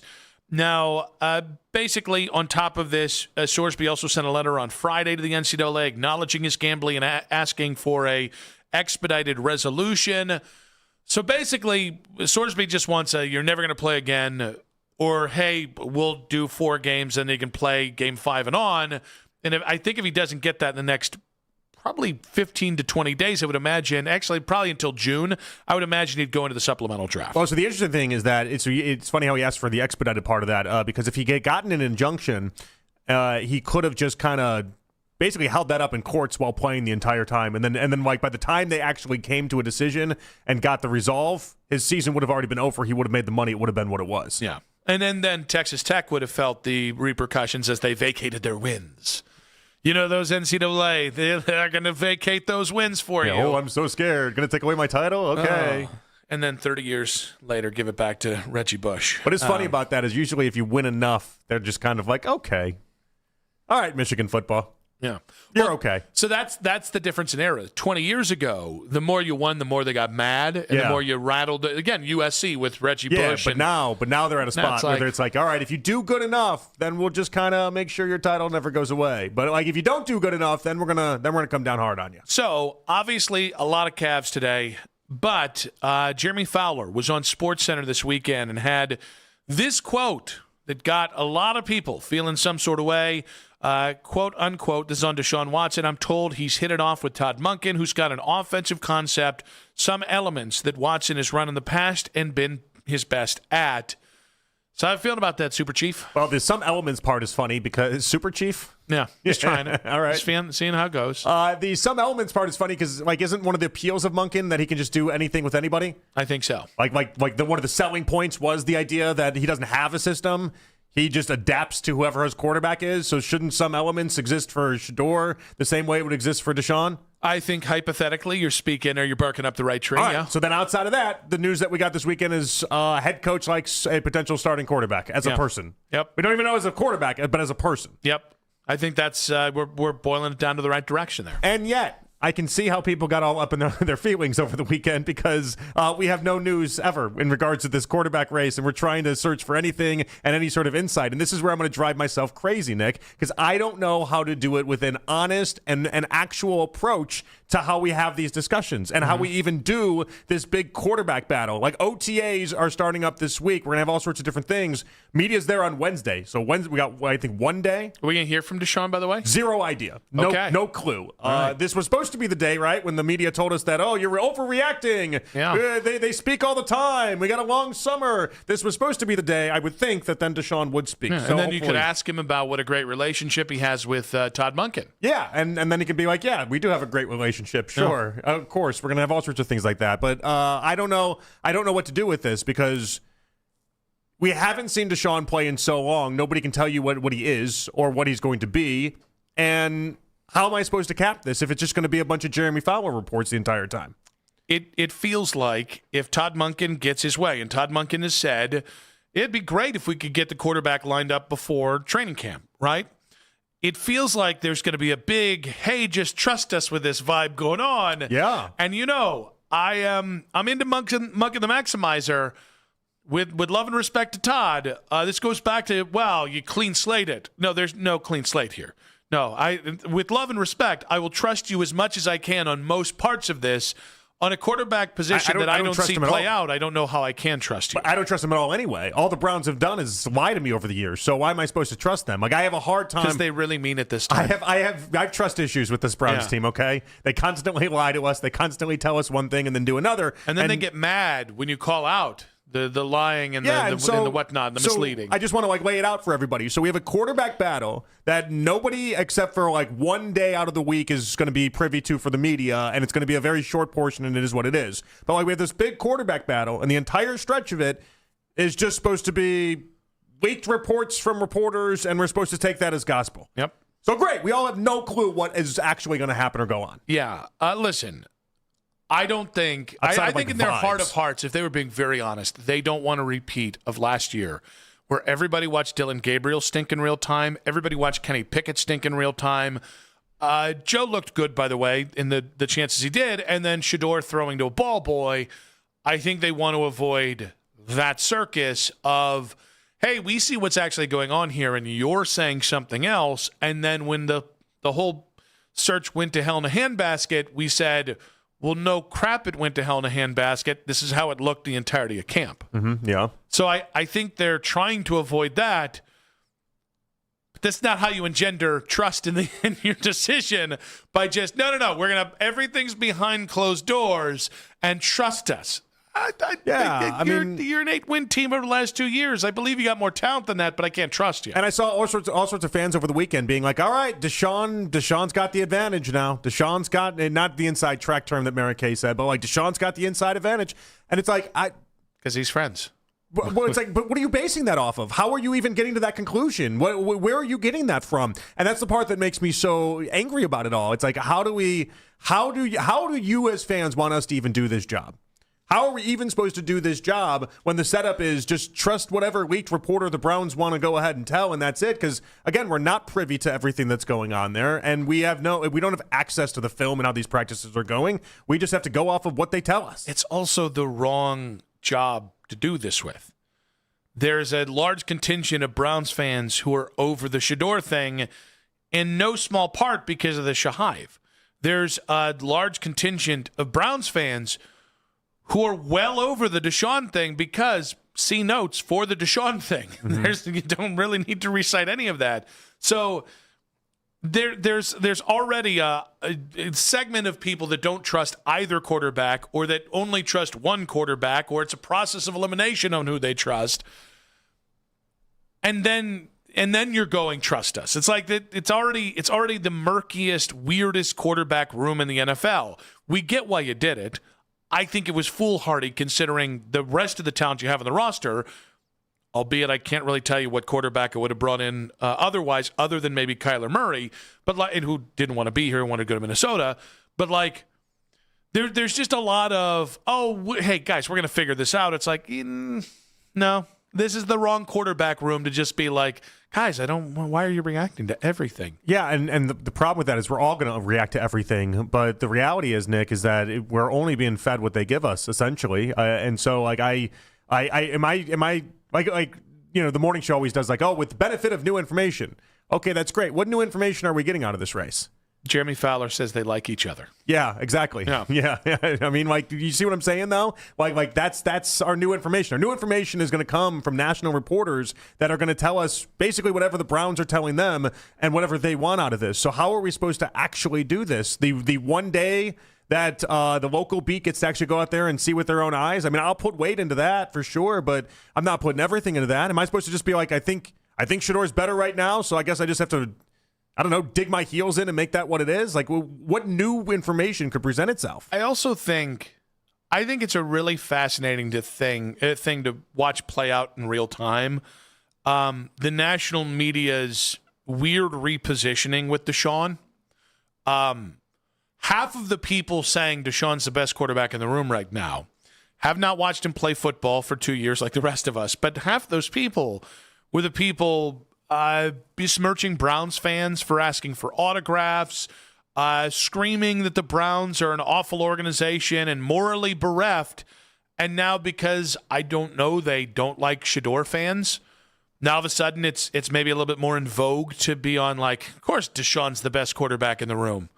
And then by the way, I'm giving one angle on that. It's the least on the level. I don't say reporting, but their kind of analysis of the quarterback room is just it's not in concert with what's in reality because everyone's only giving one half of this. It is, well, Shador actually played better than numbers, or, well, guys, he's the best quarterback in the room, and he has been, because remember Houston. And none of it's, like, I just feel like everybody's kind of selling a specific side, and certainly nationally, everyone seems to be lining up to back Deshaun, and I don't get that. Yeah, and I feel like we're just going to get more and more of this. And you see, it'd be different if it was like training camp, Nick, because then we could be out there ourselves, and you get daily stuff where it's covered and it's talked about, and like reporters get to see with their own two eyes. And some of these events that do happen, but like for right now, it's just covered at too sparse of a rate. Not the media's fault by any measurement, but it's covered too sparsely for people to turn around and be like, oh yeah, we know exactly what's going on. 216-474-0092. So Jeremy Fowler said on SportsCenter over the weekend that he's told Deshaun is hit it off with Todd Monken, who's got an offensive concept, some elements that Watson has run in the past and has been his best at. It's the type of report where it's like it's really damaging if it's like, so it turns out he doesn't really like Deshaun that much and they didn't hit it off. Yeah. Then it's like, whoa, what happened here? Groundbreaking, world's moving. But it's like, head coach is giving one of his quarterbacks a chance. Thinks he's a swell guy. Okay. Yeah, the hitting it off with Todd Monken thing. I don't think we can also sleep on the fact that this is every commentary I've heard from the quarterback perspective has been, boy, what did Kevin Stefanski do here? Because it doesn't seem like even the quarterbacks liked him, and that should be the one room that does like you, right? We don't even know that Dylan Gabriel and Stefanski got along very well, and that was supposed to be their guy. They were supposed to be hanging out together all the time. Like Shador said the most positive things about Todd Monken. We can really relate to each other. I know Dion's been on the record recently as having said, things about rah-rah with Todd Monken. Now Deshaun, hey, I've really hit it off with Todd Monken. Are we just going to take a 6-month – is this really just a 6-month victory lap on what a D Kevin Stefanski apparently was? Dion does think that that Monken's one of his guys, though. Yeah. Because of the Baltimore connection. And then all the friends, Ozzie Newsome, all the guys that he knows in Baltimore, I think he thinks Monken is just he's a Dion guy. I think that's how Dion kind of separates the entire world. Yeah, are you a Dion guy or are you not a Dion guy? But I think most people live on like a day-to-day basis. My hope is that Monken's securely in Dion's mind a Dion guy, so that way if Shador doesn't win the job, we don't have to hear that get kicked up. But if you're Monken, you just got to be an everyone's guy at this point, and you just got to I guess it's one of those scenarios. But if I'm Deshaun, I'm not feeling great about it. Oh, I mean, you got to feel great. This is as good of a chance you're going to get in the NFL. No, I mean, just like the idea that I wouldn't feel great about the Baltimore connections and how that keeps getting brought up in certain ways. Oh, I don't think Monken's going to play into that, but Dion clearly does. That's the other part of this. Like the one thing I will give, we said the trustest thing. The trust I give to Todd Monken is that he is going to make his decision based on whatever his decision is based off of, not any sort of pressure from Dion. Do you think no, he won't care about the pressure from Dion, but do you think each side right now feels like they are not only in the driver's seat but actually have the leg up in this? Like when Deshaun goes to bed at night, I'm sure he thinks he's got the leg up in this, and I would imagine based off of everything we've seen with Shador, he thinks the same thing. I don't know, because all the reports have been publicly very great for Deshaun.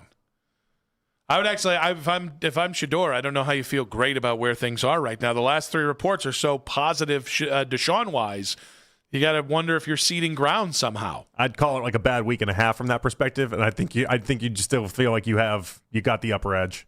216-474-0092. Apparently, Deshaun and Monken have hit it off. What do you do with this information? Dan Favale, Bleacher Report, and Hard.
The Fan, your go-to for post-game reaction throughout the Cavs postseason. Jake Volnick breaks down the game. We still got a lot to prove. And you'll hear from head coach Kenny Atkinson. We just stay calm, cool throughout, right? Understand we've been here before. Donovan Mitchell and others.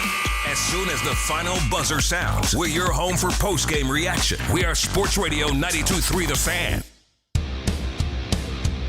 Back on Afternoon Drive, Nick Wilson, Jonathan Peterlin with you. Missed a moment in our show? Use the rewind feature on the Odyssey app, powered by Integrated Restoration. Your local experts in water, fire, and storm disaster restoration. JB Biggerstaff continuing to take a lot of heat for pushing back on the idea that this season was a failure or a letdown of some sort. Mm-hmm. He's taking the right angle if you lost by 5. If you get worked and you get out-hustled and out-physicaled, out-everything in Game 7, I just pick a different door. I don't know what the door is, but just don't pick that one. Yeah, here's what I've learned, Nick. I've learned fans don't like to be told what to do by the coaches. I've heard that doesn't go very well. And so, like, Bickerstaff's whole rant about basically, like, no negativity, only positive stuff. That's all these people have earned. It's like, no, I'm sorry. They pay their money. This is what this is about. You get to go ahead and they get to boo, they get to expect more, they get to demand more, all of it. And because here's the thing, what it comes off as when you're doing this after getting worked in a Game 7 is it seems like a little bit of CYA, which I honestly don't think he's doing. I think he was just trying to lessen the blow for players and maybe put the target on his back. You said CYA? Yeah, cover your ass. Oh, okay. Yeah, like, oh, no, of course this was a success. It's like it would have been. You just stopped after Game 6. Yeah. That's where you could end it. Yeah. It's odd because, he came from here, where here they would celebrate advancements from one round to the next, right? Linear growth. That's all they kept talking about, linear growth. And so, like, in his eyes, he's probably like, wait a second. Now, last year we were in the first round and we got knocked out. Now we're in the second round and we got knocked out. Like, we're building this thing. This is going great. This is all we needed. When in reality, you're a Game 7 situation at home. You're the favorite. Like, Pistons fans got a right to be pissed. We are working to get Dan Favale on from the Bleacher Report and Hardwood Knocks. We do have our guy Spencer Davies coming up in just about 40 minutes time. And again, we're talking about the Cavs' big Game 7 win. And what does it mean? What does it all mean? Are you all in on the Cavs from now? Here's the thing. I've been waiting to get proof. I've been waiting I need enough body of proof to really buy in. We finally got there. Now we can be both feet in on where this team goes from here. And where we go from here is out to the Wise Heart Right. We make it right. Call Kyle Wright hotline, Hardwood Knocks, and Bleacher Report's very own Dan Favale joining us. Dan, welcome to the show. Thanks for having me. How are you doing? We're doing very well here. Quite happy that not only did Game 7 go our way, but it went our way relatively easy. Psychologically, we needed that one, Dan. Yeah, I mean, look, the Cavs are about as all in as you could be. So I think it was always going to be hard to win 4 in a row, like it looked like they were trying to do in Game 6. But to get out of that series, I think reaching the conference finals was the bare minimum expectation for this team. So to get here is, you don't have a ton of time to breathe, but it is a breath of fresh air for them. What do you think happened in Game 7 where the dam just kind of broke and it felt like it was one of those moments where you're like, well, why didn't they just do this for all 6 games? Yeah, I mean, defensively, especially, you kind of wonder, like, okay, where was this? It felt like that may have been, perhaps the best defensive game that they played all season, limiting Detroit to 0.94 points per possession. I do think a big part of it is that you just saw if the other team is going to defend consistently, hit the glass consistently, attack the paint consistently, even if they can't get to the rim, you saw the limitations on Detroit's end of, well, what are they supposed to counter with offensively if they get down? They are so reliant on Cade Cunningham, and you just can't look at a Jalen Duren at this point or a Tobias Harris or Adonis Jenkins to be a consistent secondary creator on top of Detroit having these spacing concerns. That's not to say it was about Detroit playing poorly, but I think that Cleveland was really able to exploit most, if not all, of Detroit's just inherent roster weaknesses last night. Has Donovan gotten over the hump, or is there still more work to do? I think there's definitely more work to do. It's his first conference finals, and I do think, for the most part, especially when he was in Utah, he was considered this playoff riser. But as you look at this playoff run, and a lot of times against Detroit, where it did feel like not only was he struggling, but they preferred to use him as a means to try and just keep Asar Thompson out of the action.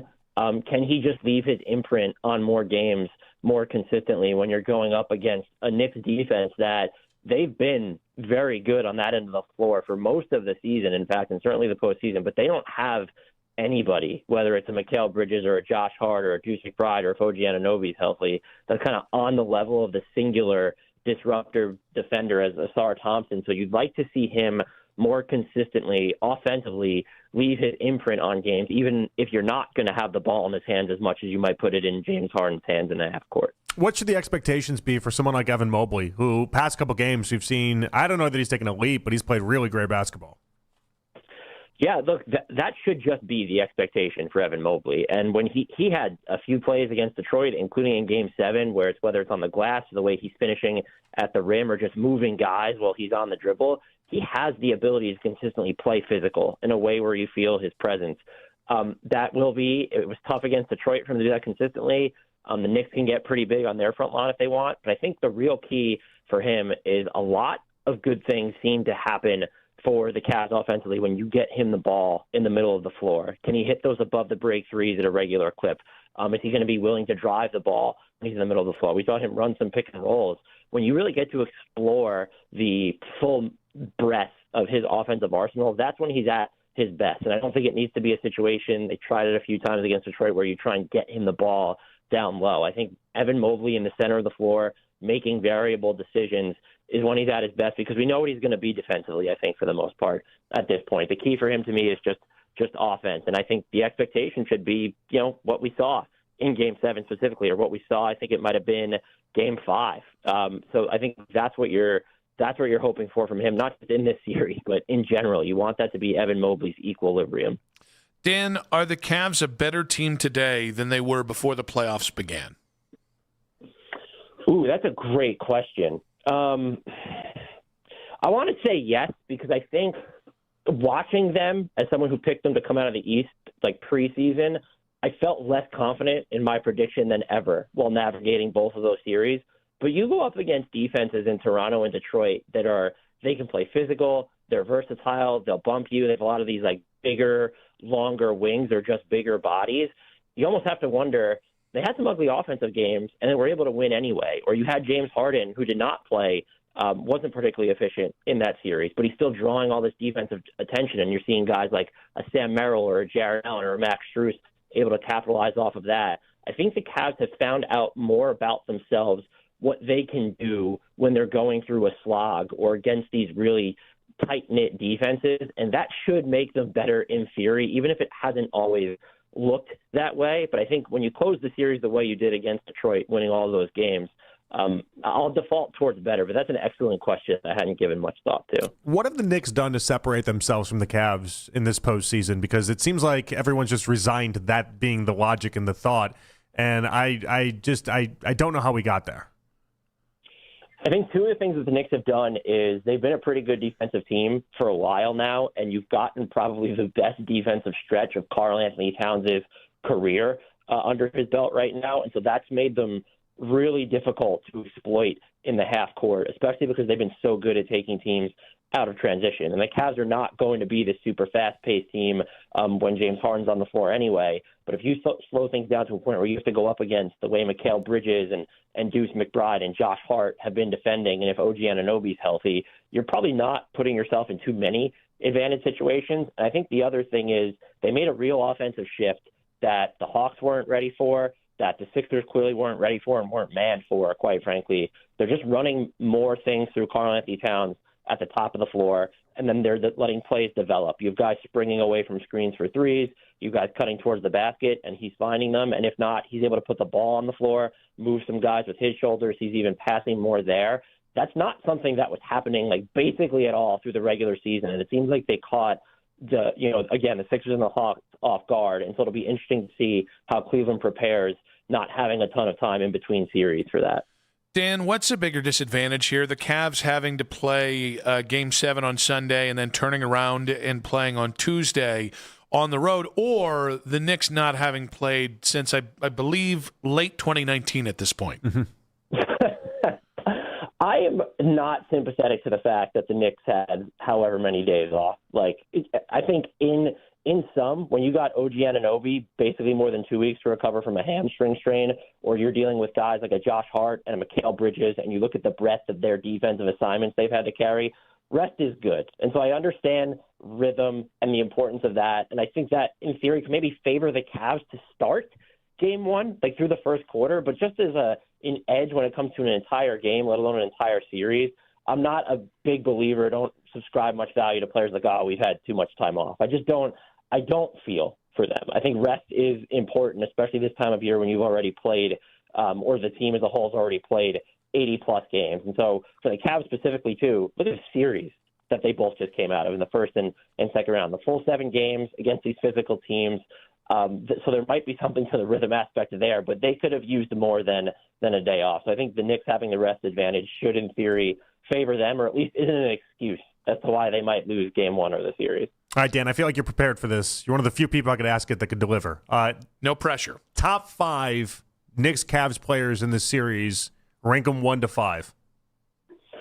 Oh, wow, this is a great question. I'm going to go with Jalen Brunson at 1, in large part because he's shown that he can maintain his scoring arsenal while playing more off the ball.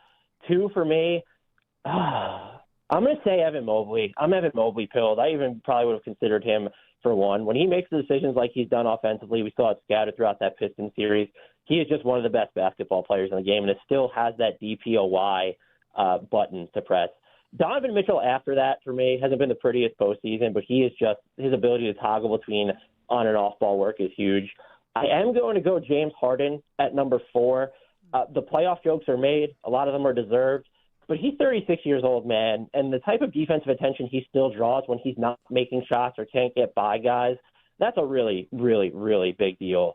I'm going to go Karl-Anthony Towns at 5 because he has been spectacular for a lot of this postseason, but it comes with a caveat that his ability to just disappear, him and Mikal Bridges both, that superpower is still within them. And so it would not surprise me if at the end of the series we look back and the Cavs have, let's say, 4 of the top 5 players in this series.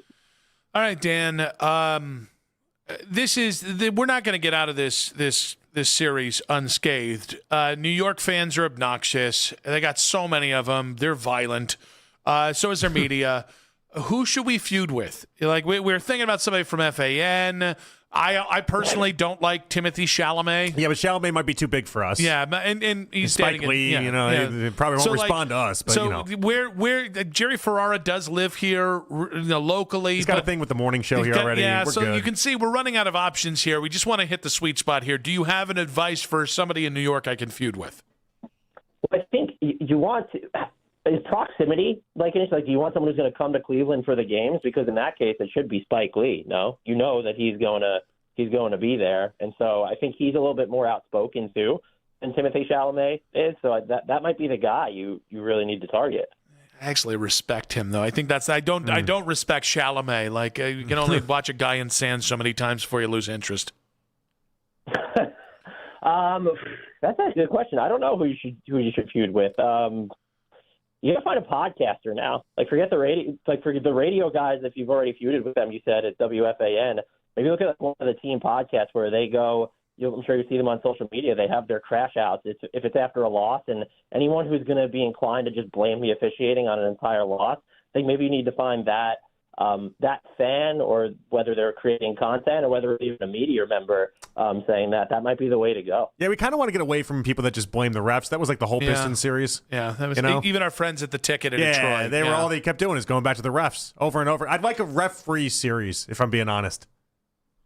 Man, you guys are tough to please. Can you feud with a player? Now we're talking. Now we're talking. Josh Hart.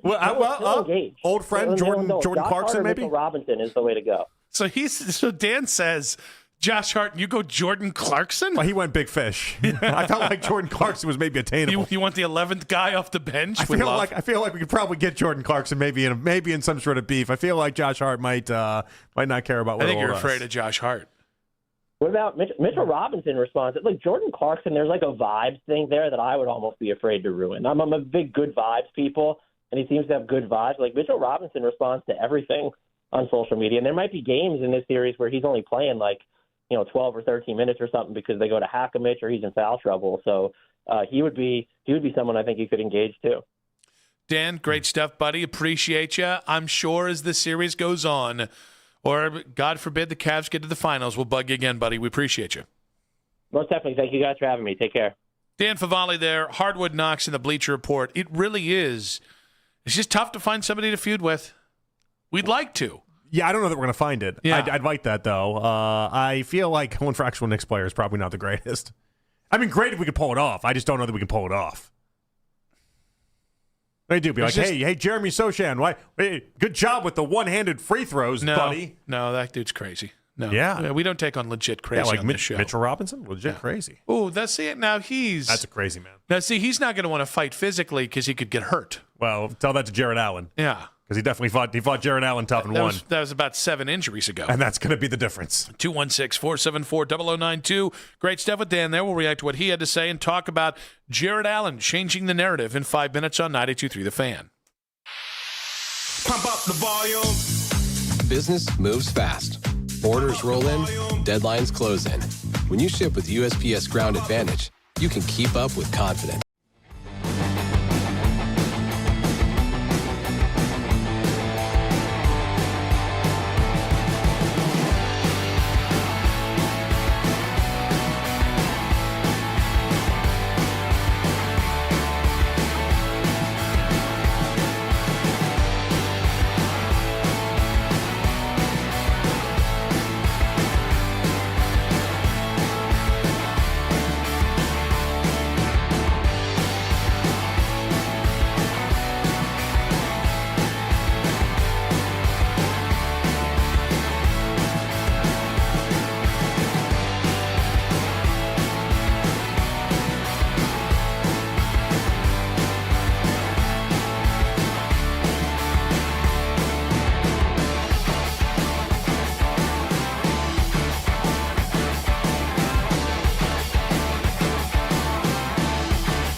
Verizon's 5G network. Pretty simple, really. You keep good people by being good people.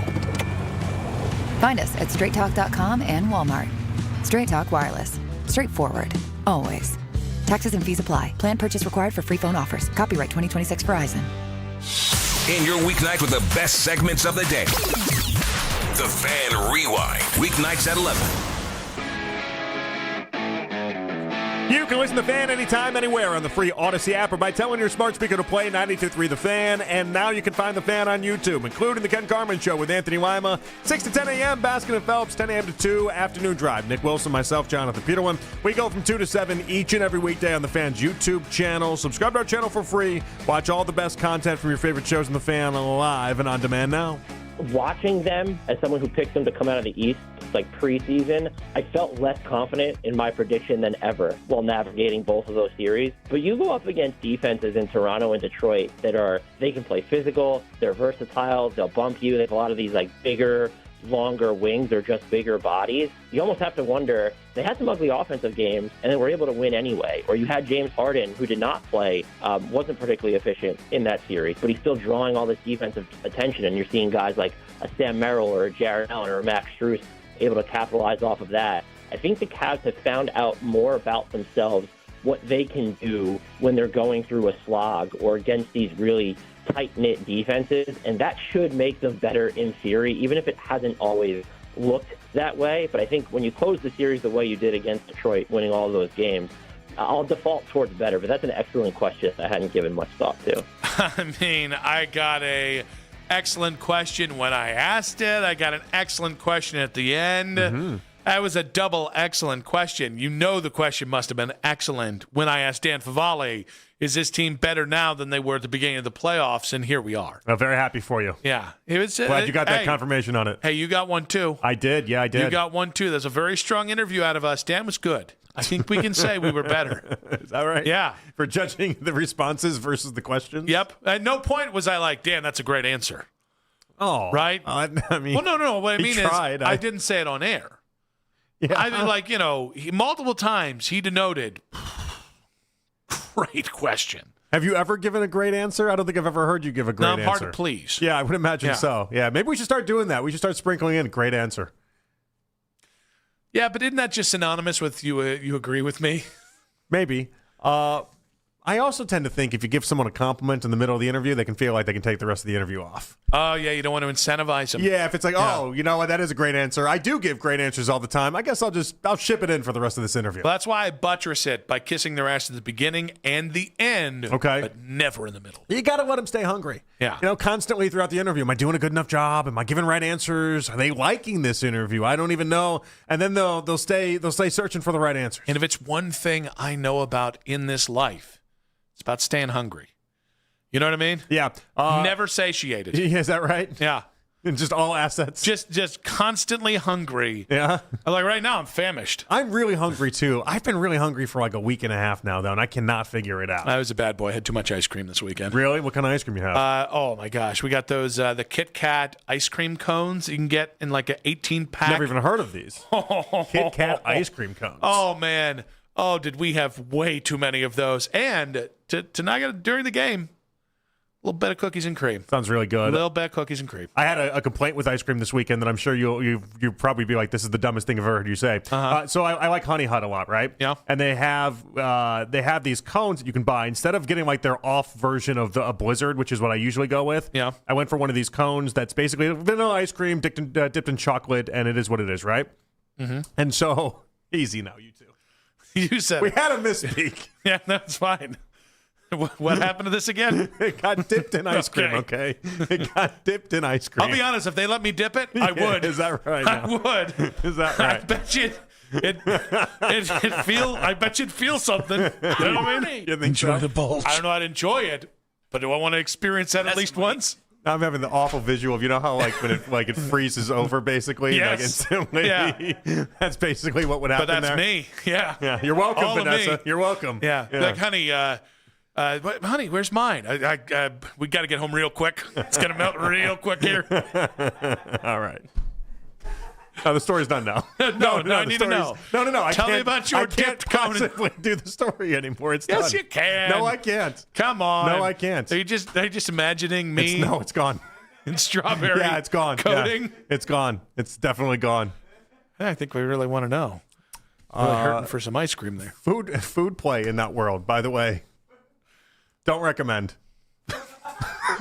Don't recommend. Why not? When I was like in high school, we started, you bring like the Hershey's syrup into play, right? Yeah. And you're like, this is fun. I don't know what the hell's going on. Let's just have a good time. Yeah. I couldn't eat chocolate syrup for like 5 years after that. Like, it was like, no, thank you. That's funny. I don't know why. It was two things I enjoyed a lot at the time, but I was like, no, thank you. That We're was done funny. here. That was funny. Every time I see Hershey's syrup, I get a little. You think get about a little that bit too? there. Yeah, I think a lot of kids at that point. I don't know why is it at that age. You're just like, let's experiment. Let's food. That's going to be a natural thing we bring into the equation. Should make it better. Doesn't make it better. Listen, she could have been there with the food without me. I'll take the fact that I'm in the game. I'm right there. That's right. Food, no food. I'm just happy to be alive. That is one of those just happy to be alive moments. I'm 40. I'm still happy just to be alive. Yeah. You sure you don't want me to leave? Because you could probably do this better than I could do it. Okay, I'll stay. Twist my arm. Yeah, and then that game becomes more about the food than it becomes anything else, and then you got real problems. I see no then you got real problems. I see no problems. Has Jared Allen changed the narrative on his career? Maybe. I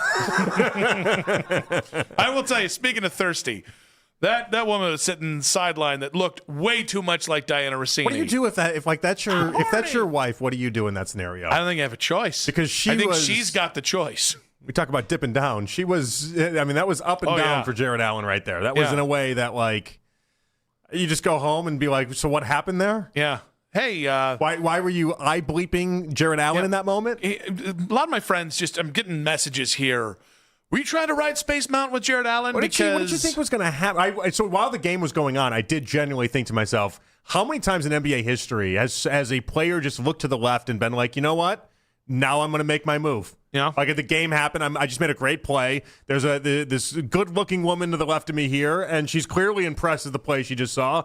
No better time to ask for her number. Well, and you're just putting the boots to their team. Yeah, it's just like a... So it's I feel like you're putting the boots over here. Maybe can easily put the boots over here. She clearly would like the boots. So like it just that felt like if you're only up 3, you had to have been all about ball. Do you think there's NBA rules written at the idea that you can't ask for a woman's number while the game is going on? I'm not sure it's written. I'm sure it's frowned upon. Or is this I like think it still happens. Is this like a Verlander Kate Upton situation where he saw Kate Upton and then tossed her the baseball with his number on it, and that's what started the whole relationship? I mean, I think this is like where, and probably not the best example to use, when Magic Johnson would go to the ball boy and be like, seat 13.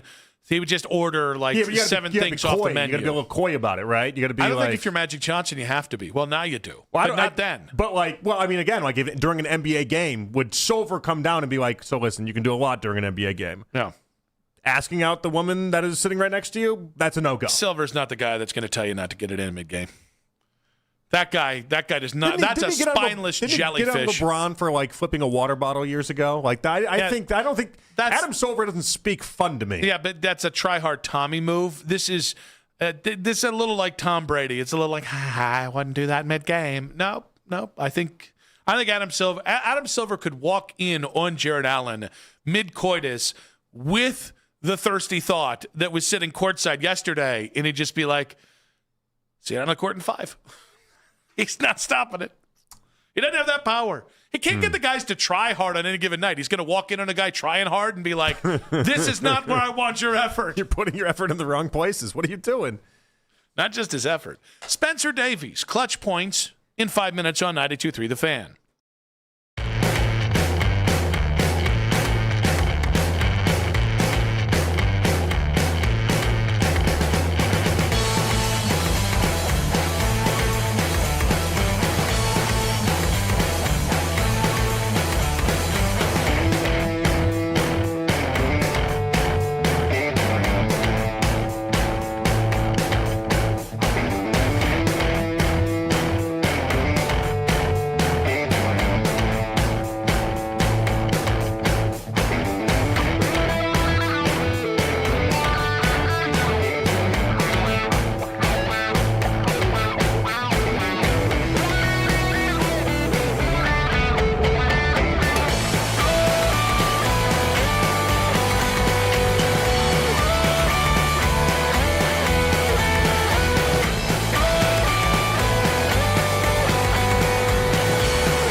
joins Nick and JP next. Headline Sports News every 20 minutes, right here on 92.3 The Fan. From the University Hospital Sports Desk, I'm Matt Corrali. When it's your time in the car, focus on what matters to you. The Ken Carmen Show with Anthony Lima. Weekday mornings starting at 6 a.m. 92.3 The Fan. It's the 4 o'clock hour on Afternoon Drive. My mouth gets me more in trouble than anybody else. Nick and JP back on Afternoon Drive. We continue to celebrate Cavs over the Pistons in Game 7. We continue to get you ready for the Eastern Conference Finals against the Knicks. Game 1 tomorrow night in New York at Madison Square Garden. Have you heard of it? Guardians did have a really nice week. We'll get to that as well. More from the Browns, I suppose. And we do have the lead coming up in 1 hour's time. But it's time that we head out to the Wise Heart Right, We Make It Right. Call Kyle Wright hotline and welcome on of Clutch Points, a man who has been covering this team for well over a decade. He's a gentleman. He's happened to be one of the nicest guys in the business. Spencer Davies joining us now. What's up, buddy?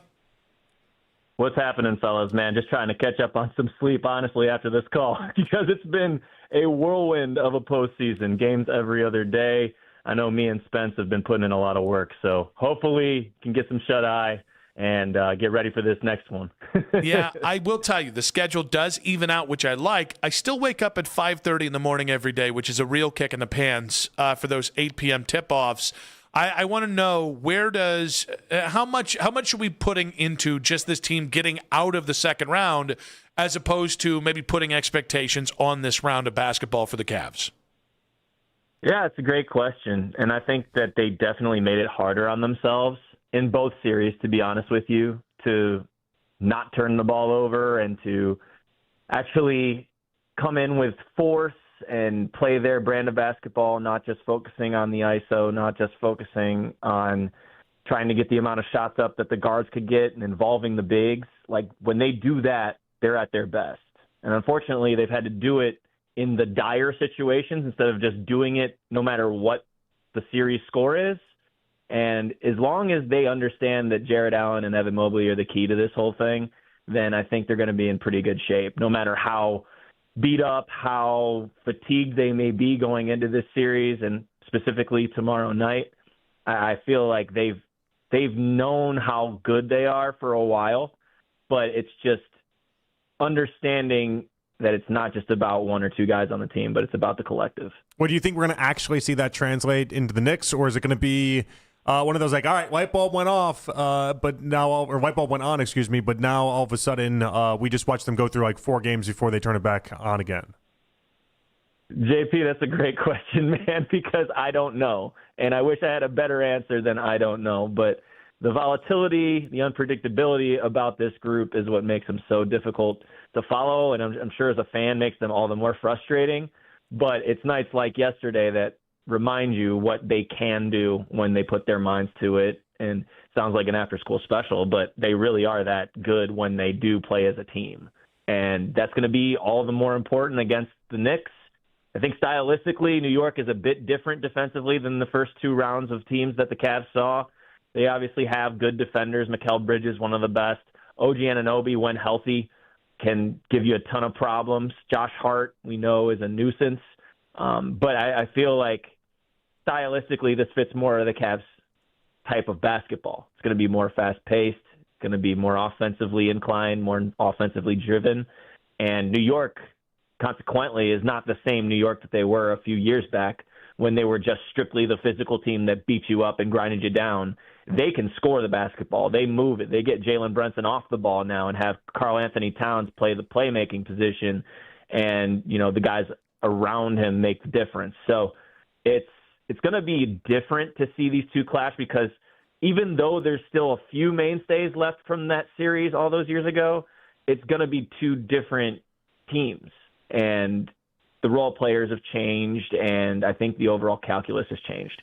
Spence, that was a heck of a Game 7. Once again from Jared Allen, 23 points, 7 rebounds, a block, a steal, an assist, and yet probably the best part of the night was him mid-dominant sitting courtside, and there appeared to be a very interested young lady right next to him. I just want to know, have you heard Did she get what she wanted out of the night? Because she seemed very interested in Jared Allen last night. How did I know you would be bringing up this point, Nick? I think history, I'll tell you what, mostly. Most definitely. But I think what Jared Allen did well, especially because his wife was there, made sure to not look one direction over at that lady in the front row as she was peering into his eyes while he was mid-domination in that game. So I feel like J.A. handled that situation perfectly, and the basketball gods definitely reward him too. Had no idea Jared Allen was married. Yeah. Is that a surprise? Like to a human and not like to like a robot or something? I need to get on Instagram more, I guess, which is not a thing anybody should say.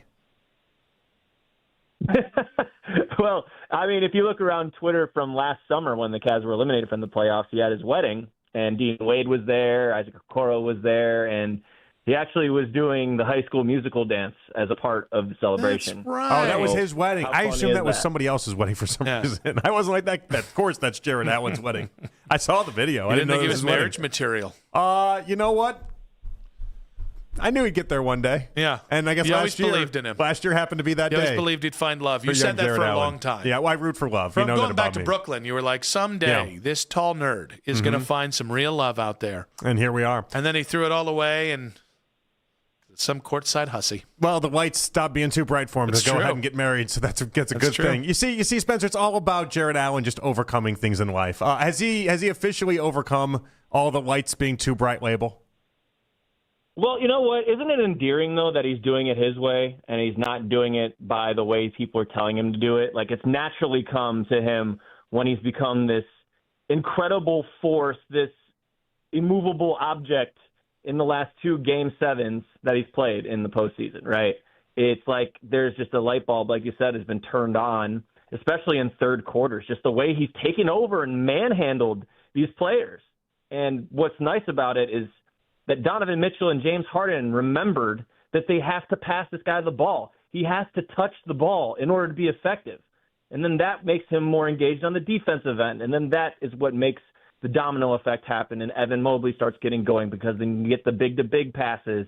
Feed your local big man was always what their saying was when they were the only two in town doing that on a consistent basis. But that's the thing with J.A. and Evan. In order to have them so engaged, you have to feed them. You have to actually get them a ball. Same. You can't have Donovan taking 25 shots. You can't have Harden taking 15 shots and then J.A. and Evan only combine for 12. That's not going to work with this team. When you get them the ball, good things happen. And it's just the way it is. And I think when you get it to them on the move and you get it around the basket, they get to the free throw line. Guys, they combined for 24 free throw attempts yesterday, Jarrett and Evan. Like, that has not happened in the postseason consistently. And I know that that's a large number. But if you play that style and you play that way, the ball's going to come back to you if you're a ball handler, if you're Donovan Mitchell or James Harden, if you get them the ball. Because they're playmaking out of the roll, and they're passing the ball around, getting the swing passes for Max Strus and Sam Merrill, and then they're putting up the shots. It's all about the team. It's playing as one and collectively. That's what this is about. All right. Spence, there's been this narrative that because they broke through the second round of the playoffs here, that nothing that happens after, to some degree, basically the Cavs are playing with house money. Do you agree with that theory, that really from here on out it's all blue skies, sunshine, and rainbows no matter what happens on the court? Nope, I don't agree with that, and I still hold them to the standard that they have to get to the finals. I think this is good that they didn't lose in the second round. That was expected of a team that's this talented, and the fact that you took the swing at the trade deadline for James Harden, going out and getting Dennis Schroeder and Keon Ellis, like, that was the expectation. And I feel like now that they've gotten to this point, and Donovan Mitchell's gotten to this point for the first time in his career, and Evan Mobley and Jarrett Allen and Dean Wade, you know, the guys who've been here, I think that's awesome. But you have to at least make sure that you show up for this series and you do not waver, not your mentality wavering, but you don't waver in performance. Like, you at least have to show effort every single night if you're this team. You have to come out, be the ones to hit first. No more excuses for slow starts. No more excuses for turning the ball over on your own volition. You've got to figure out a way to play clean basketball. If the shots don't go, defend your butt off. If the shots are going, still defend your butt off, right? Like, you can't let either end of the court dictate what you're doing on the other side. And that's the thing for me with this team is I want to see it more than just in spurts. I want to see it in a consistent fashion. Is it hard because the team's only been together for 2.5, 3 months? Yeah, for sure. But you know what you're capable of when you play the right way. And I'm not saying that they have to go out and just dominate the Knicks because that's really hard against a team that's played really, really good offensive basketball and has gotten out in transition and been a juggernaut, as Kenny Atkinson put it last night. But you better show up to your first Eastern Conference Finals, even though if you're not aware for the stage, it's something that all eyes are going to be on you, and you're going to have to respond to that spotlight. And even if it goes down like where they're down 0-2 after 2 games, you got to have the same mentality you brought into this Pistons series. You just can't ever fold. And I think that's what was most encouraging about the Game 7 last night too, is when they went up and they were up big, they never let Detroit even sniff getting back into that game. And it started in the third quarter and how they responded there. One change in Game 7, Max Strus got the start instead of Dean Wade. Do you feel like they stay with that for Game 1 of the Knicks series? I do not, because Dean Wade is one of Jalen Brunson's nightmares defensively. I think I looked up the stat or saw the stat on X or something like that. He was like 1 for 15 against him this season. Mm-hmm. So I'm assuming that Dean Wade will be deployed on Jalen Brunson. I'm curious to see what the Cavs do with the Cat matchup. That is going to be interesting because Cat is more perimeter oriented, unlike the last two series that the Cavs have played that have had more of the guys towards the paint. Cat's more of your playmaking hub type. He obviously can shoot the heck out of the basketball from beyond the arc. We know that Evan Mobley can defend out on the perimeter, but do you switch Jared Allen onto him every once in a while, or do you put J.A. on, OG Anunoby? Josh Hart's always crashing in from the corners for offensive boards. You figure out to get a body on him. It's going to be interesting to see how these teams match up in their new look in a way. And hey, like old friend Jordan Clarkson's on this team this year. That's a new wrinkle to this. Landry Shamet, same thing. He's another guy that, people haven't really talked about. And Jose Alvarado, I can already see it right now. The game that he gets 4 steals and a back-breaking 3, on a 15-0 run or something like that. I can see it right now. And, of course, the elephant in the room is Mitchell Robinson, which I'm sure we're going to get to, because that's what started the whole lights were too bright conversation, with Mitchell Robinson going out and dominating the offensive glass the way he does against everybody in the league. But, it's going to be a challenge. No, I wasn't really going to get to Mitchell Robinson. He only averages about 6 points per game, and I only talk about the stars here, Spencer. You know where I got to go with this, Nick. I got to ask you, though. I do. Who should we feud with in the New York media / New York fandom? Because we can't, we think it's a little on the nose to go after people that work at our sister station there. Podcasters feel a little punching down. Chalamet feels maybe a little inaccessible, and also he's a bad actor. You can understand, Jerry Ferrara lives down the road here, but yet the morning show's kind of already got a thing here. Yeah, they already took that one. We definitely want a feud. Dan Favale said Spike Lee. I respect his work too much. Plus, might also be inaccessible as well. Yeah. Yeah, I think, honestly, anybody that tries to make the Knicks into this plucky underdog. So that can apply to a lot of people. I'm sure that you can look around on social media or somebody that puts out a YouTube video. I don't know Tim who. Bontemps it is. I did catch someone tweeting out they didn't believe in us, and they said that Cleveland, all of this stuff that turns themselves into this plucky underdog, I think is off base. So anyone that really has that opinion or puts that out there, I feel like is appropriate to feud with. All right, we will find them, and we will really harass the hell out of them as soon as we possibly can. Spencer, great stuff, buddy. Appreciate you. Most definitely, gentlemen. Appreciate you guys.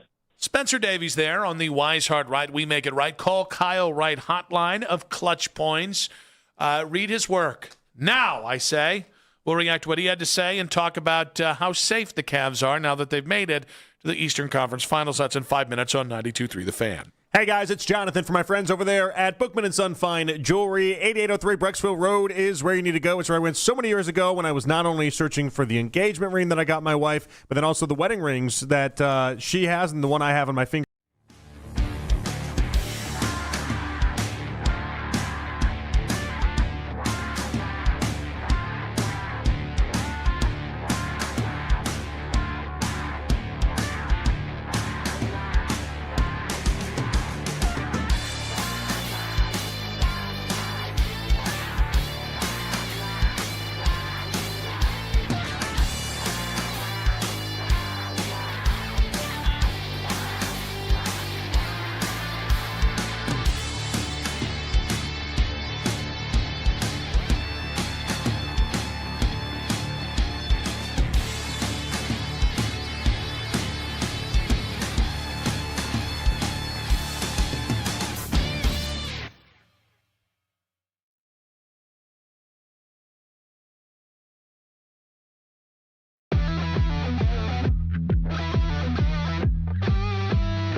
Department of the IRS. Guardian Tax is the company that wins when you need it most. Guardian Tax Service is really great to work with. They really help me out. I'd recommend them highly. Call now for a free confidential consultation. 800-499-1424. 800-499-1424. 800-499-1424. Listen to 92.3 The Fan on the Odyssey, iHeartRadio, and TuneIn app.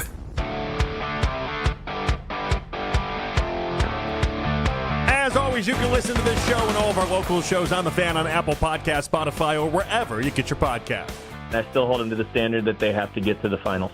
I think this is good that they didn't lose in the second round. That was expected of a team that's this talented, and the fact that you took the swing at the trade deadline for James Harden, going out and getting Dennis Schroeder and Keon Ellis, that was the expectation. You have to come out, be the ones to hit first. No more excuses for slow starts. No more excuses for turning the ball over on your own volition. You've got to figure out a way to play clean basketball. If the shots don't go, defend your butt off. If the shots are going, still defend your butt off, right? You can't let either end of the court dictate what you're doing on the other side. And that's the thing for me with this team is I want to see it more than just in spurts. I want to see it in a consistent fashion. That is Spencer Davies of Clutch Points in the previous segment. So I hear what he's saying. This next series, this Cavs-Knicks series, feels like we're going to have at least 3 of the 7 games. If it goes 7, games are going to be blowouts. Because both teams can score at a ridiculous clip. Both teams can get heated from 3 and then just kind of take off on a game. It doesn't mean I think the Cavs are going to be on the plus side or negative side of that, but this does. If you thought the first 2 rounds of this series, the first round of the playoffs were bipolar from the Cavs' perspective, I imagine that there's going to be just a natural bipolarity in this Knicks series for both teams. Well, because it does feel like the Cavs kind of adopt whatever team they're playing against, their style of basketball. And even though the Knicks do work at a slow pace, as you mentioned, I mean, they score a lot, and they're able to score in bunches. And so if the Cavs just adopt what the Knicks' pace is, or really what their scoring habits are, it's going to be, we're going to have a high-scoring game. It's not going to be these rock fights that we've been getting into. But I do think, I think Spencer is as close to on track to how we should view this series. It is an incredible opportunity for the Cleveland Cavaliers, right? This is the Knicks are a very good team. I will not besmirch the Knicks the way I did the Pistons or the Raptors, but the Knicks can be beat. Whether it's in an individual game or whether it's in a 7-game series, these aren't the 2016-2017 Golden State Warriors. And so whereas Spencer was getting into the specifics, listen, I think you're going to lose a couple ugly games in this series. And I think the Knicks probably will too. I think the idea that it's playoff basketball, the idea that we're going to walk out of any game that is a loss and feel good about it, probably ain't going to happen. So style points mostly don't matter, other than I do need you to stick in this series and make it hyper-competitive. That's it. You got to make the series competitive. You just can't have it be a 4 or 5 game series. You got to make it competitive. And so we'll see what they do. It's just interesting. The people that are like Spencer, it's well, I still have NBA Finals aspirations. That's perfectly fine. You should still have NBA Finals aspirations. I guess I'm more curious to the people that are if they fall short, I want to know what they're going to do. Because for myself, I'm not firing Kenny Atkinson. That was left if you got it done in round 2. I am always, they could win a title. I'm open to LeBron James coming back and playing basketball for the Cavs. So that part doesn't change. The only true dynamic that potentially gets changed one way or another, in my opinion, is how hard you go after Giannis. So I think you're in a really nice spot here, where I think you've accomplished enough that if this doesn't go your way, you don't necessarily have to do something drastic. I also think that there would be, I think if the Cavs were to win a title this year, I'll go ahead and say there's not a chance in hell LeBron comes back. He'll be the guy that gets you over the hump if you lose in the finals. You can't bandwagon on at that point if you're LeBron. Exactly, and certainly not on his retirement tour. But everything in between is, and by the way, Donovan's future, I still think bears discussion this summer, depending on how he feels about things and how close you think you are. That should, this is kind of a series that's a great litmus test of how close are you to the Knicks, really? Because if you're right there, if this thing goes down to a shot at the end of Game 7. From Donovan's perspective, he has to be honest with himself. And I think the Cavs have to be honest with themselves. Because you have now seen enough out of Mobley. You have now seen enough out of Jared. I do think the Windhorst report of the weekend that it's fait accompli that Harden is back on a multi-year deal. Well, that was decided when you traded for him. So I didn't think there was going to be anything that upended that, because I think that business was concluded when you made the trade for him. But everything else, like, I think you can now sit back, and if the right things come to you, you can take those avenues. But I don't feel like, even right now, I don't feel the need to go chase Giannis, right? Because I think I've seen enough from both of our bigs. I think I have too, but that's part of what this experience has kind of been, is because if you asked me that, I don't know, a week ago, it might have been a different answer. You know what I mean? And like part of that, and watching Mobley rise to the occasion, like you do get some confirmation there, and you get some answers that they are kind of building this thing, and they're doing it the right way, and in a way that it's, again, and the whole point of this initially was not to just make it a 3-month window with Harden and call it a day. It was to make it an extended stretch where you get to be competitive. But this is where I get to now draw the distinction between how I'm feeling after getting through the first 2 rounds of the playoffs and where I think Dan Gilbert would be. Dan Gilbert is putting a full court press on the importance of this. Not only did he go all in with the Harden stuff, he's gone all in with his team financially over the last couple years. It is apparent with these incredible goodwill gestures he's doing with the fans. Guys, it's not just about just being good to the fans. I think he also wants to try and increase Cavalier presence. I think this is him showing his support of this team. I think that's another way of looking at it, saying, I think it's a little premature to say everybody's safe now that they're in the Eastern Conference Finals, because I don't know Dan Gilbert's thinking that way. Here's what we know. We know that Dolan in New York gave that directive in January that if they don't make it to the NBA Finals, it's a massive disappointment on their behalf. And then we've seen all the actions that Cavs Dan has done as well. And so, like, there's going to be an owner that leaves pissed off and felt like they got robbed one way or another out of this series. The 2 teams that have owners that have basically gone as hard as you possibly can about the idea that they need to make a deep playoff run and a finals run, well, they're staring each other in the face now. I don't think it's an accident. Think about it. Dan Gilbert could fire Mike Brown 3 times. Yeah. He fired him twice as a head coach in Cleveland. You beat the Knicks. Mike Brown might get fired. It's on the table. Dolan was about as adamant as it gets in January about this whole entire thing. And now, I don't feel about Mike Brown the way we felt about JB. I find JB to be very annoying in a series like this. I think Mike Brown is one of the least offensive NBA head coaches you can ever coach against. Genuinely great guy. And I think JB's a great guy too. He just is annoying to coach against. But like, Mike Brown's not going to kick the hornet's nest, but it still would be a little funny if this is the thing that got him fired. He's just like, maybe I should avoid LeBron. Maybe I should avoid the Cavs. Shoot, I mean, Thibodeau got fired for the Eastern Conference Finals last year. Yep. Like, this is when you're making the bar what it is. This is how this goes down. There's no way Dan can do the busloads to New York the way he did for Detroit, can he? Can't put people in danger like that. Is that what that is? Knicks fans are unhinged in a way that is not there okay. Was 2 full sections of Cavs fans when they went and actually panned over that you saw at last night's game. I'm just trying to think. I mean, he's got unlimited money. I get it. But, like, the amount of money that would cost is going to be insane. Can we get, like, the Jokic brothers as protection? Because I'll tell you, Knicks fans are insane. They're not Jokic brother insane. If we get them running bodies, basically, of like, I am Cavs fan, and then they just go out there and pimp slap the nearest bing bonger that they can find. Just one by one, just pick them up and just toss them several rows? Because there's no way they couldn't do that. The whole point with Knicks fans is they all seem to be like short kings.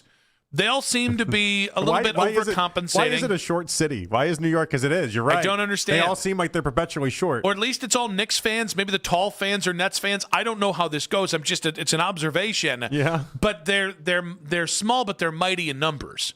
And so they kind of work the way like cockroaches do or mice do. You know, like it's a school kind of, it's a pack atmosphere. Yeah. You get one or two Jokic brothers, and they can break that pack real quick with a little slap back. They're definitely like the who would you fight, 100 mice or one lion type argument. They're the 100 mice. I'd fight a single Knicks fan. 10 Knicks fans? No, that's no. Those numbers don't work for anyone. I was looking up the Jokic brothers' names. Yeah, they don't have cool names like Nikola. What are they? Strahinja, and Nemanja. Nemanja's a pretty cool. Nemanja's pretty sweet. Yeah. Yeah. Nemanja's got the ganja. That's close to like a Jumanji type thing too, which just kind of makes you feel like you're a badass. Also, this is one of those things where you have the hot name theory, which does work for like 80% of people on planet. That's either a hot name or it's not. I feel like Eastern European dude names, the coolness factor gets inflamed by how much of a badass that dude really is. Nemanja Jokic, that's a badass man right there. Yeah, but Strahinja is not. That's not it at all. That's just hard to say. You know, it's probably not even how they say the name. Sure. It's probably like Stewart. Nemanja probably isn't it either. It's probably something. We know Nemanja because Bjelica. Because what? Nemanja Bjelica. He played for the Timberwolves. Yeah, but like that's Kings. Is that like the?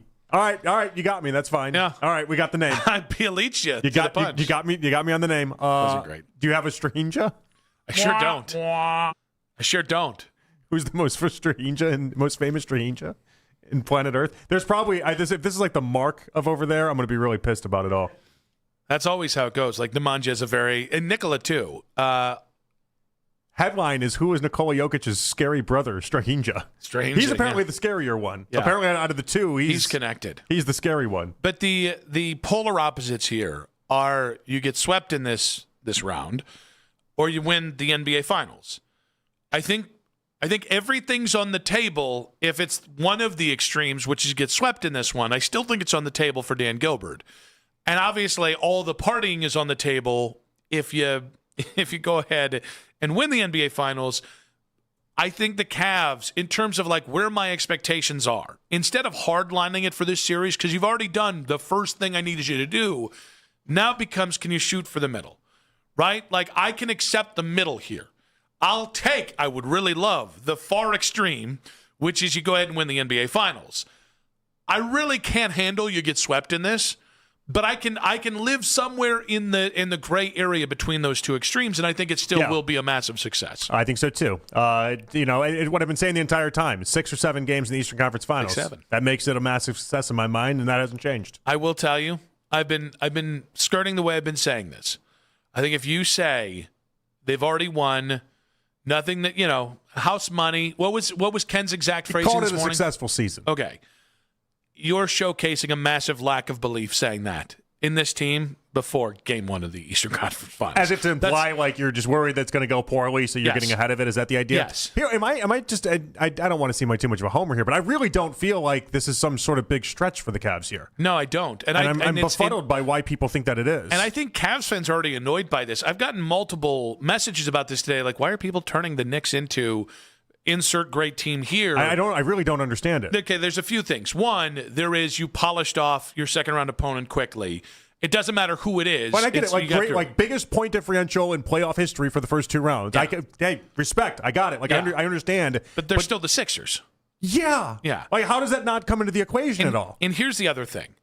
In my entire basketball watching history, if it's happened to the Knicks, it's been the greatest thing that's ever happened or the worst thing. Anything that happens involving the Knicks, there's a 10% juice on either side of the hype or the downfall that I don't quite frankly understand. I mean, but it's absolutely there. Nick, they're acting as if we're playing a completely different game just because Cat is running point center. Yeah.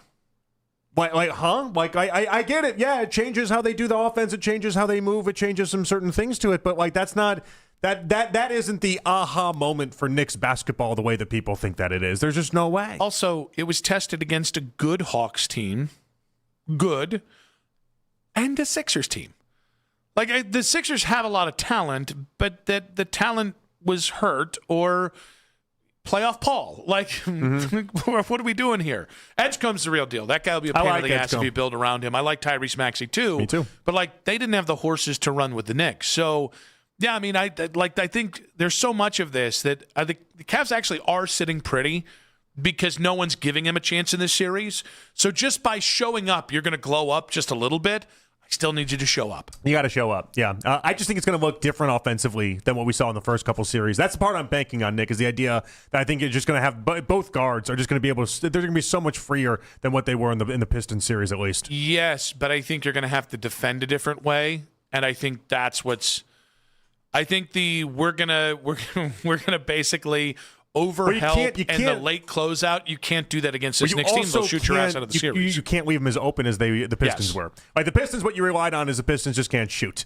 And at times they actually were able to shoot because you left them so wide open. You'll get run out of the gym if you give them the looks. Even like early on in yesterday's game, if you give the Knicks the looks that they were giving the Pistons, that won't be pretty. I did get a almost almost bedroom level joy of watching Evan Mobley twice let Asar Thompson take a wide open three and wave at him, and watch Asar Thompson come nowhere close to the cup. He airballed the one. It was, and here's the thing, that kid's a really nice young player. If he was ours, man, would we love Asar Thompson. But by the end of that series, I wanted to put him through a freaking wall. Some things are just so easy in basketball when you think about it, and it's like, how did it take him this long to figure it out? Like, you saw Atkinson's comments in the postgame yesterday talking about Asar Thompson. He's like, yeah, we just had to, anytime he came close to the ball, we just moved it away from him, and that was the key.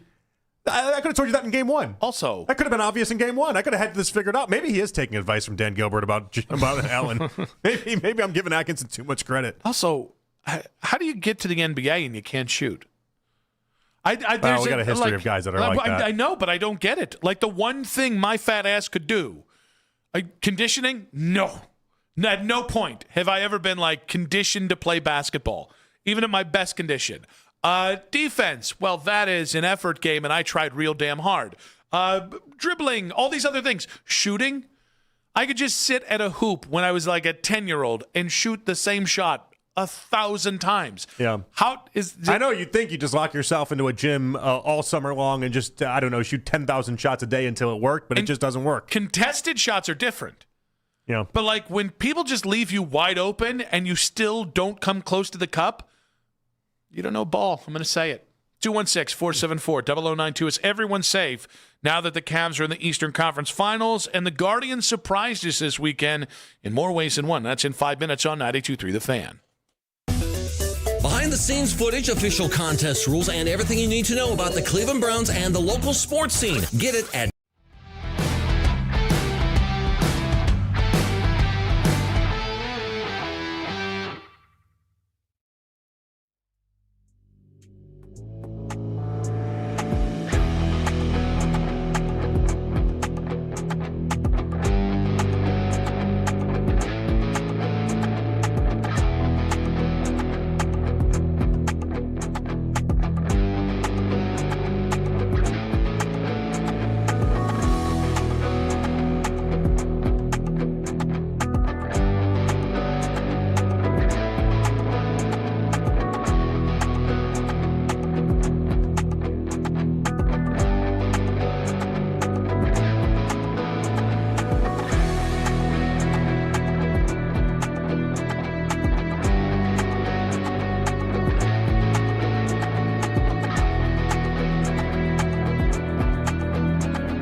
He's been absolutely outstanding at the plate. He deserved that honor. That's nice. Weird, I went to the game yesterday, and by the way, first nice day in a long time.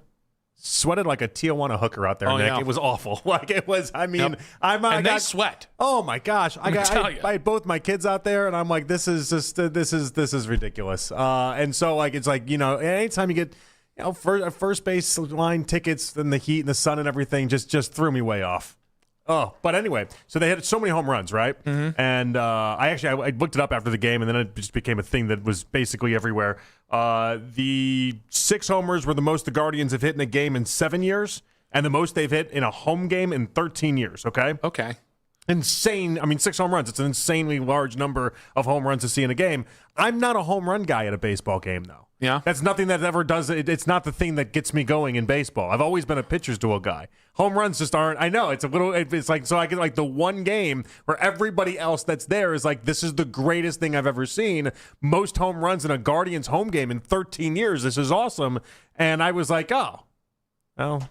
The Bazana singles were nice. I fundamentally do not understand not being a home run guy. I'm just not a home run guy. I can appreciate the home run. I appreciate it in general. Like you can. I do. I like good pitching over I like home runs. And it turning into a home run fest was like, it's nice because it happened to the Guardians. So that part's great. But I know it. I know when I watch these games, I'm like, 25,000 people just had the game of their life watching this game where you just saw home run after home run after home run, and oddly enough, all of them ended up going up to right field except for obviously Ella De La Cruz's, but it was like... And then you were the one guy that went home and that game stunk. I'm like, I didn't say stunk. Still a nice game, still fun, but that's not, I don't go to the game for that. I will tell you, a lot of people who I know love the Guardians. They see a lot of Jose and Angel Martinez.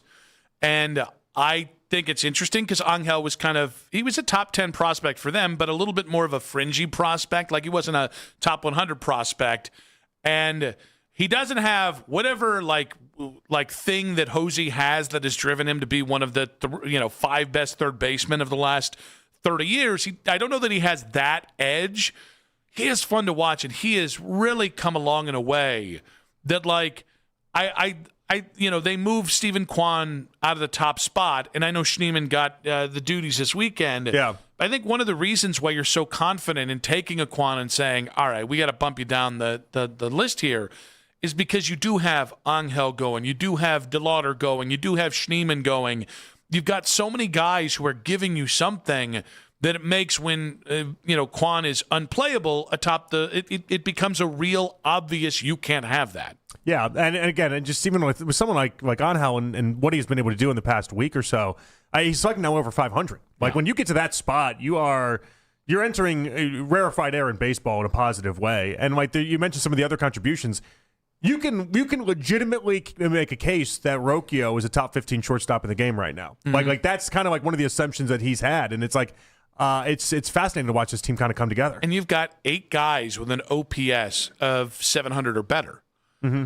That's a murderer's row compared to what we're. That's why I was kind of chuckling to myself when you were talking about the home runs, because it's like 3 years ago, I would have taken a 2 home run day. I do wonder if maybe the Guardians have desensitized me to home runs in general. It's like I don't even root for them because we just never see them in general. But no, I mean obviously home runs are great. And yesterday's game was fantastic. I was pretty blown away they actually moved Kwan. I thought we were going to have Kwan atop the leadoff until at least June. I thought they were going to just basically be stubborn about it. Yeah. And so the idea that they weren't is nice. I don't know that it's because. Everyone in the world was like, this is an obvious thing you need to do. Mm-hmm. I also am curious to find out how quickly they end up putting Bazana up there. I mean, they haven't. They've gone Schneemann and Angel. We have not seen Bazana up that far.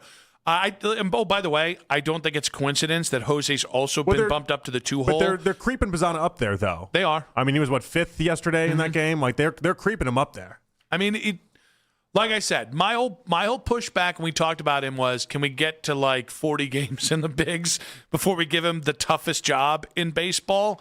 I don't know it's going to wait that long. And now I think some of that is if Kwan strings together a week of good baseball, I think he's right back atop the lineup. I don't see this as a permanent thing unless the struggles are permanent. But you and I've talked a lot about there's a different sense of urgency with the ball club this year. Quan getting bumped up probably a month, getting bumped out of the leadoff spot a month earlier than either of us expected is another instance of, hey, we got to try and make hay while we possibly can this year. And I think it's interesting. They'll never tell us what the difference is this year. We've all haggled over what it could be. Man, I'd love to know why there's just a different that ticking clock is much more obvious why they're within aggressive, this year. why they're aggressive right Yes. now, and why they're being they're not just sitting back and accepting some of the results, that's what we've seen in years past. We've seen them just sit back and be like, all right, I guess this guy's our everyday second baseman, and he's just going to hit a robust 212 and never hit a home run, and it's just going to be the reality. And they're not accepting that, which I find to be really refreshing. Mr. Brian, it's Brian with an I, on Twitter saying, seriously, Angel is a dog. He's little J-Ram and should play every day. I don't get Manzo. Don't stay hot. Take a seat. So the Manzo thing, I think Manzardo's not in the lineup today. He had 2 home runs yesterday. Too tired from hitting all those home runs yesterday. I think it's because of that weird, whatever happened defensively. I think the sunglasses? Yeah, where Rick Manning, who again, Rick does not go after guys like that. Rick Manning got really impatient with Kyle Manzardo, it is dumb. Had his sunglasses atop his hat. It's completely lost and the then ball. lost a ball in the sun. Now the ball went foul. Does that count at all? No, it's still an easy out. I always look at it like a no harm, no foul type situation because it wasn't a fair ball and it didn't just drop right next to him. Nope. No, it was. It is dumb. Anytime you see that, it is dumb. And here's the thing: it's actually worse than if you just have your sunglasses flipped up and you don't flip them down. They're on your head. It's sunny. You're on defense. They should be on your face, not on your hat. That's I think he's getting benched for that. He's not getting benched for that. I don't know why he's getting benched, but he's not getting benched for that. I think it's as reasonable as anything. You hit 2 home runs. You could do whatever you want with the sunglasses. I don't think it can. Now the gesture he made rounding the bases, that's a different thing to talk about. Now what gesture was that? I'm not good at gestures. You're not a gesture guy? I'm not a gesture guy. Not a home run guy, not a gesture guy. I just know it's not appropriate when I see it, is what I know. Oh, you are getting taken to task about your pitching duel thing here. I like pitchers duels better than home runs. I've always been that way with baseball. Jerry saying your boy was the only fan miserable during the Sosa McGuire season. It's great. I lived through that season. The whole time you're like, give me Greg Maddux. No, the whole time. I swear to God, Sosa was not, as a Cubs fan in Chicago growing up, Sosa was not beloved by me. I was the one person that didn't love Sammy Sosa. Go play some defense, I love Mark Grace, who won Gold Gloves and never hit more than 17 home runs in a year. That's my favorite baseball player of all time. I was like, this team it's Grace, it's Sandberg, and Sosa gets all the headlines. That joke. Reform Smoker, your boy doesn't like home runs, probably plays bridge in his spare time. It's not that I don't like home runs. They're just not my favorite. I feel like you've said you're anti-home run. I don't go to games being like the home run was euphoric for me. I go, a 1-0 pitcher's duel is my idea of a good time. It's like saying you like heavy petting over downtown Pound Town. Well, that's just your assessment of that, is what that is. But yeah, I've always... Yeah, sure, the culmination's great and everything, but what about the beginning when everyone's got their clothes on and nothing's really happening? Gavin Williams throwing a complete game shutout yesterday would have left me 10 times happier than watching them hit 6 home runs. That would have left me about 10 times happier. Watching him like paint the corner and making just awesome pitches would have made me about 10 times happier than the 6 home run affair. Bovey saying watching a pitcher's duel live, and then it's a gif of watching paint dry. Oh, listen, I know what's popular and not popular. This is not a popular take by me, but it's this reality that I share with you guys. We're open and honest about it. As everyone around them says, like, I can't believe another one. I know, another one. Let's get drunk on home runs, guys. Do you yell like fascists in this 10-3 baseball game? Another one? Yeah. All right. I won the lottery too many times. I always say. I'll take the complete game shutout, please. Thank you. The lead in 5 minutes on 92.3 The Fan.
guy that can put a team on his back in the playoffs. Well, yesterday, I got to say, that was an awesome playing within himself, not going overboard, but also involving the teammates and doing it in the construct of a real offense. The Ken Carmen Show with Anthony Lima. Weekday mornings starting at 6 a.m.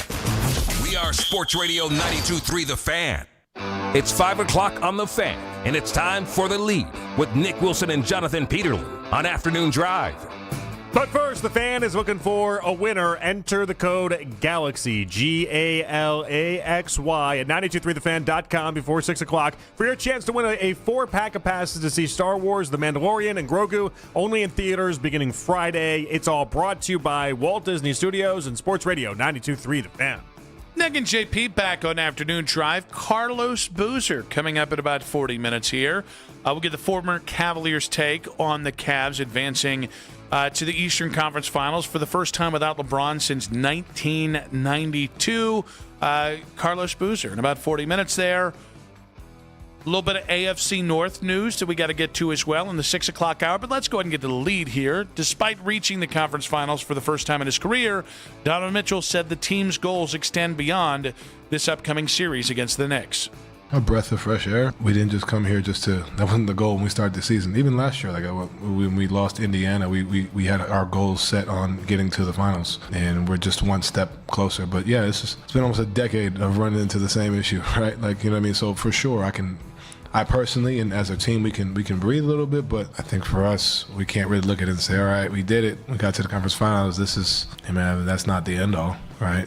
We still got more to do. But even when you guys have asked me all season to Jay's credit, do we believe? Yeah.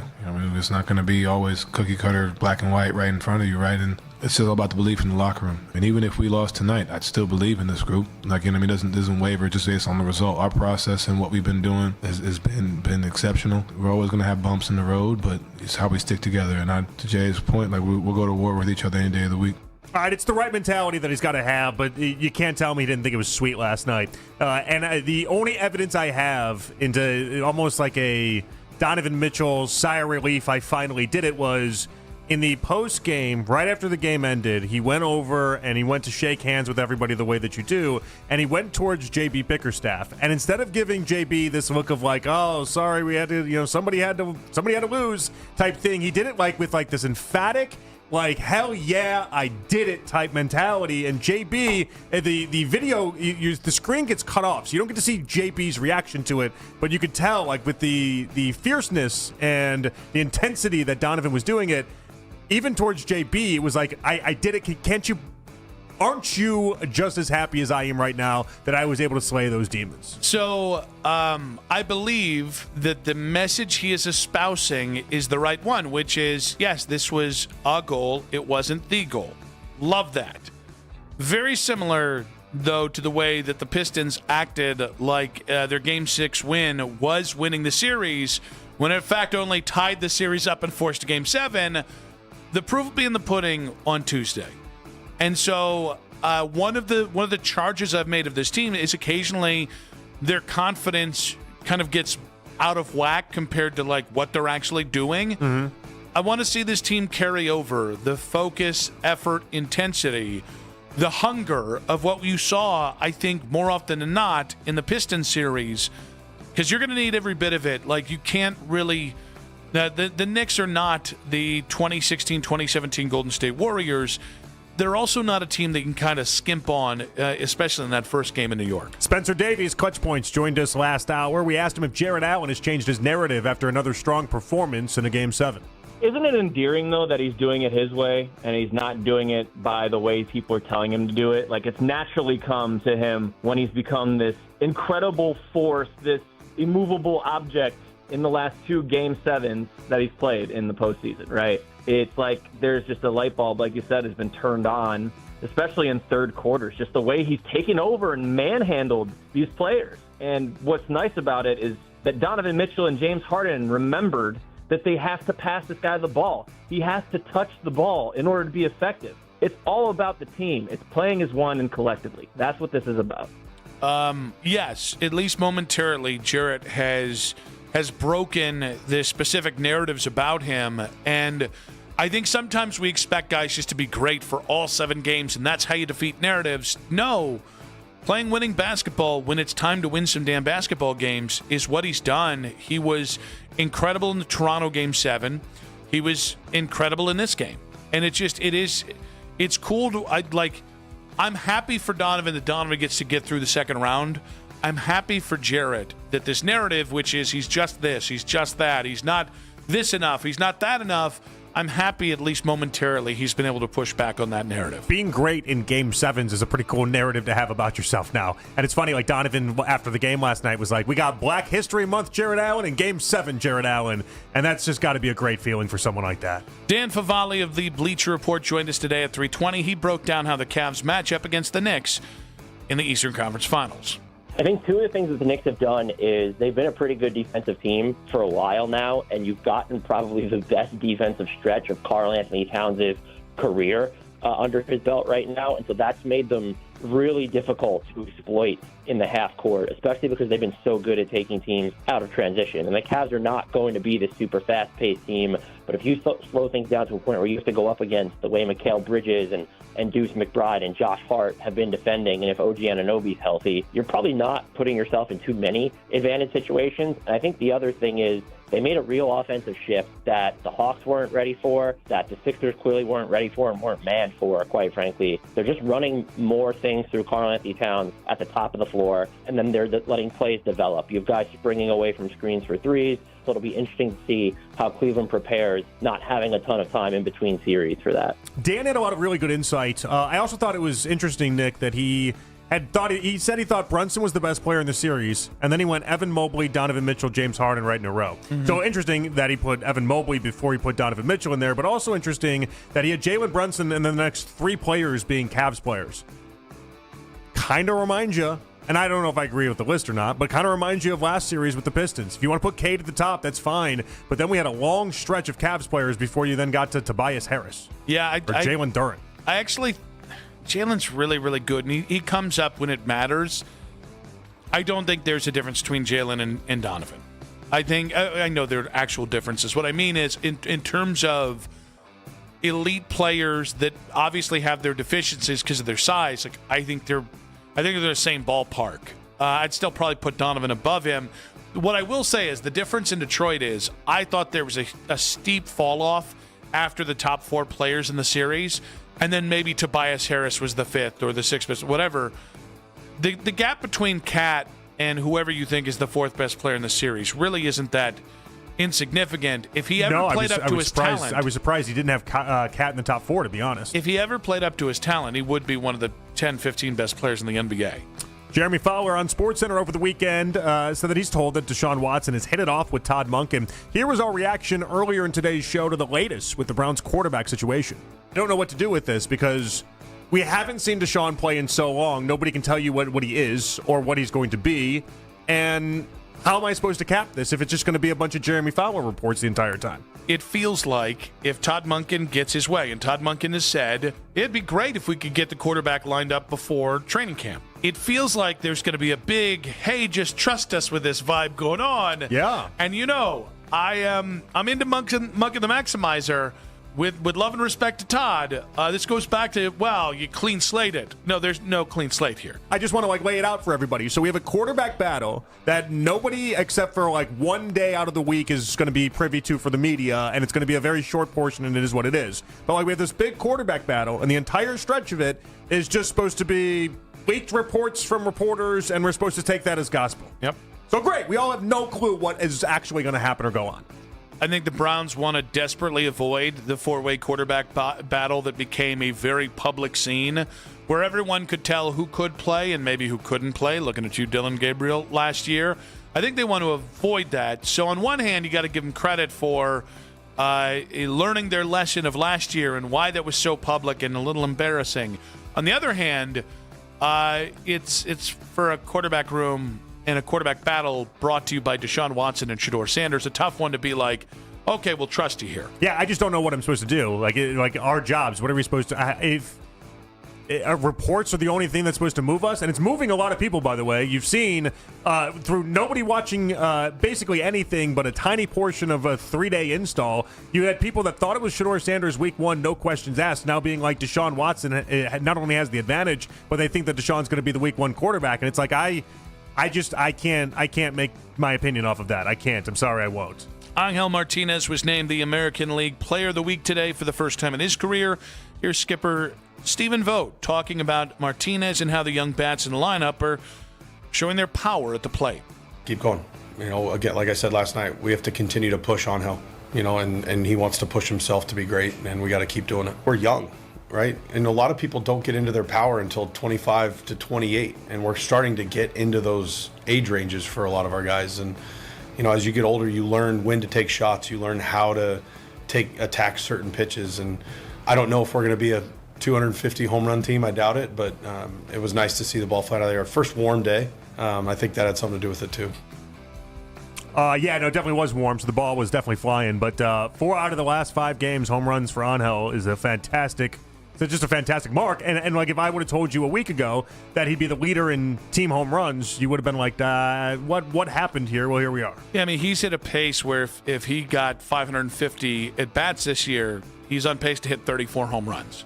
I did not have that for Angel. No, nobody did. And honestly, it's not even that. There's some timely hitting going to what he's doing. Like, he's really just turning into a nice little player. And I still have no idea what his ceiling is, but he's incredibly fun to watch. And again, like, we talked about this earlier, and the amount of people in my mentions at Nick Wilson Says saying, I see a little bit of Jose with him. Mm-hmm. That's about as high of a compliment as a Guardians fan can pay.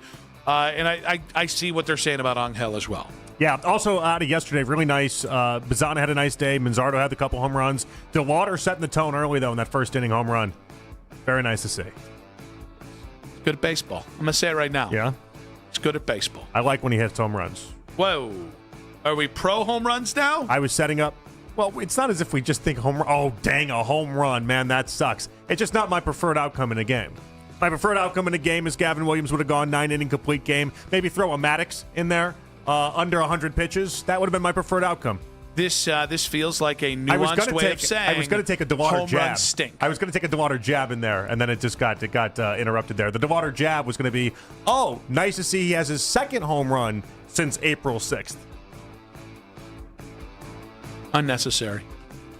Because before Sunday, I would have had to say he's been, I think it was like 130 at-bats with 1 home run. Now he's got 2 home runs in the last 130 at-bats. So, that's good. He's trending upwards. Yeah, and he's also still on pace to hit 30 home runs. Aaron Judge of the Guardians. You just hate home runs and good baseball players. That's what we're understanding about you. I'm just a Bazana guy. How much should we celebrate the Cavs' second-round advancement here? That's in 5 minutes on 92.3 The Fan.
is a new episode and a new story.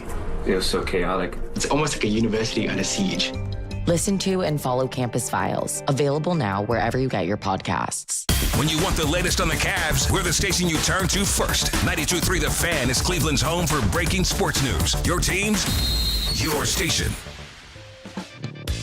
When someone hires you, you want to fulfill what they were looking for. You want to, so I was like coming into this game, man, I'd love to get to this next level, just to say that we did a good job as a coaching staff, and then we helped this group of players that I love to the next, to make another step.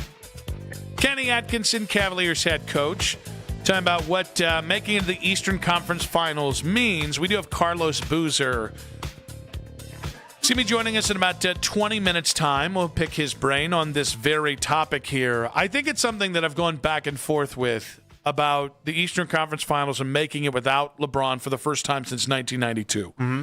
So this is where we're in like a really funny situation where on one hand, like today, I have to stress the job's not done. This team can hang in this round, and I want to see this team hang in this round while also saying, hey, this is something that hasn't happened in 35 years. That's pretty awesome, too. Yeah, it's like a tightrope walk that you got to try to balance here, right? Because it's like we're kind of balancing the idea of like this should be a celebration. This is awesome. Yeah. Also with the idea that, yeah, as you mentioned, job's not done. And I don't love any fans out there that are thinking the job is done. Like the Knicks are within reach. This isn't.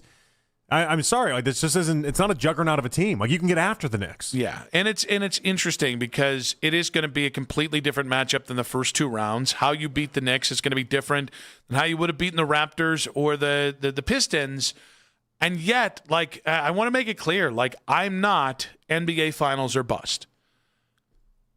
I'm definitely not opposed to it, but I'm not NBA Finals or bust.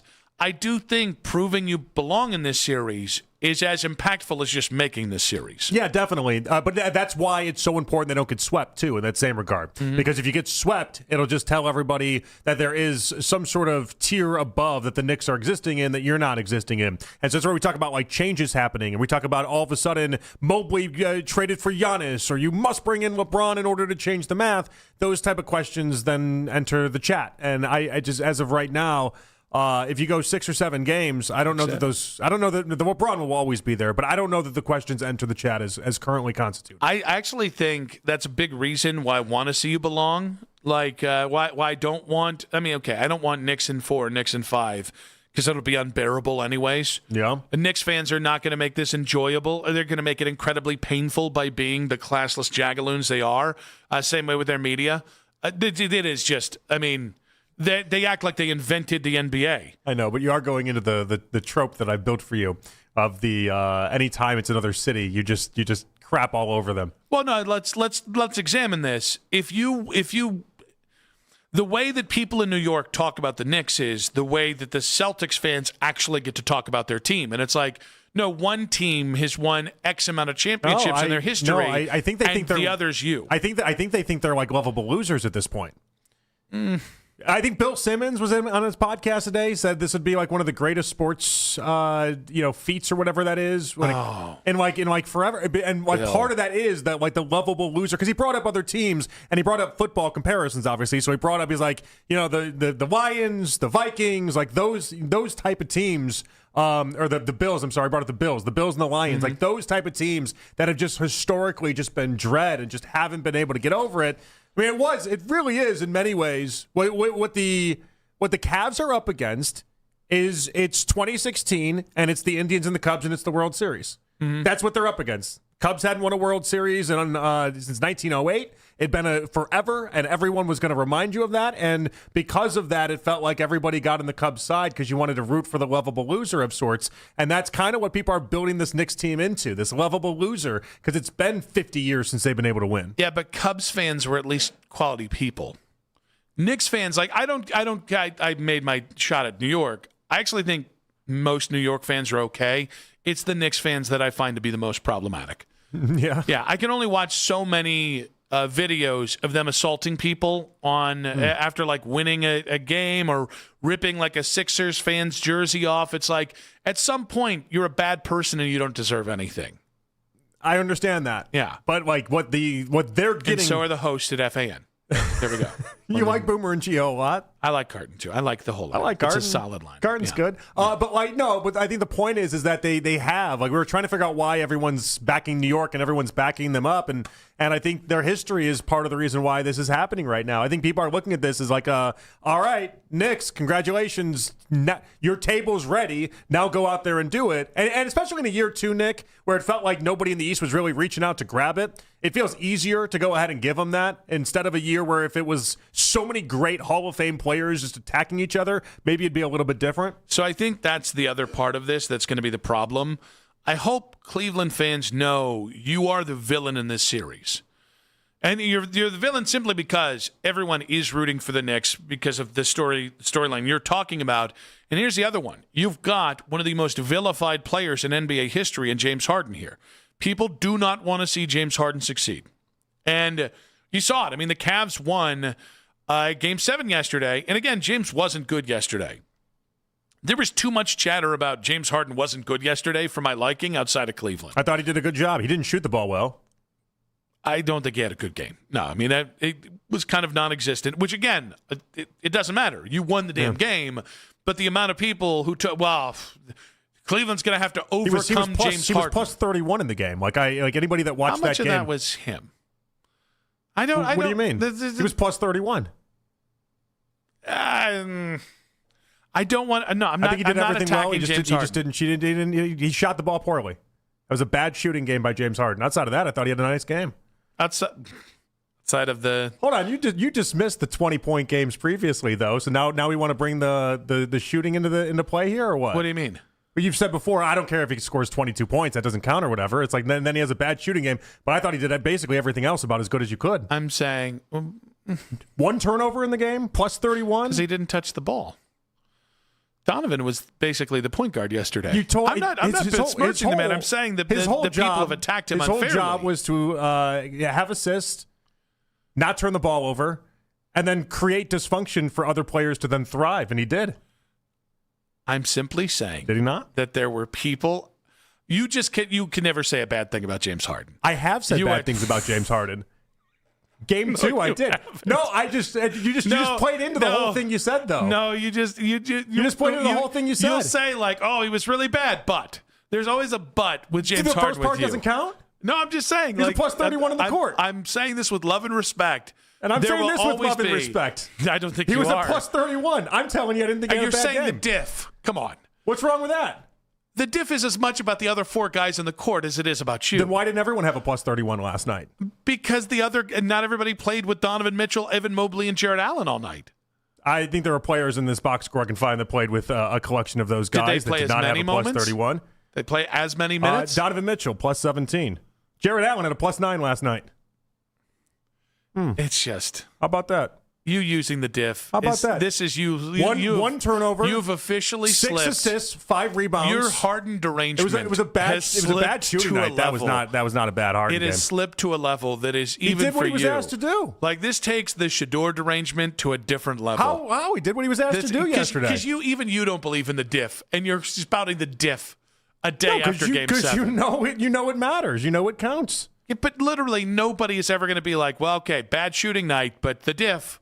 No one's ever going to do that. In a game where you win by 31? And by the way, none of this, I'm not trying to attack James Harden. That's the thing. You started this in saying you didn't believe in people that were attacking James Harden while subtly attacking James Harden. I was not subtly. I was simply saying that's why I felt he's like I had better games in the postseason. Well, of course he's had better games. But I think the idea that people still, one of the 3 takeaways from that game was they thought James Harden wasn't any good, I thought was ridiculous. I agree with that. And so that's the right sentiment by you.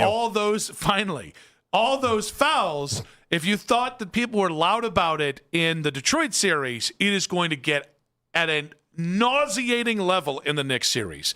Especially the griping about his style of play. Especially if he does what he did in Game 3, for instance, where you're throwing, instead of the haymakers back and forth with Cunningham, it's haymakers back and forth with Brunson. That's where he becomes the villain in the scenario. And again, the fouls are 100% a thing that people villainize. I think he's going to show up as the villain. He's also just James Harden. He won league MVP. When you win league MVP and you flop in getting there, people are going to not like you. That's part of the reality. What is funny about that? You're just The level of I don't know what's funny about fired that. up you get about James Harden, a guy who's been here about 3 months, and we're still in real time. Let's let this play out. You defend him in a way that I think is very, honestly, I wish you defended me that way. I don't think it's an objectively bad basketball game. I thought he didn't shoot well. 216. It's not a bad basketball game. Well, plus 31, 6 assists, 5 rebounds, 1 turnover. You were also the guy that said the scoring matters more than the playmaking, if I remember correctly. Well, yeah, but in a game you win by 31, I don't need you to score a bunch. I need you to be the distraction and let everybody else score. 216-474-0092. How much should we celebrate getting out of the second round? You're not round? going to like this spin even more. If anything, I applaud the idea that he didn't feel like he just had to take the ball and just dribble it into the ground for a million hours a day and just run the offense. Never taken a back seat has never looked so good on someone like James Harden last night. Anthony in Cleveland, welcome to the show, buddy. What you got for us? Hey, guys. So I was listening to you guys earlier just a second ago, and this morning there was a coworker of mine who had on a Knicks T-shirt, and I gave her a cross-eyed look. But I said to her, any other year, I probably would root for the Knicks because they haven't been there in so long.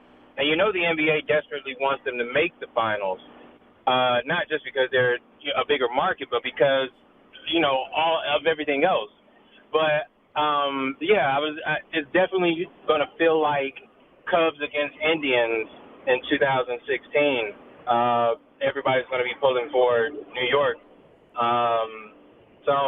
Yeah, but it was just weird. Like, the point I was trying to make is that you are going to get the casual fan just pulling for New York, because even if the Cavs have been eliminated, would be pulling for New York. So, Anthony, we appreciate you, buddy. Thank you very Anthony. much. Yeah, Bill said it's one of the biggest wins left in any sport. The Knicks winning the NBA Finals is one of the biggest wins left in any sport. But what about the Knicks losing in the NBA Finals, which I think is more likely than the Knicks winning the NBA Finals? That's not one of the biggest wins left in sport. Yeah. We do love this. We love the lovable losers. We love the idea of not winning for so long and then watching a team like the Bills, for instance, then if they are able to overcome all that and then finally get there with Josh Allen. Like, people do root for this, even if it's an insufferable place like the Knicks in New York. All right, so I think everyone is going to be rooting for the Knicks, and you know how that's going to manifest itself from the Cleveland side. It is going to influence us to think they're getting a lot of calls that maybe another team in their exact same situation wouldn't. We're going to go from the team, like the NBA's got this rigged for us. I could see that. Oh, I don't want this for us. By the way, we need to be better than that. But it's going to happen. You're right. I see that happening. And I'm going to be open to playing that card if I feel like my team's getting jobbed.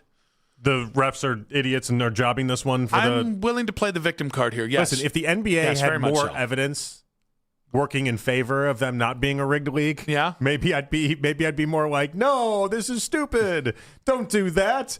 But the NBA hasn't beat these charges like ever in my life. That's true. Like ever. Yeah, except in the Pistons series where just good officiating because remember, through. Valenti in the ticket in Detroit was like, you guys aren't getting these calls. You're never going to get these calls except that. The NBA doesn't want you to get these calls. Like, he went through the whole rigmarole. Yeah. While then nailing your guy cookies in the morning for being a guy to call out the refs. Man, that was a sad dance this morning. Listen to Jim and John. It's fine. He's tweeting about ice cream. He's fine. Well, that's off-season. Costa has arrived. Well, they don't want to talk Tigers baseball. They don't want to. Oh, that's a depressing scene. That was them. A wild shot. Jansen this morning is like, well, at least the Guardians are in town. Oh, buddy boy, you're not ready for that smoke. You're not ready for CDL. Not ready for Angel. Is that right? Just naming baseball players now. 216-474-0092. How much should we celebrate the Cavs getting out of the second round and finally advancing to the Eastern Conference Finals? Carlos Boozer, former Cav in 5 minutes on 92.3 The Fan. Hey, it's Nick Wilson, and it's another beautiful day in Cleveland. But, no matter what the weather is outside, if you've got old and drafty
Visit Grainger.com or just stop by. Grainger, for the ones who get it done.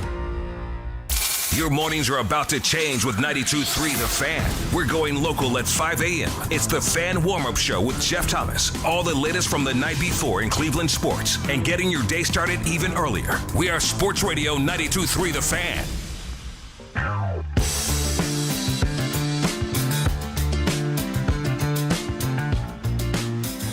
All right, back at it here on The Fan. It is Afternoon Drive. We go out to the Wise Heart Right. We make it right. Call Kyle Wright hotline. NBA legend Carlos Boozer joining us on behalf of DraftKings. One of the most exciting places to engage with the NBA playoffs. DraftKings has platforms available to fans nationwide, whether that be DraftKings Sportsbook, predictions, or daily fantasy sports. Carlos, how you doing today? Great, man. Shout out to DraftKings. They have an incredible platform, the best platform for betting. Bet responsibly. They have boosts for every game day. So every game day, you get a little lucky.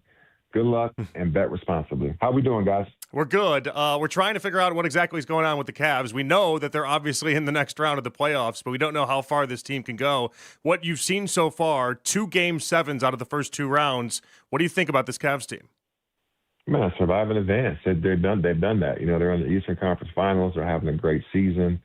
Their players are clicking on all cylinders. Very impressed with the win last night on the road at Detroit against the number 1 team in the Eastern Conference. Very, very impressive win. You got to give them a lot of credit, man. Looking forward to seeing what they do against the Knicks. What do you make of Donovan Mitchell? And have you ever gone through a stretch like that where he seemed like lost for certain parts of these series, and then games 3, 35 and 10, game 4, he was phenomenal in the second half, 39 points in that second half, and then you saw last night, Carlos, that was one of the better games you'll ever see from Donovan Mitchell. Man, he's just a hell of a ball player, man. I was talking to somebody last week during the combine. Like, he just has every tool in the box. You know, he can do everything. He can score. He can play make. You saw how he started the game off last night. Everybody assumed he was going to just start, attacking the score, but he was attacking the playmaker, get his bigs involved early, and that paid dividends late in that game as the bigs felt involved. They were playing huge. I think that was the best game I've seen Allen play, but did a great job of just getting his teammates involved early and then doing his part offensively throughout the game. Donovan is a hell of a player, one of the top 20 players we have in the game right now. Yeah, you mentioned Jared Allen, and I think it's remarkable. Game 7 in the first series against the Raptors, he came to life, and then Game 7 last night, he came to life as well. Why is it you can have a series where it seems like Jared Allen, kind of like what I just described with Donovan, very hit or miss, and then when the lights got brightest, something that had been hurting him in years past is where he came through? No, I think he's a good player, man. Again, what I said about Donovan, outstanding player, one of the top 20 players we have in the game, did a phenomenal job of starting the game off by getting in the paint, getting downhill, sucking the defense in and dropping off to his bigs. Right away, got it to Allen, got it to Mobley, got his bigs going early. And that's how you, especially when it's such a ball-dominated team like the Cavs are, it's kind of the guard's responsibility to get the ball to the bigs and let the bigs be finishers. And not obviously let the guards be creators, let the bigs be finishers, and Donovan did that great. And James Harden does a great job of that as well. NBA legend Carlos Boozer joining us here on Afternoon Drive. What do you make of what Harden's done in this playoffs? I think he's been phenomenal. The turnovers obviously are a little bit more than I think a lot of people signed up for, but getting to the free throw line as often as he does and making as many big plays. What do you make of James Harden so far? Man, this Hall of Fame career. That guy's a first ballot Hall of Famer, one of the most skilled players that we've seen in his era of basketball. Can get by his man without a pick and roll. Great pick and roll player. Can shoot the three off the dribble, catch and shoot, obviously the three, gets in the paint, has a big, strong body, can rebound, can assist, can score. Like, very, very versatile player. And he's been great. He's obviously, at this stage in his career, he's not being asked to carry a team, right? We got other Donovan Mitchell's in that stage of his career where he can do that. He's asked to add the extra pieces to help them get over the hump, and look where you guys are. The Cavs sit in the Eastern Conference Finals with a chance to go to the NBA Finals. So, to me, he's doing his job. He's doing what he was brought to Cleveland to do. Is that a successful season after they make this big trade to get James Harden and all these shakeups and send Darius Garland to Los Angeles? Is this a successful season just making it to this round, or do they need to do more? No, when's the last time you guys were in the Eastern Conference Finals, right? So he's obviously done his job. You guys have had success this season. Now, is that the goal? No, the goal is to win an NBA championship. Let's be very clear. They're playing their butts off to win an NBA championship, but have they had a successful season? Absolutely. What do you make of the Knicks? And we were trying to size them up. We've spent a little bit of today and obviously more tomorrow and getting them ready for this matchup. What do you make of this Knicks team?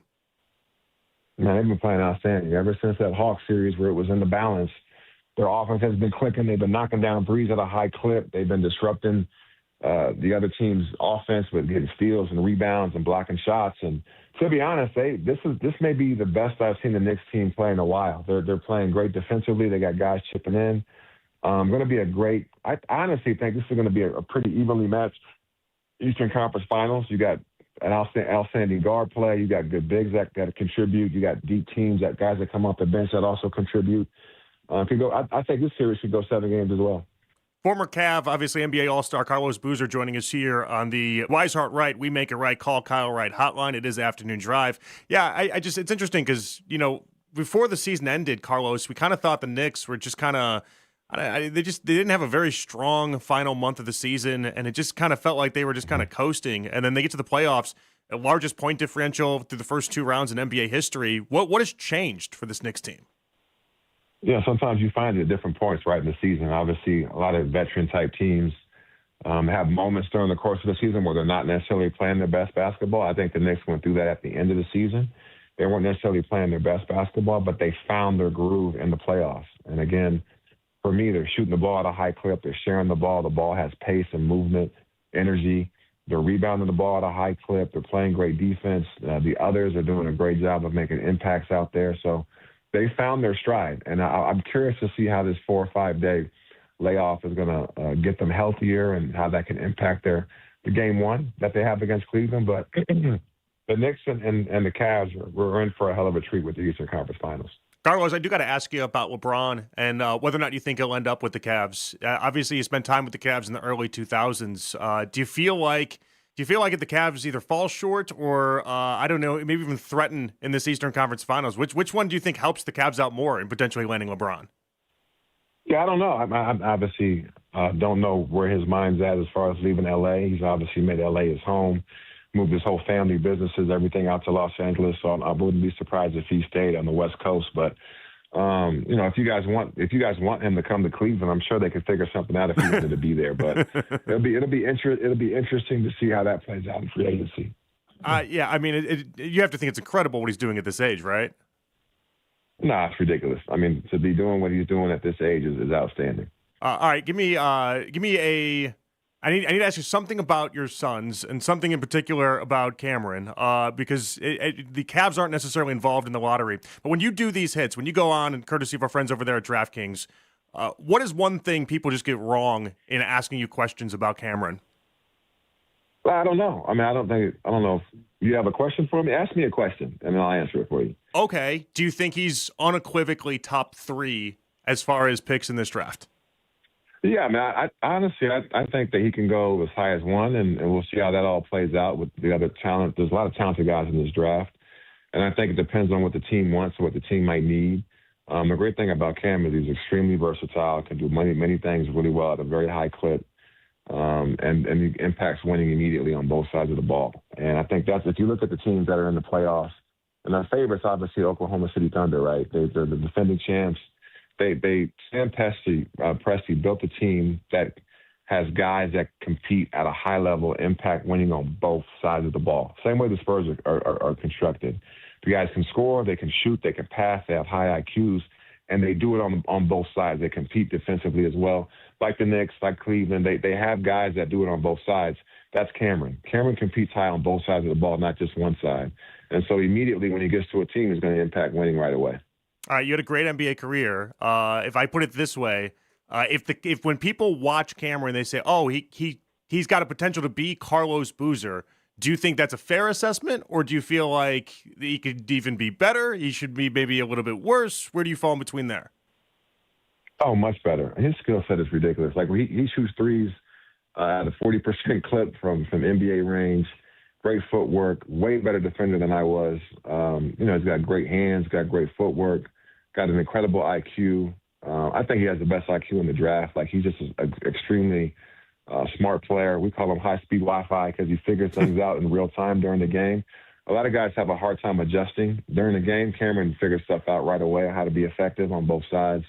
willing passer, terrific passer out of a double team, great free throw shooter. I mean, I think Cam has a chance to be really, really outstanding and much better than me. Absolutely. That should be the goal. As a dad, that's the goal. You want your kids to be better than you. So he's there. He's right there. You got to be really proud. All right. Thank you. We appreciate you giving us a few minutes, Carlos. Of course, joining us on behalf of DraftKings, one of the most exciting places to engage with the NBA playoffs. DraftKings has platforms available to fans nationwide, whether that be DraftKings Sportsbook, predictions, or daily fantasy sports. Carlos, we appreciate you. Thank you so much. Man, thanks for having me, guys. Peace. All right. That was NBA legend Carlos Boozer. We come on back. We'll react to that. More to come right here on Afternoon Drive.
sports from the night before, along with the can't-miss clips from the Fan from the last 24 hours. Headline sports news every 20 minutes, right here on 92.3 The Fan. From the University Hospital Sports Desk, I'm Matt Corrali.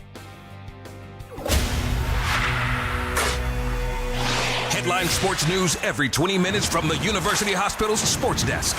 We are Sports Radio 92.3 The Fan. It's the 6 o'clock hour. Someone step on a duck? On Afternoon Drive.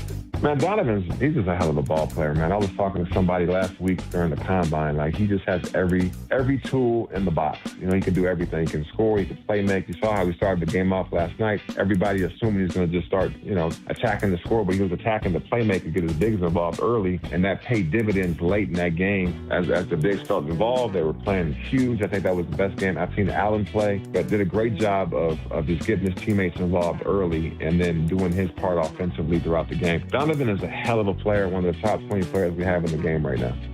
Carlos Boozer, former Cavalier, longtime NBA player, two-time All-Star in the previous segment. Good stuff with Boozer on the Cavs and Donovan. We do have 1 hour to go, in case you missed it, coming up in about 40 minutes' time. I think the Donovan stuff is really interesting because you mentioned earlier how we get super high with the wins and just woefully low with the losses. Mm-hmm. I feel like we're there with Donovan, which I do think all of a sudden makes this next series a very important one for him. Yeah, we do. We ride the highs, and it works with Donovan the same way.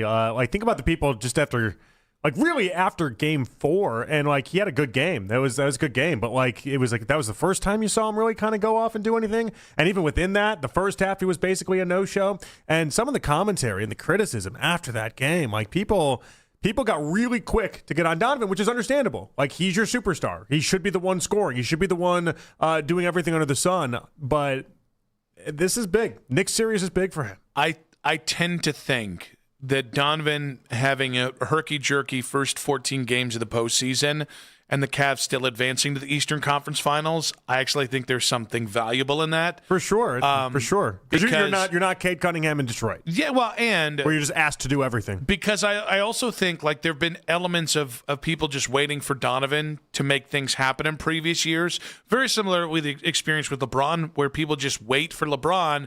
Okay, do LeBron things, and it's well, one, that is LeBron. Two, it's the NBA playoffs. You need a Strus night. You need a Merrill night. You need the bigs, even if they're not going to dominate, offensively rather, they still need to be functional in being a threat, because that only makes Donovan more dangerous too. So that's where I've been so energized, is that idea, because in the regular season, you constantly, when you watch Cavs basketball, there was always, yes, somebody on the core four with Donovan would have a great game, but then it would be the other guys. It'd be a Strus, it'd be a Merrill, it'd be somebody like that.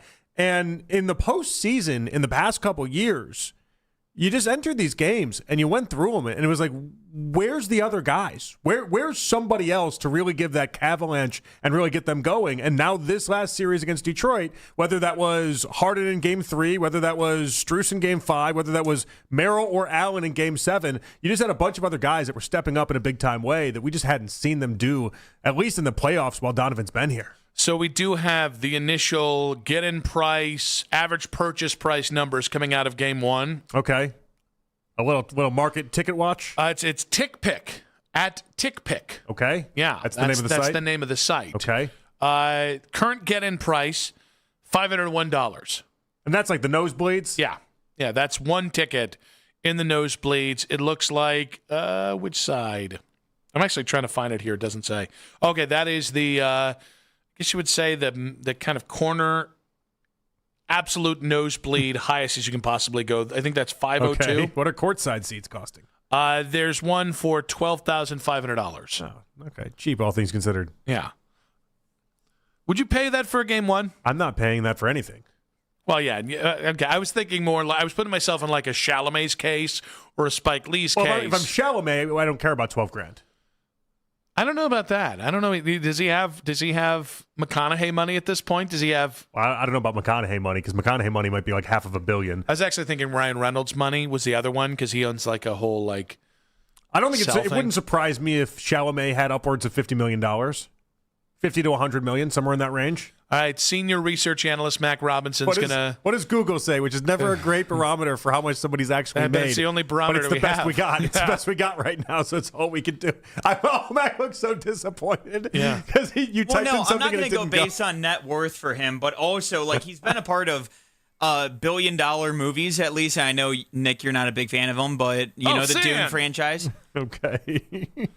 Yeah, the Dune franchises, but again, making over $1 billion for each of those as well. But I mean, again, if you look up the net worth, it's not completely just accurate. give us the damn number. $25 million. 25 million. That's what it says. It says net worth 25 so that's not million. what he has on hand. That's just what he's allegedly. That's the assets. It suggests his wealth may have grown to 35 million following his leading roles in major pictures in 24 and 25. So like this seems like this is a little outdated, no? Like maybe like a 2023 net worth.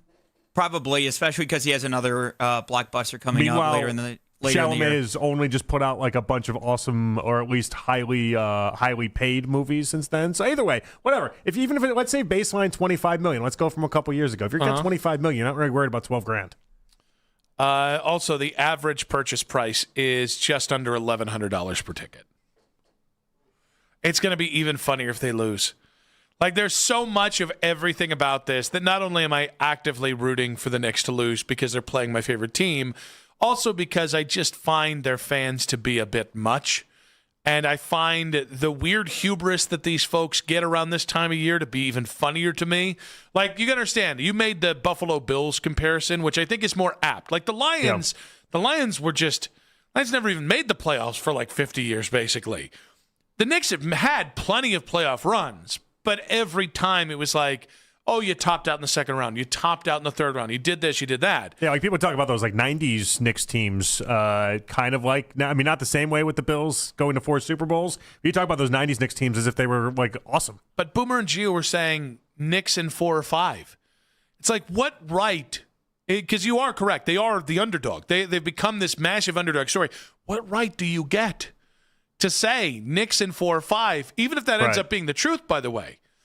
Like, I think you're... Bontemps thinks at some point he's going to be right if he just keeps going in the team against the Cavs in 5. You might not ever be right, but I think he thinks eventually he'll be right. You know that I've just missed all Bontemps analysis in the Cavs for, like, all year. I keep bringing it up to you, though. Like, Bontemps said, he said Pistons in 5, and he was the only one out on a limb on that one, and now he says Knicks in 5. He's not the only one out on a limb on that one, but he keeps doubling down. Don't care for Bontemps?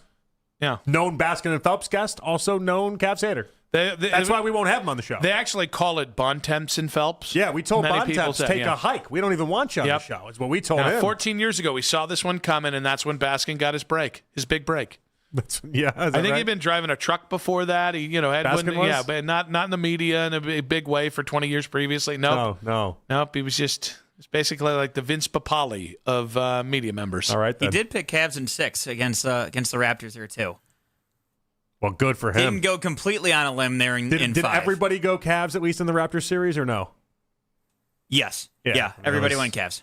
You know, what are you going to do there? He would have taken Raptors in 5 if they would have let him. Big ESPN was like, no, thank you, Bontemps. 5 players or 5 writers took Cavs in 5 in that series, and none of them were Tim Bontemps. I think the thing that I might, I listen. I'm not above paying a good piece of money for a nice ticket, right? Yeah. We got Queens of the Stone Age, Foo Fighters this year. In this New York, by the way, I paid way, for floored seats for Vanessa and I because we've never seen these bands together. Okay, what'd you pay? I think it's like $300 each. And yeah, I'm just not doing that. Yeah. Oh no. Understand, I've never seen Queens of the Stone Age, or one of my 3 favorite bands. Had to. But anyways, that's because it's good seats. I could not. You can't defend paying $501 per ticket for nosebleeds where you can barely see anything. It is the Garden. The atmosphere is going to be electric. I don't know. I've never seen a game at the Garden. They say that it's a different experience. I used to always kind of like, I don't know, poo-poo that stuff. And then I went and saw a game at Fenway and was like, this is a different experience. So I'm open to the idea that different venues can do that for you. But yeah, like New York's incredibly newsbreaker. New York's incredibly expensive. Yeah. Like when my brother-in-law lived there, he used to talk about how basically it felt like monopoly money for New York. Mm-hmm. Like they were just on a different tier than the whole rest of the country. And it's just the amount of money that has and exists in that city is just unreal. You know, the downside of this is going to make the ticket prices for get in or anything for Game 3 really affordable. And I think we can all just tell, those.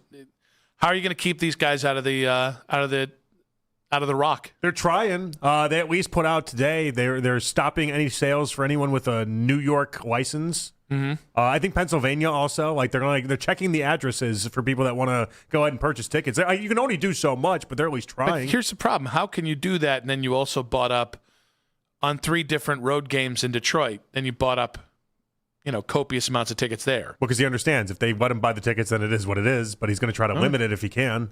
It's his business, his enterprise. Mac? Yeah, they also did that for Game 6 against the Pistons, where they limited the sales purchase area that you could actually get from for the Cavs game. What are the tickets running in the Dan Gilbert section that he had basically in the Pistons arena if you put that from Madison Square Garden? About $900.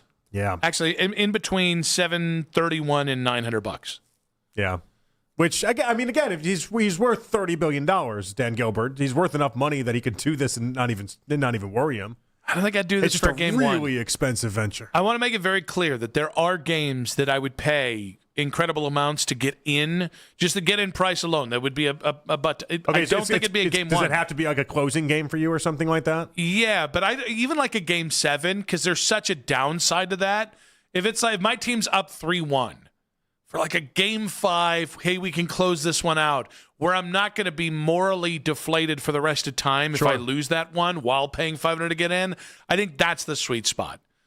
A Game 7, I think I would have a heart attack. I don't think I could handle a Game 7 while also paying $500 a ticket. Yeah, I mean, these are the risks. Like if last night, if you'd taken the road trip to Detroit, paid all the money for one of those tickets, would you have left feeling like that was a worthwhile venture?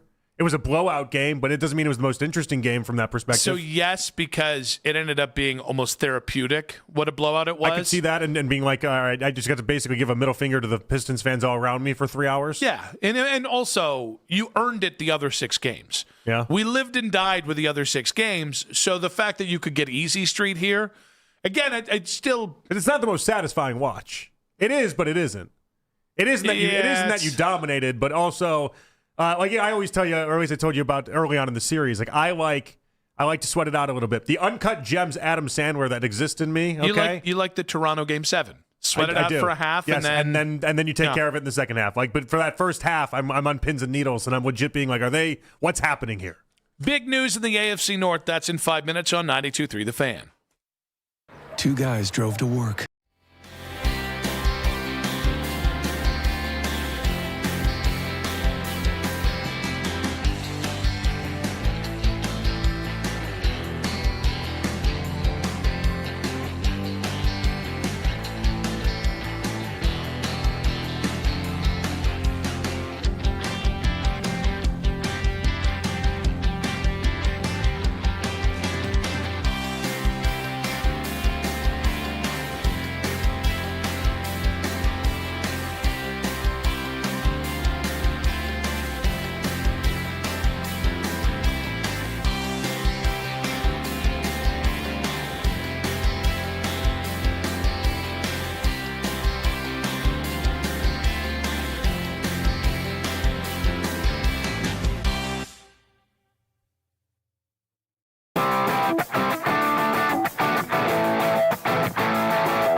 best content from our shows each and every weekday. That's 92.3 The Fan on YouTube. Headline sports news every 20 minutes, right here on 92.3 The Fan from the University Hospital Sports Desk. I'm Matt Corrali.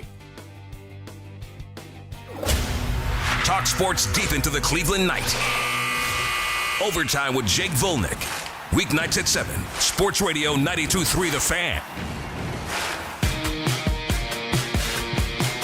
In case you missed it, coming up in just about 20 minutes' time, this story normally would get talked about much earlier in the show, but given the gravity of Cavs-Pistons Game 7, given Cavs-Knicks, as we continue to have a big storyline on that as well going forward, we've yet to get to the point that the Yin's nightmare is over, as Aaron Rodgers has signed a 1-year, believed to be between $20 and $25 million deal with the Pittsburgh Steelers.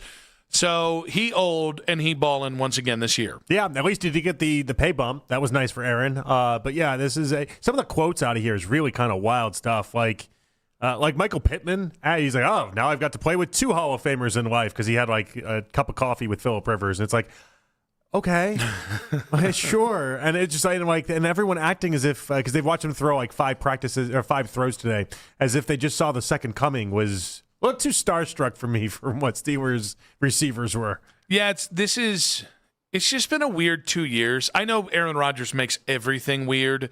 I certainly did that the last couple of years in Green Bay. Certainly did it his 1 or 2 years in New York. This is just who this guy is. Mm-hmm. But like, it was weird, the mix of like, oh, okay, excitement, and then like a little bit of annoyance.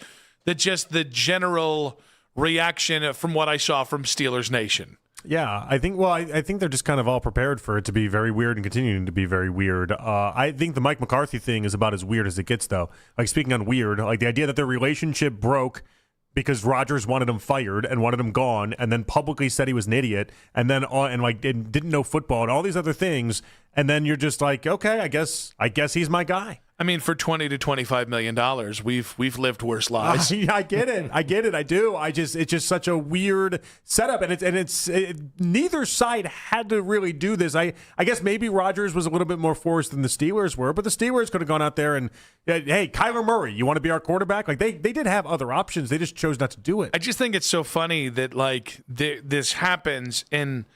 Like if you're the Rooney family, you're like relieved. You're also a little annoyed because you were already annoyed when you gave him the tender that you put him to 2 weeks ago to make sure he couldn't sign anywhere else. Mm-hmm. So it's apparent like the Rooneys were starting to get a little bit paranoid and a little bit weird about this.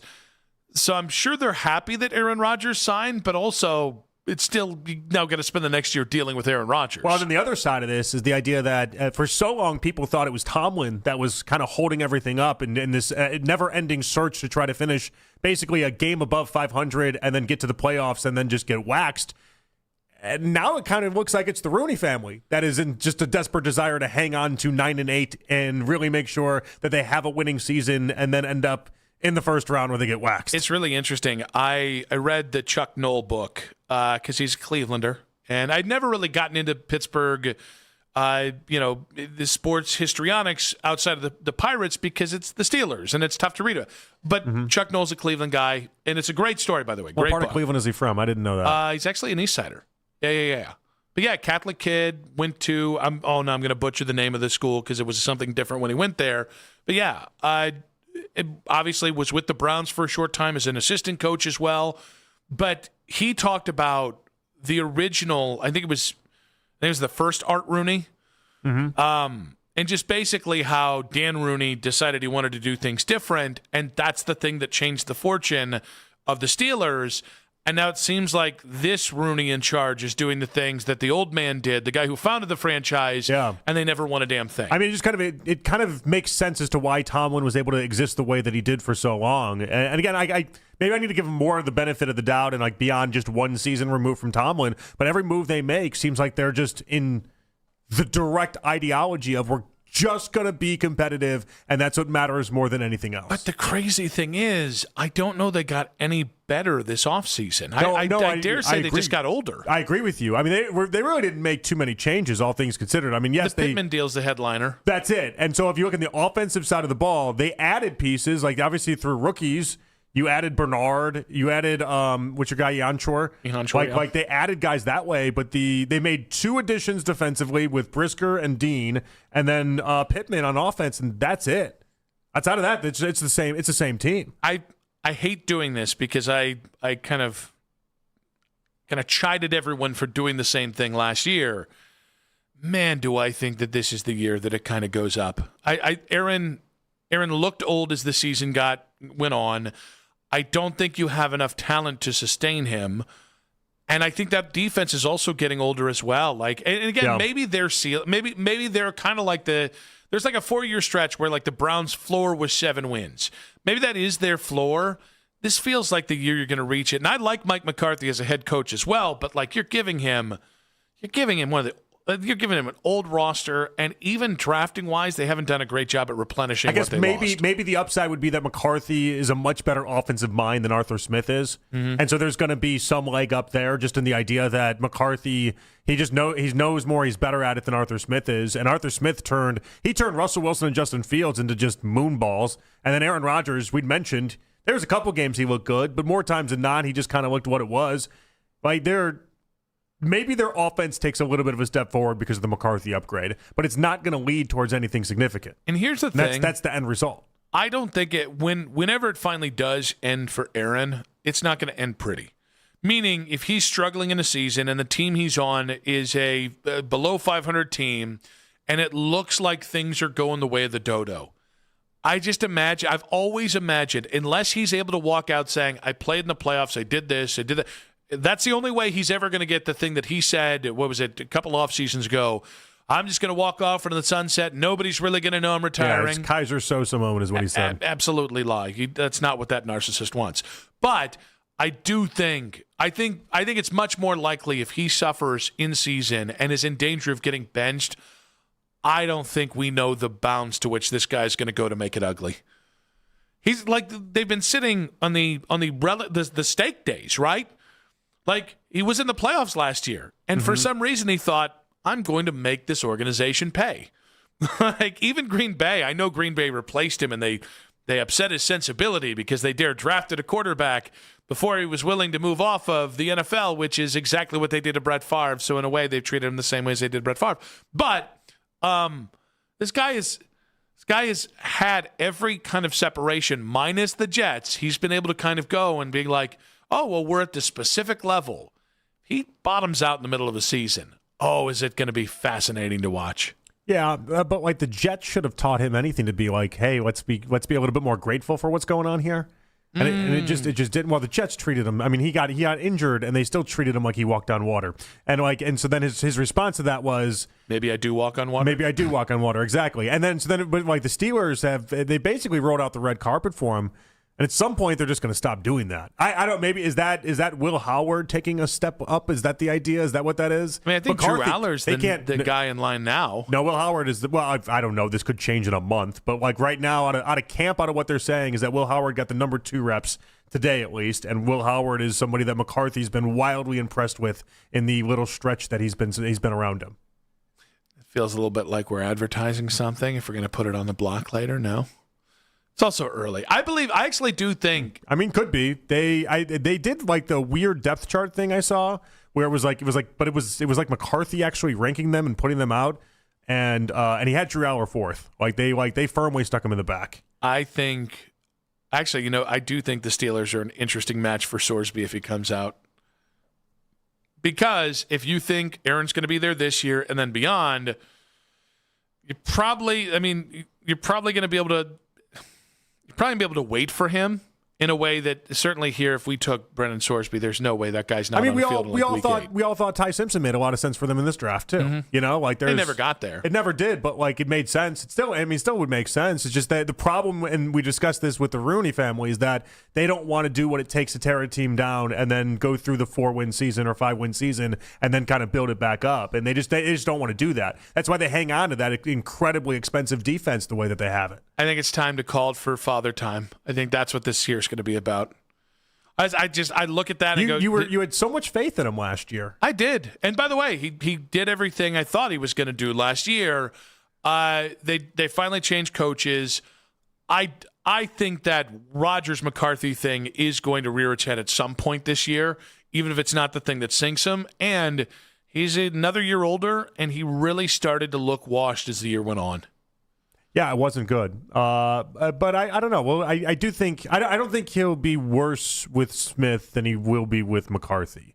But that being said, he clearly is going to age, and clearly it's going to get to him. Do I think he's going to be Tom Brady at 45, playing in meaningful games? No, I don't see that for Aaron Rodgers. I think what's going to be interesting is, and listen, I don't know it's true, but one of the things that I think people who watched what Arthur Smith did with Aaron Rodgers and the Moonball thing was he's actually trying to protect Aaron because this might be one of the two things that Aaron can do right now.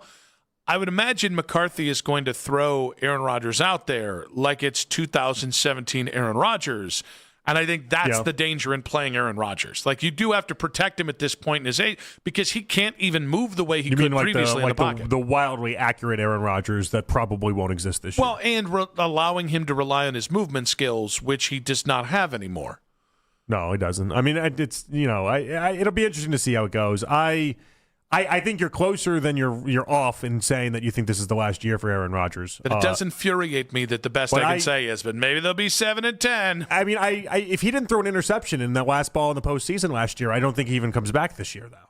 Like, I think there was so much about that ending that just infuriated him. He wasn't gonna walk away with a pick six in the playoffs, be how it goes down. If that pass is not an interception, I do wonder if he even is back here today. I think Aaron's going to play until the wheels fall off. I just don't know what you're playing for. And listen, I've made money. And that's fair. That's fine. Like, hey, someone's willing to pay you $40 or $25 million. Treat this like a fantasy football camp. Okay, I'm perfectly fine with that. At some point, people won't. But I've made the case with LeBron where I think LeBron will play for like 3 years, potentially 2-3 more years, just because he can. And if he's got to be a 15-5 guy on a team, I don't think that's the end of the world. I think he'll take that, mainly because once you stop playing, you can't really come back or you don't come back. Maybe Aaron Rodgers is just that guy as well. Maybe he's just going to play until somebody doesn't want to offer him money anymore. I think he really likes the limelight.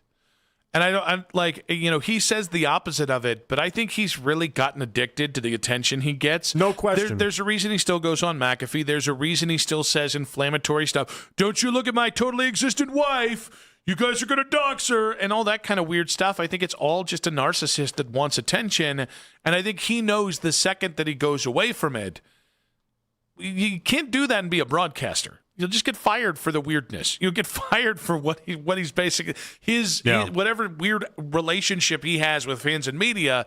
This is the only time he can do that, and he can only beg for his attention while he plays. There's a reason why he wanted to be the host of Jeopardy. Yes. Like, there's a part of him that loves this and wants the attention and wants to be around the attention, but then pretend that as if he doesn't. Like, that's part of his MO. That's part of his deal.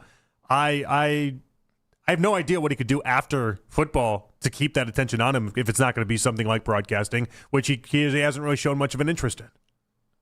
And I don't know. I might be good at it. I have no idea if he'd be good at it or not. I don't know. I kind of treat Aaron Rodgers. I just wouldn't rely on him. I treat Aaron Rodgers like I do Draymond Green. If Draymond's talking about somebody else and isn't tying it back to himself, I think Draymond is funny. I think he's fun. I think he's really good at the whole media thing. The second that Draymond makes it about himself, even if it's like the Barkley thing, like when it comes time to talk about himself, he becomes an unhinged narcissist who cannot handle any amount of reality. I think the same thing with Rodgers. If you said, tell me what this quarterback's doing and what you like or don't like about it, I bet you Aaron could be as fun and entertaining as an analyst as you can possibly get. The second you make it about Aaron, oh my God, does it just... He's incapable of not turning into the... It'd be like the A-Rod complex on Sunday Night Baseball. A-Rod was a really good color commentator, in my opinion. The problem is when A-Rod started talking about A-Rod, it just... Every story went back to A-Rod, and every story just kind of morphed into what he was doing or when he did it, and it just kind of became insufferable. Yeah, it didn't help that they also put A-Rod and Jeter together. That was the analyst. That was like the in-studio work. Yeah, I'm talking about the color commentator stuff. Didn't care for that. And then having... Big Poppy there. It was just too much. It was too much. Much too much. Yeah. I mean, but either way. But now he owns the Timberwolves, so good for him. Yeah. We should all be so lucky. It's not a bad wife. He's also It's not a bad wife. So had a nice dating history. The man's done okay for himself, is what we're saying. He's had like a public image renaissance, right? When I think of A-Rod, I don't just immediately shriek and be like, this guy sucks. Oh, I kind of still think that I used to. sucks. Around the time when A-Rod was kissing mirrors, not a great time for A-Rod. You're not in a mirror kissing. I think it's a weird thing to do. I'm going to go on the record here. Yeah, kissing a mirror to kind of make out with yourself. 216 weird stance. 474-0092. Kissing a mirror to make out with yourself. Weird or not weird, in case you missed it in 5 minutes on 92.3 The Fan. What's up, everybody? Nick Costos here helping you beat the books with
From disinfectants to lighting, air filters, and more.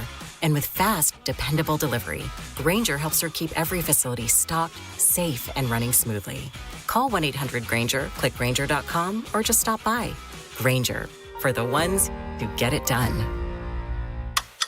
Count down the hours until tip-off with us, Baskin and Phelps. Weekday mornings starting at 10. Cleveland's Sports Radio, 92.3 The Fan. Final segment of today's show. I want to say a big thanks to our many, many guests today. Dan Favale of the Bleacher Report at 3:20. Spencer Davies, Clutch Points at 4. And then Carlos Boozer, people are apparently still pissed at 5:40 today. You got comments on it? Not really. No. Not really. Yeah. I feel like we everybody's kind of won the divorce. Boozer went and made $200 million. Both of his sons are going to end up being top 10 to top 15 picks in the NBA draft. And he was a very proud papa. That was very nice. And we won a championship in 2016. So I just... Also, it's not as if he did like a lot of hate during the interview or anything like that. Like, he was very complimentary of the Cavs and thought the series was going to be a tough, good one. Yeah. He could have been nasty but he about lied it. to Gordon Gund. Yeah, well, who didn't? And, Mark Price. Yeah. Mark Price did. And that's a real man right there. Is that right? But big thanks to all of our guests today. If you guys missed a moment of our show, 92.3 The Fan's YouTube channel is where you can watch all 5 hours. Don't forget, hit the subscription button there. Ring that bell, of course. It is free after all. And like our videos we like to be liked. Let's go ahead and get to in case you missed it. All right, 8:30 tonight. Did not realize it was 8:30. I thought it was going to be like the Cavs, Knicks, where every game is at 8 o'clock. So a little bit later tonight. Spurs, Thunder. Call out the series. How you see it? Thunder in 6. I do think if the Spurs can get past the Thunder, I think you might have a chance in a hypothetical Spurs-Cavs finals. Yeah. Even though Wemby is just an absolute freak of a human being. But no, I think I think it's the Thunder's year again. I think so as well. I'll say 6 sounds good to me too. I want to see the Spurs show a little bit of fight, and then all of a sudden we can maybe graduate them forward, and then we just have to worry about them for the next 10 years. Yeah, I also would like some real hard fouls on SGA late in the series. Yeah, one that maybe like breaks his wrist or something like that, but only if the Cavs are winning our series.